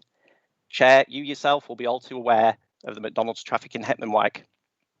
We have a responsibility to ensure that under no circumstances traffic queuing out of this drive-through is allowed to block our lane. This absolutely must not happen on a busy main road and would cause further gridlock on Leeds Road and John Ormsby Way. I would therefore like to ask if a condition should be put on the operation of the drive-through lane if this application is approved, specifically so that the queue must be closed for at least 30 minutes if it extends outside the car park to safeguard the safe and efficient operation of the highway network. Customers could still be directed to use any available spaces in the car park in this situation. If the potential queuing cannot be controlled by condition, then I would argue that this application should be refused. Thank you. Thank you. Final speaker is Phil Isherwood.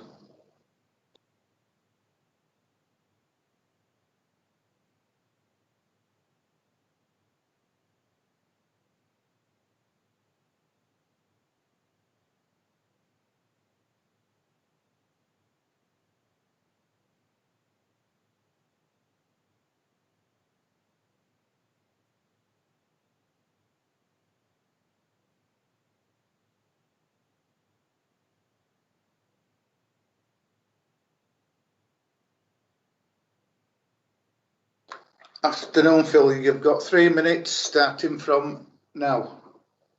Thank you and good evening. Thank you for allowing me the opportunity to speak. My name is Philip and I'm responsible for purchasing the new sites for McDonald's restaurants. I wanted to take this opportunity to provide some context about how we operate our restaurants and add some details to the report, including how McDonald's has addressed specific concerns regarding this proposal. But before I begin,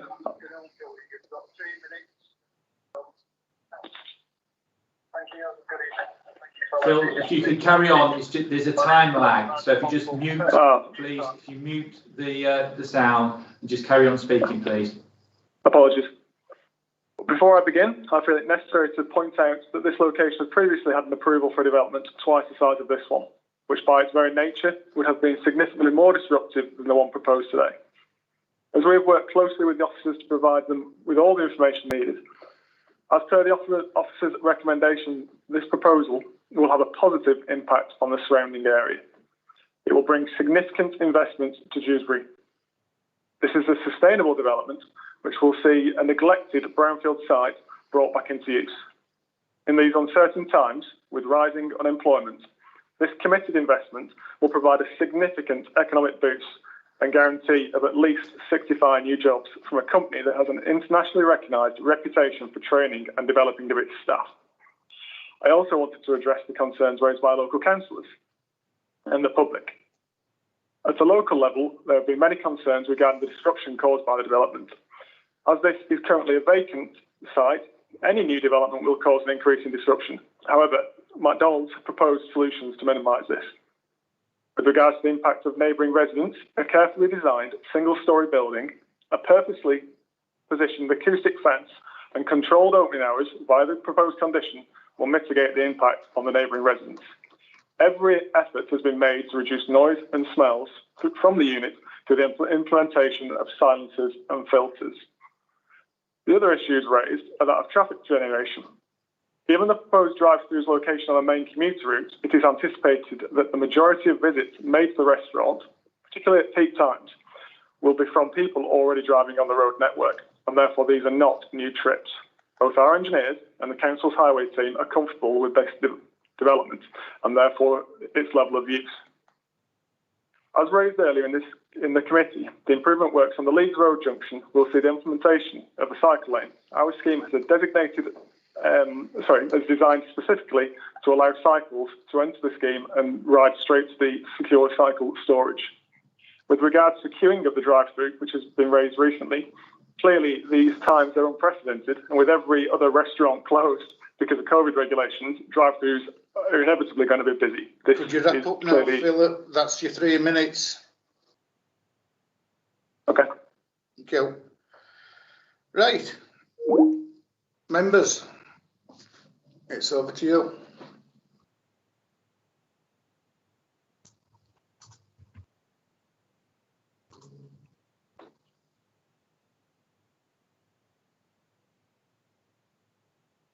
Nobody wanting to talk? Moan.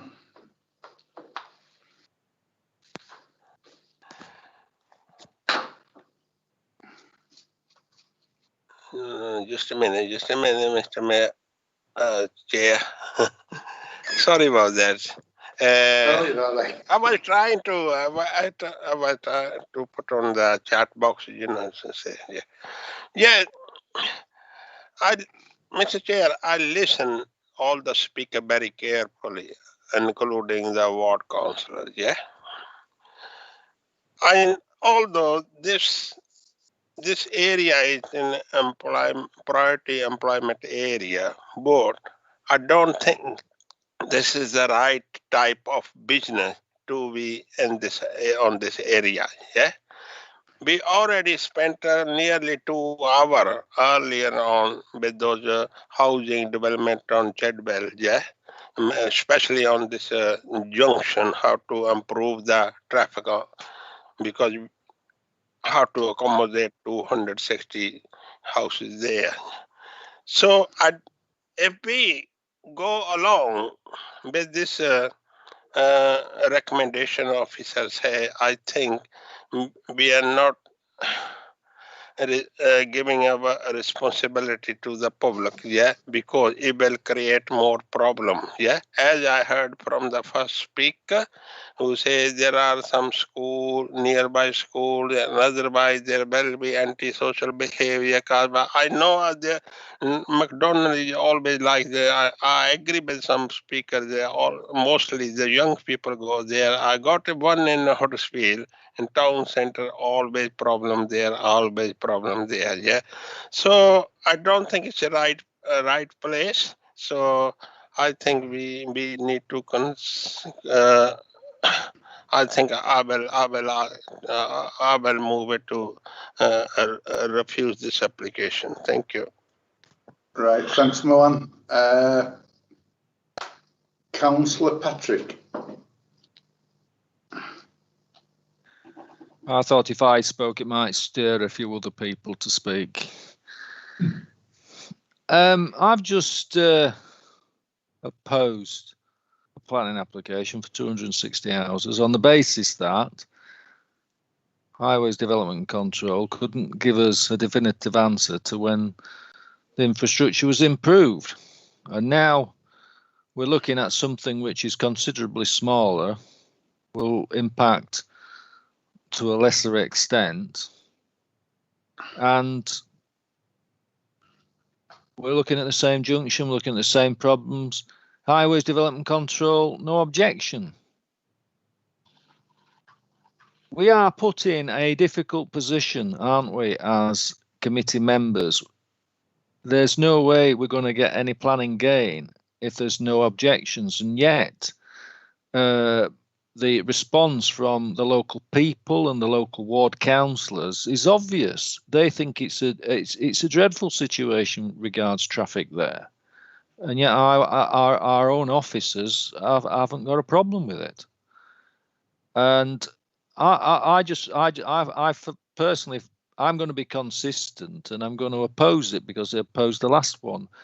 But you know, we've got a site offering job opportunities that we can't develop because the road situation is so bad. If our Highways Development Control people recognise that the situation that the residents talk of, then we might end up with some planning gain out of it.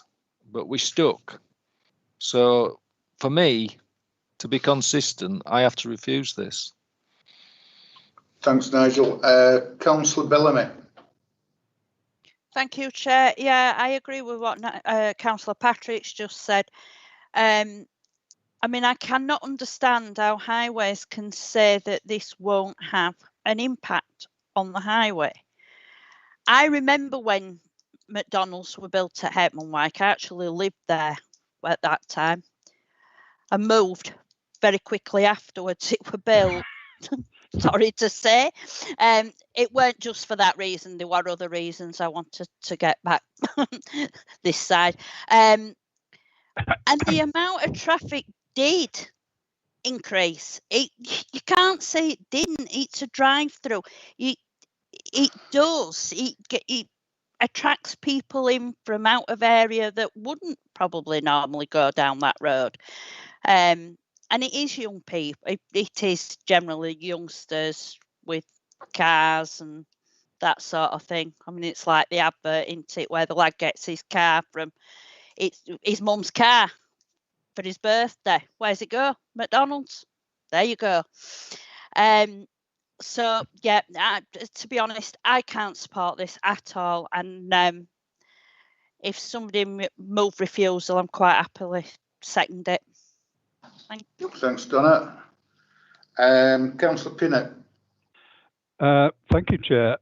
It comes to something, actually, when all three ward members turn up to a planning committee meeting and all are taking more or less the same line. I can't really, other than the employment side of this, I can't think of a good word to say for it, because it will cause traffic issues. It will cause the sort of problems that the person who lives at the back of the site mentioned, in terms of odours and vermin. Right. If we're going to refuse it, what reasons are we going to give? I'm sure highways is one.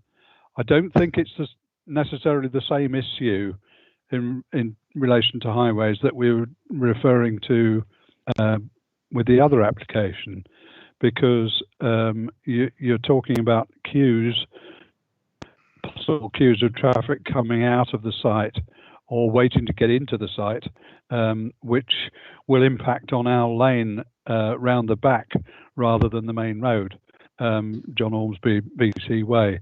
So it is a little bit different from the other one, but I'm sure that is one of the issues that we want to cite as a reason for refusal.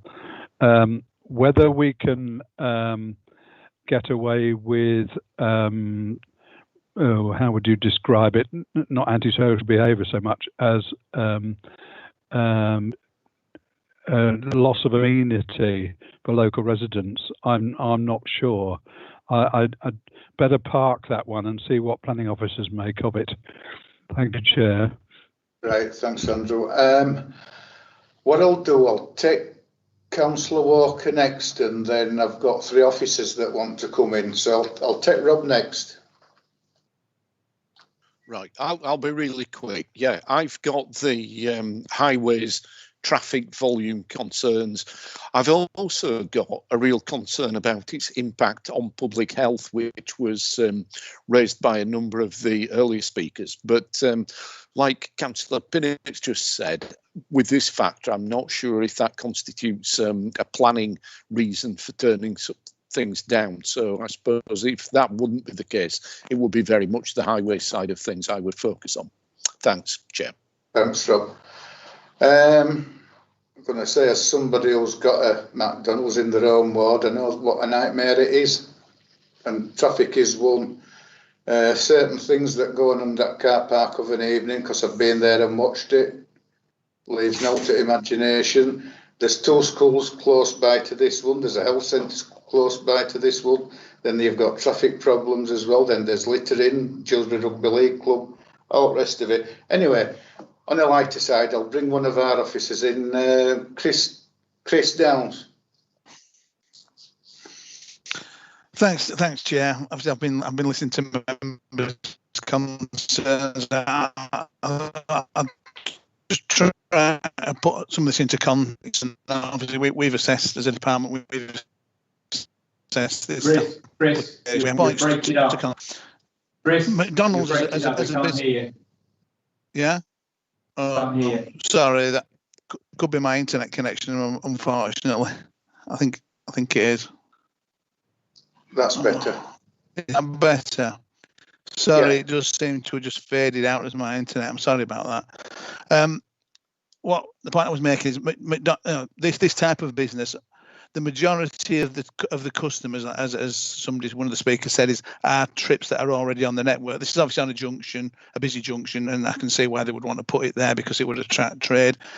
The majority of their customers, over 50% of their customers, will be trips that are already on the network, so they won't be generating any additional traffic. I think comparable surveys of McDonald's up and down the country suggest that 53% of the trips are actually people who are already on the network, and obviously 47 would be new trips that may either be diverted from somewhere else on the network, or would somebody, we're going from McDonald's sort of thing. Now, in terms of vehicle numbers, I mean, we've obviously looked at what are the peak periods for a development this time, which are actually Friday and Saturday. Saturday sort of lunch time period are the peak periods for these type of developments.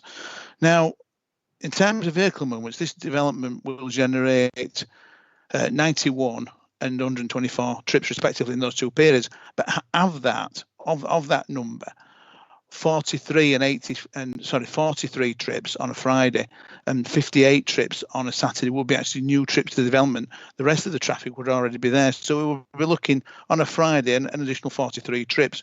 This would attract an extra 43 trips in the peak hour. It's peak train time. Now, we've assessed the traffic generation from this development, obviously using, we actually took the figures and it was assessed using the council's model for the Shawcross improvement scheme, and it could accommodate that level of development without causing a severe impact.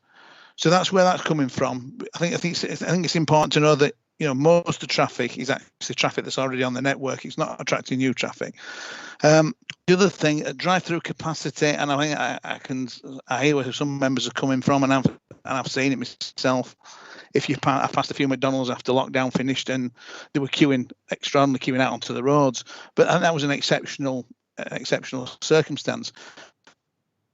They've done surveys as part of the submission for this application. They have done surveys at comparable stores up down the country and in the peak periods, and it shows that the drive-through queue on the Friday, the maximum queue, these are averages across the surveys they've undertaken, was 12 vehicles long, and with an average queue length of 7. And similarly on a Saturday, there was a maximum queue length of 15 vehicles and an average of 8. Now this layout that's before you can actually accommodate 19 vehicles within the drive-through queue. And so going back to Councillor Lukic's point about it backing back onto the highway, to get back to the nearest adopted highway, which is actually the stub that's off of Owl Lane, it can accommodate 28 vehicles. That's using the car park. So I think they've demonstrated that the average queue, and the busiest time, the average queue is going to be about 15 vehicles long. They can accommodate 19 in this development. And I think similarly with the parking demand, they've done surveys of parking as well at other stores. And again, I've got some figures. I think the maximum on the Friday, the maximum demand for parking was 25 vehicles. This has got 30, I think it's 38 in total, which includes the disabled space and the grill spaces. So, and on the Saturday it was 28 space, and again this has got 38. So they've demonstrated to us that the drive-through lanes are long enough to accommodate the traffic, and the car park is big enough for demand. So from a highway perspective, they've considered what are likely to be the issues, and they have addressed that. Well, they haven't addressed them. They've demonstrated that the design they're putting forward is sufficient to accommodate it. And I think that's just all I'd like to say on that matter. Thank you, Chair. Thanks, Sarah. Thank you, Chair. I just wanted to come in on the noise and odour aspects, the antisocial behaviour and public health, if that's all right. So firstly, in terms of the noise and odour, as I'd set out in the report, we did receive noise and odour assessments from the applicant, which were revised sort of through the course of the application.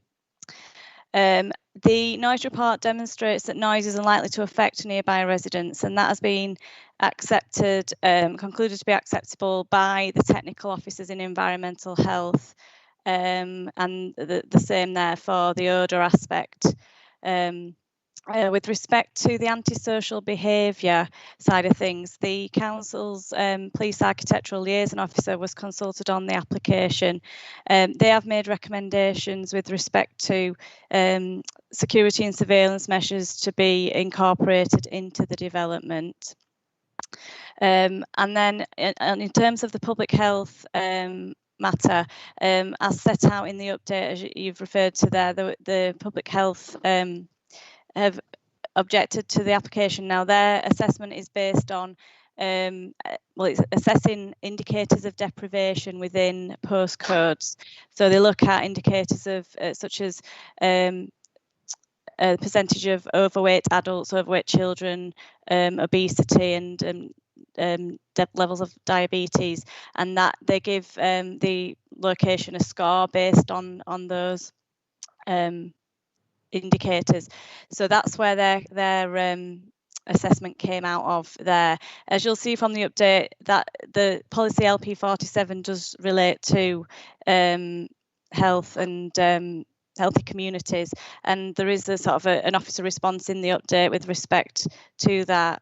The officers consider that, on balance, they're given the location of the site serving passing trade and not solely the immediate locality, and the sort of the choice, the offer now that the applicant offers to consumers, is in not just healthier options, I suppose, that on balance officers consider to be acceptable in that regard. So I just wanted to just flag that up. Thank you, Chair. Thanks, Sarah. Julia. Thank you, Chair. I think, like I said, the officers, Sarah and Chris, have covered most of the points there, but I just wanted to reiterate that we've got the consultation responses as set out in the report. So our technical consultees have fed into the application process, and the matters have been, or the relevant material planning considerations have been addressed in the assessment and in the update, along with the suggested conditions. So I just wanted to reiterate that the consultation responses and the comments which Chris and Sarah have just been providing you. Thank you, Chair. Thanks, Stuart. Do you want to come back, Donna? Yeah, please. It was just something that Highway said. And I don't know whether I misheard, and I just want to check. Was it said that 47% would be new journeys and 53% wouldn't, which is what's on the highway? Because 47% is more or less half. So however you look at it, that's a lot of new journeys. So it does increase. So I just wanted to know if I had actually heard that correctly.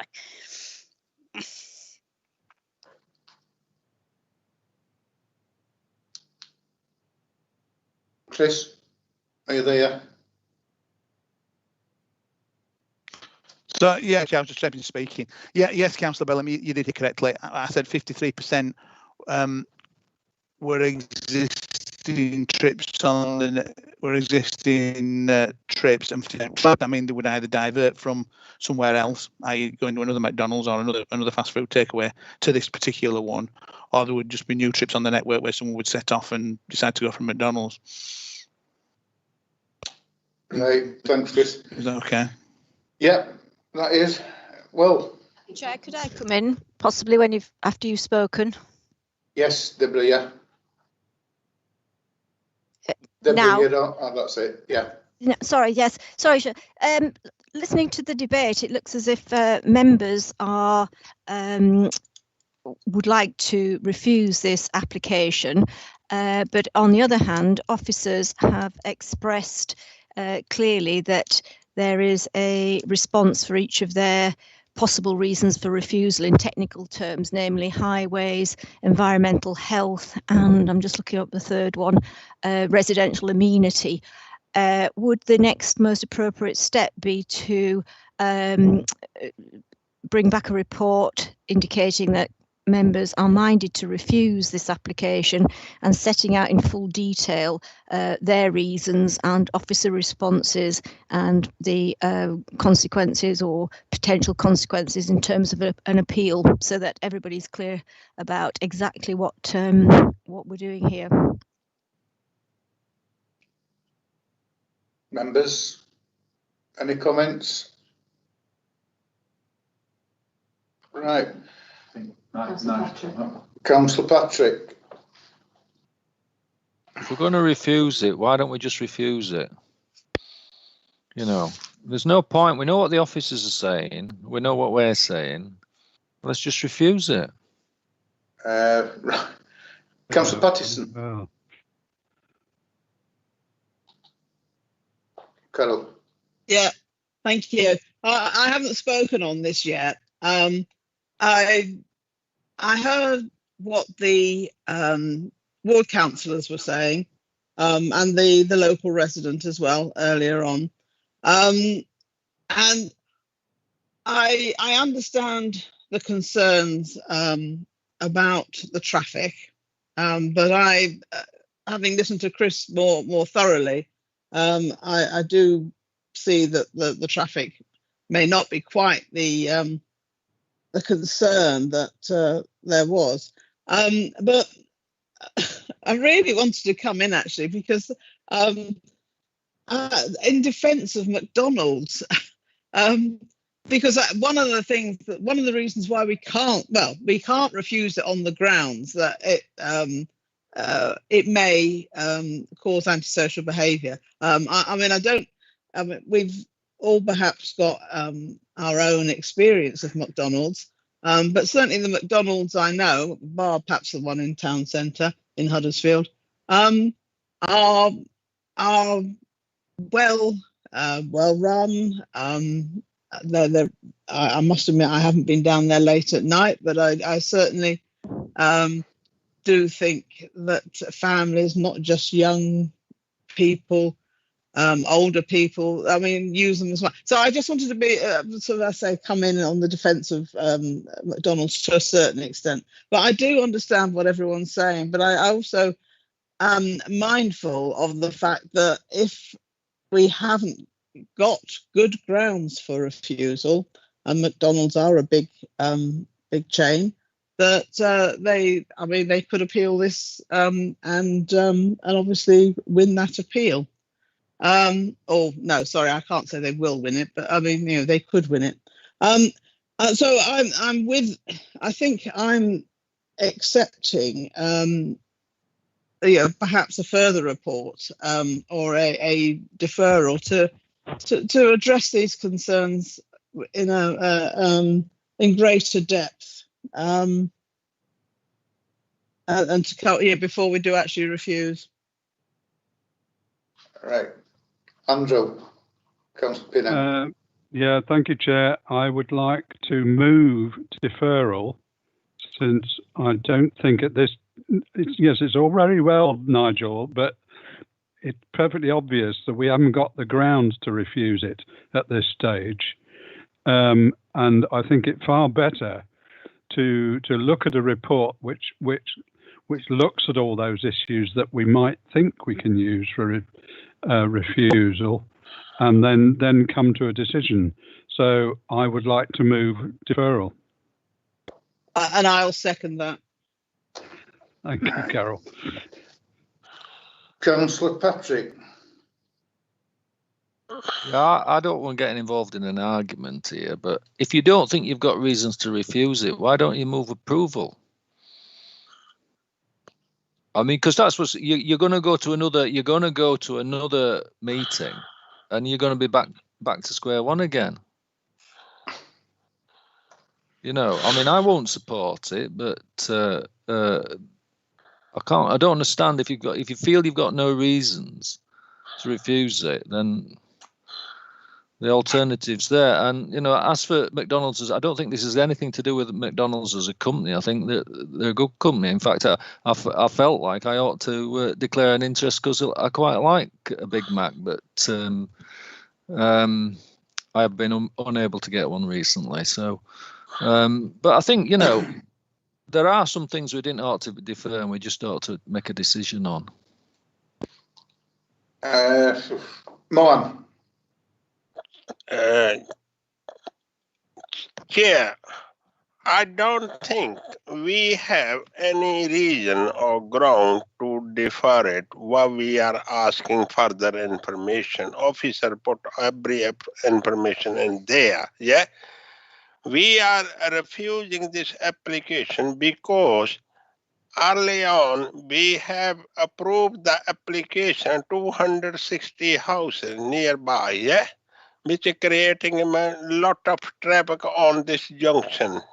Yeah, I know Andrew is shaking head, but to defer this item, when you come back, you have no reason, no ground to refuse this application. So defer it, to come back, then you have to approve it. So I'm going to move it again to refuse this application on the ground of highway issue.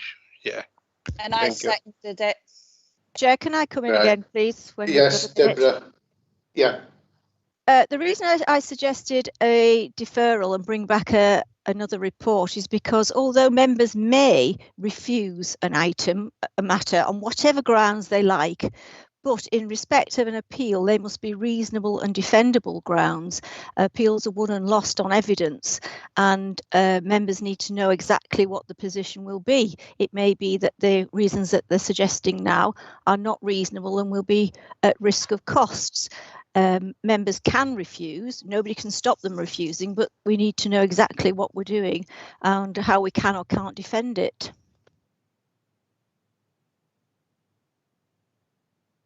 Well, we've Nigel Patrick.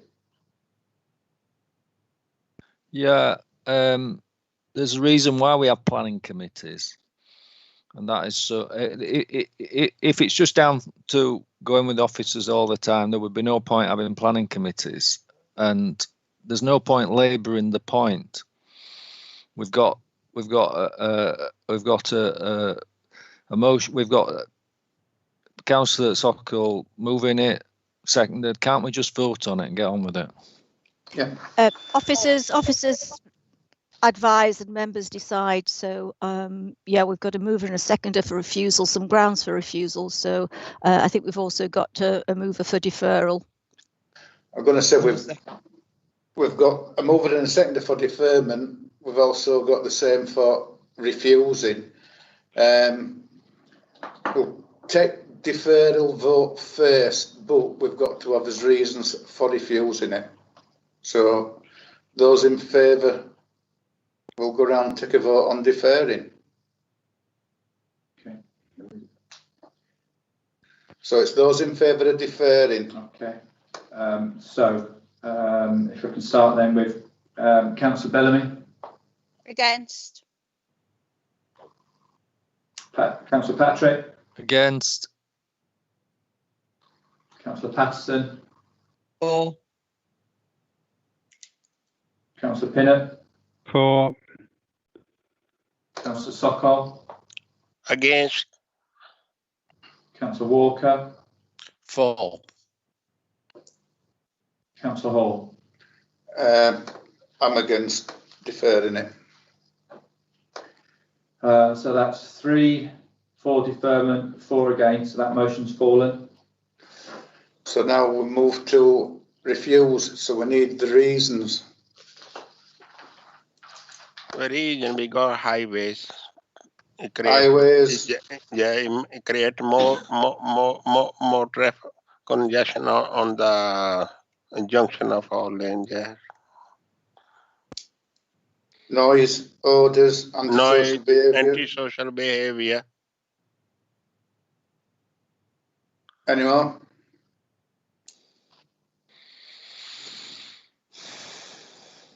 Was public health mentioned? That was another part of the reason for refusal. For me, public health is as important as the highway, so I'd like to see that in there. Yeah, definitely. Proximity to schools and health centre, all that kind of thing. Yeah. Could the planning officer at the end of this summarise these reasons and we'll compare notes? Yeah. Sarah? Would you like me to come in, Chair? It's Julia.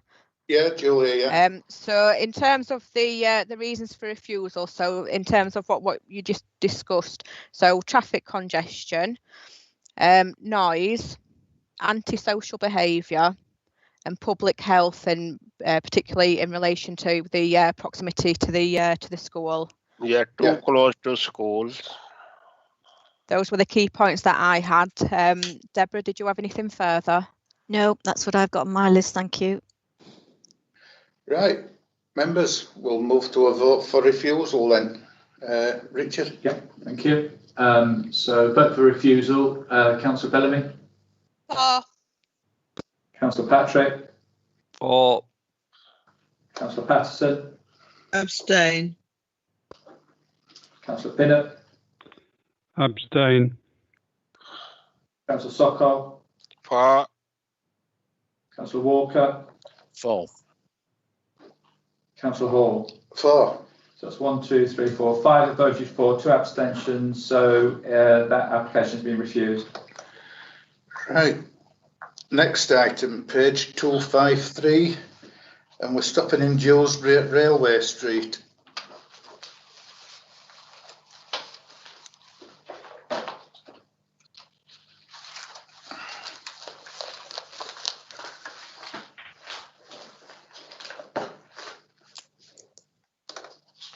Good afternoon, members. My name is Rebecca Drake.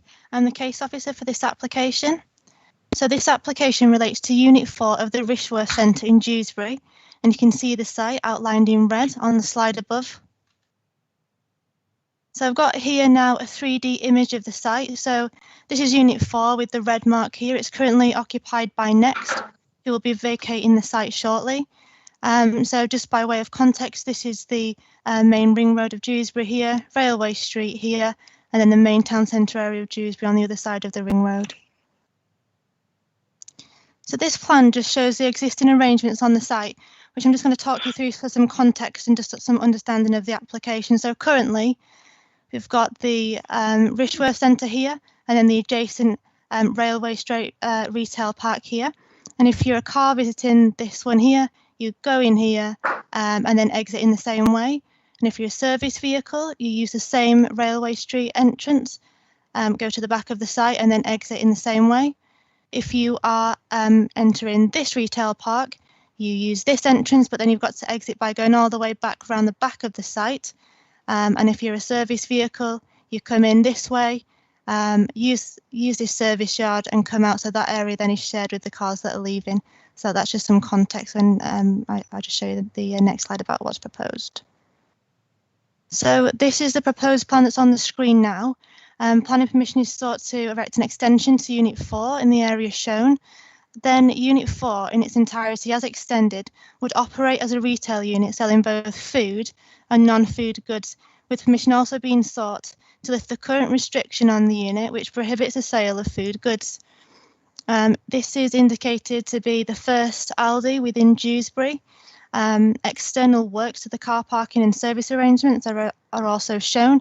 So as you can see, the extension would effectively block up this access here that they currently use for the service vehicles to the back of here, and also the exit to the site. So you'll then see these two car parks merge together. So you'll still have your two entrance points, then you'll have your one exit point, and then you'll have one single access point that we'll then use for the service vehicles, with this road extending through here, linking up with the existing and linking the two service areas on the site behind the buildings there.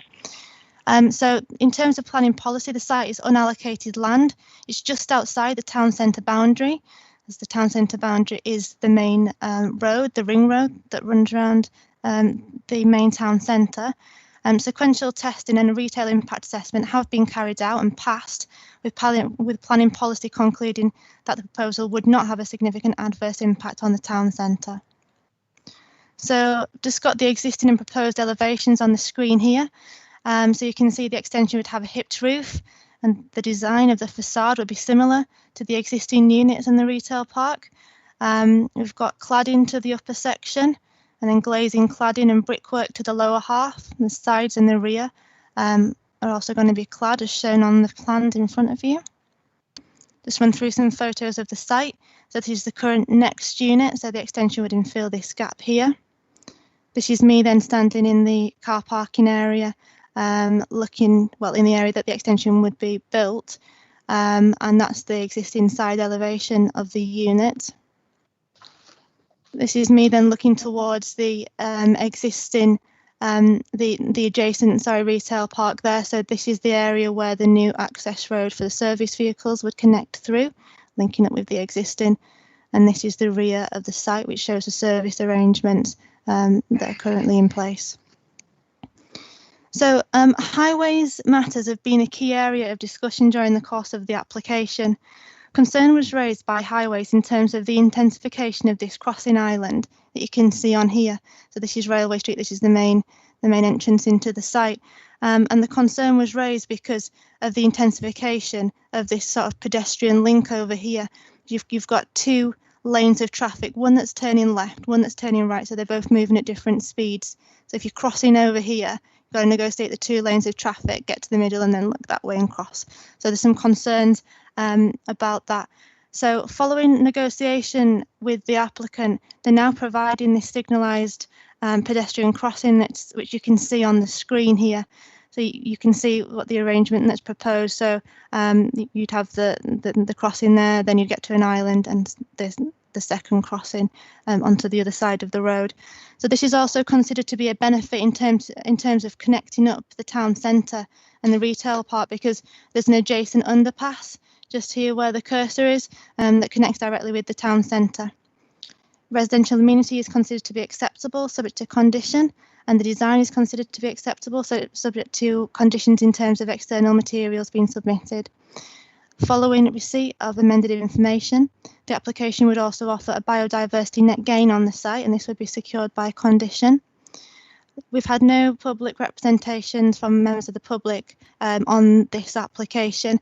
Councillor Lukic has responded to the ward member notification email that I sent out, and his comments are summarised and responded to within the report. Also, and this is since the publication of the update, Ward Councillor Cathy Scott has expressed that both herself and Councillor Firth support the application. The application is recommended for approval and subject to the recommended conditions within the report. Thank you, Chair. Thanks, Rebecca. Right, 3 speakers. First, Councillor Lukic. Thank you, Chair. Thank you for the report. It's given me some assurance on the retail impact assessment that was previously missing. I still have a couple of concerns, as this is a very important application for meeting the planning policy objective of boosting linked trips between this retail park and the town centre. I need to point out that the car parking arrangements at the retail park previously blocked linked visits to the town centre, as the operator's signs demanded that customers can only remain parked there while shopping in the retail park.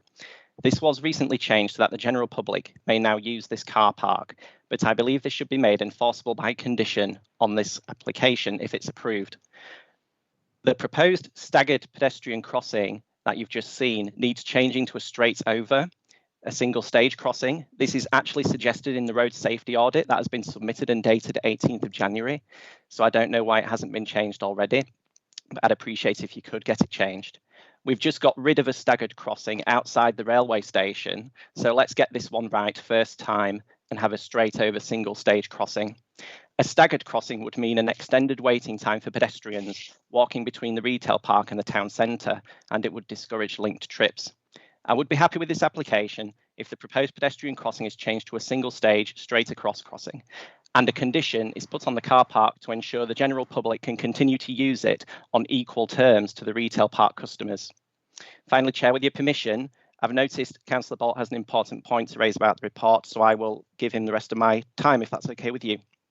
No, it didn't. So I take it you've done then. Right, Councillor Firth.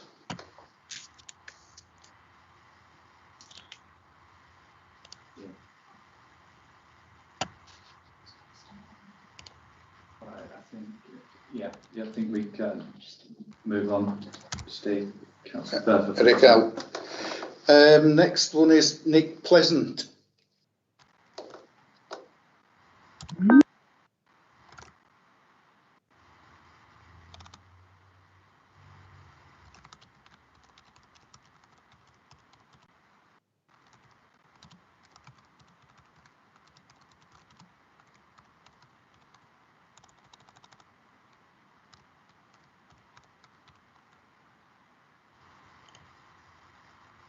You've got 3 minutes and it starts from now. Thank you, Chair and members of the Planning Committee. My name is Nick Pleasant. I'm speaking this evening on behalf of the applicant New River.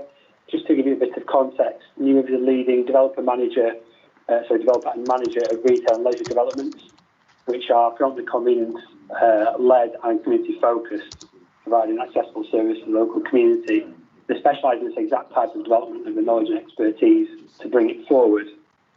The proposals before you will enable this retail-led regeneration. Next to Dewsbury Town Centre will bring in jobs, investment and accessible local retail facilities to the area. The proposals have come forward alongside detailed pre-application and planning application discussions with planning officers, which has led to the scheme in front of you. And in particular, in response to Councillor Lukic's point, the staggered pedestrian crossing was specifically requested by highways officers. Turning back to the scheme in front of you, put simply, without this planning permission, the existing unit will become vacant in the near future, and there are no guarantees that without this planning permission, a future tenant will be secured. In that instance, there will be a loss of investment, jobs and economic growth in Dewsbury. Hence, the applicant is taking a proactive approach to avoiding vacancies and is seeking planning permission to enable beneficial use of this site, and that can be delivered in the short term. The key planning and development considerations are robustly assessed in the officer report, which we obviously support, I won't repeat these in full, but clearly there are a number of key benefits, such as providing the accessible retail facilities, jobs, investment and growth, improved pedestrian accessibility between the site and the town centre with the new signalised crossing, pedestrian routes through the car park to improve safety and access, potential for linked trips, improved servicing and customer vehicle circulation, particularly by routing delivery vehicles along Goods Lane, thus avoiding the car park, new landscaping, trees and planting, ecological benefits, and other sustainability features such as electric vehicle charging points.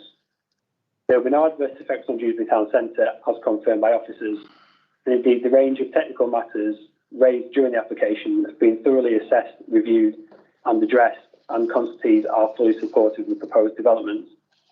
In summary, we consider a high-quality development is before you, and it will make best and efficient use of an existing retail location. There will be a range of significant economic, environmental and social gains which can be delivered quickly.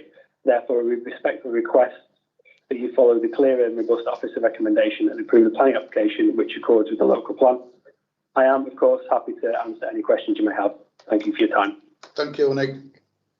Right. Councillor Bolt.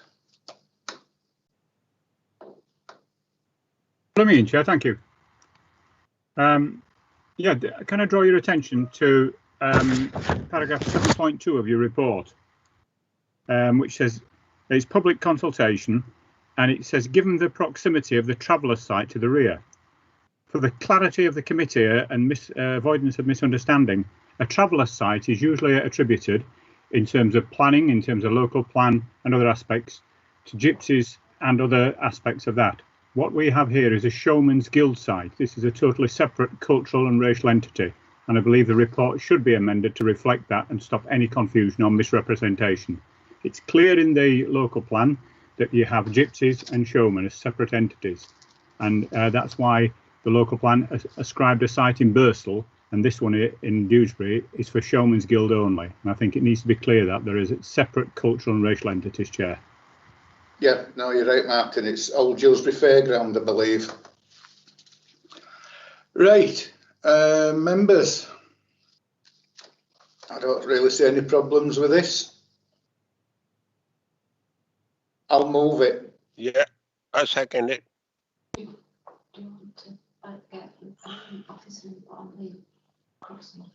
I'm going to say, Chris, are you still there?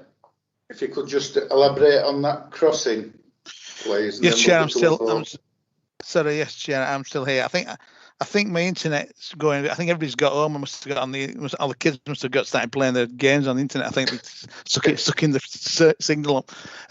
Yeah, I mean, I tend to agree with what the last speaker just said. I mean, we've requested and negotiated hard to get this pedestrian crossing, to get this link to and from, to improve the linkage between the town centre and the Richworth Retail Park. Obviously, we're closely liaising with colleagues in UTC. Now, their preference has been to have a staggered crossing from, as I understand it, I'm no signals expert, from a safety point of view. I mean, we can revisit the findings of the road safety audit, but I was certainly under the impression that I accept it takes longer to cross, but it's actually safer to cross in 2 stages because, you know, I mean, I say something we can revisit, but we certainly the design we're putting forward, which has been checked pretty thoroughly by UTC all the way before they even did a road safety audit. There was a lot of negotiation between the applicant and UTC to make sure they got the design. And bearing in mind, this is only a preliminary design, but to get it exactly as they wanted it, and they asked for a 2-stage, they asked it for a staggered 2-stage crossing. So, I mean, we can look at it again if the road safety audit says recommend something else. But my understanding is that it's actually safer to be staggered. It might take longer to cross because you'll be doing it in 2 stages, but it will be safer. And, right, you know, thanks, Chris. Okay. Yep. Right, members. I'm all right for moving it. I think I had a seconder. Councillor Sokol. Councillor Sokol. Right. We'll move to a vote. This is to approve the application in line with the officer recommendation. Councillor Bellamy. For with that alteration in the report, please. Councillor Patrick. For. Patterson. Or. Councillor Pinnock. For. Councillor Sokol. Councillor Walker. For. Councillor Hall. For. So that's unanimous, Chair. Officer recommendation is approved. Right, and finally, agenda item 16. I think it's Julia. Yeah, that's right. Thank you, Chair. So this is a report to note. It's a supplement. It's a supplement to the original report that was presented to the Strategic Committee on the 16th of December. So it relates to the Murfield 25 site along Leeds Road in Murfield, and it's a planning and compliance monitoring report. So, as members may recall from the report at the 16th of December committee, we set out in detail there the relevant planning applications along with the conditions and the discharge of conditions. In terms of this supplementary report, this provides some further information relating to the concerns raised about the mud on the road, as well as some further detail on the complaints and when they were received, etc., in relation to the mud on the road complaints there. So, as set out in the report, further visits have been carried out since the committee meeting. So that's both by our compliance team and also by our highways department's reactive maintenance team. So our highways reactive team, they've been carrying out daily visits as well throughout this month.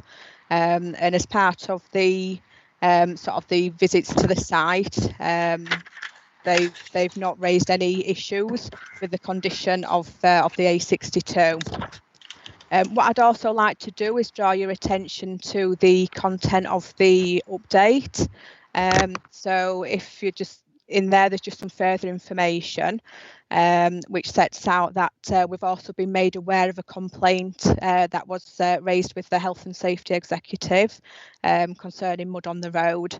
And as part of the investigation by the HSE there, that was the case was concluded as the developer having satisfactory mitigation measures in place there.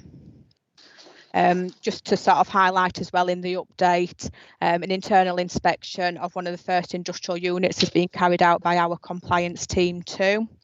And just to highlight, a complaint has been received concerning the surface water runoff from the industrial site.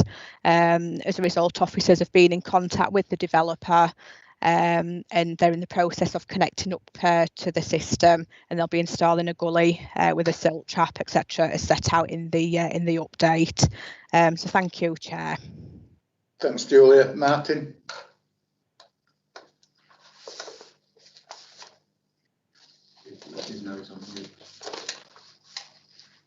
Councillor Paul, you're on mute. Thank you, Chair.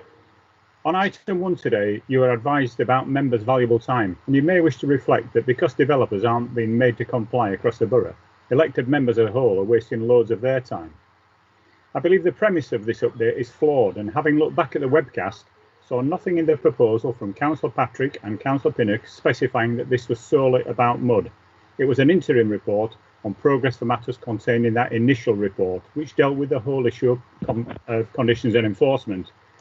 I would have hoped that you would have had a table of all the issues which had been highlighted. And so you could have seen the progress in them, how they were managing, and when they might come to conclusion. Crucially, given past issues, I would have liked to see where contribution triggers have been met so that money had been paid and not just invoiced.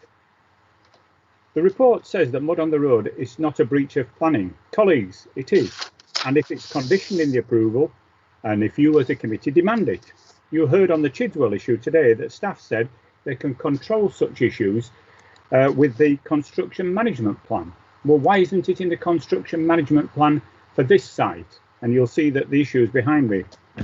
In the situation where the site was initially brought up, it was one application and later carved up. Part of the site had a safeguarding condition about the wheel wash. The other one didn't. Why was this not done? Further, while some of the control rests with Highway Service, as decision makers, the Planning Committee surely carries a moral responsibility to ensure that what it approves doesn't cause problems. I have to disagree with staff, as from the photos you can see behind me at the moment, there is clearly a problem. These photos were taken yesterday, and there are problems with dirt.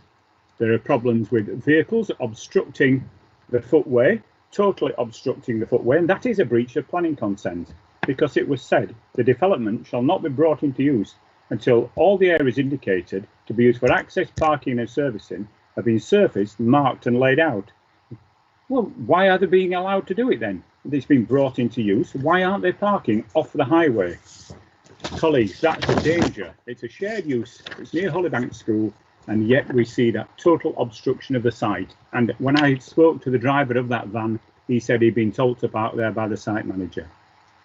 Last month, when the committee and chairman told staff to get on the day and look at it, there was no dissent to that request or instruction, yet that didn't happen, Chair.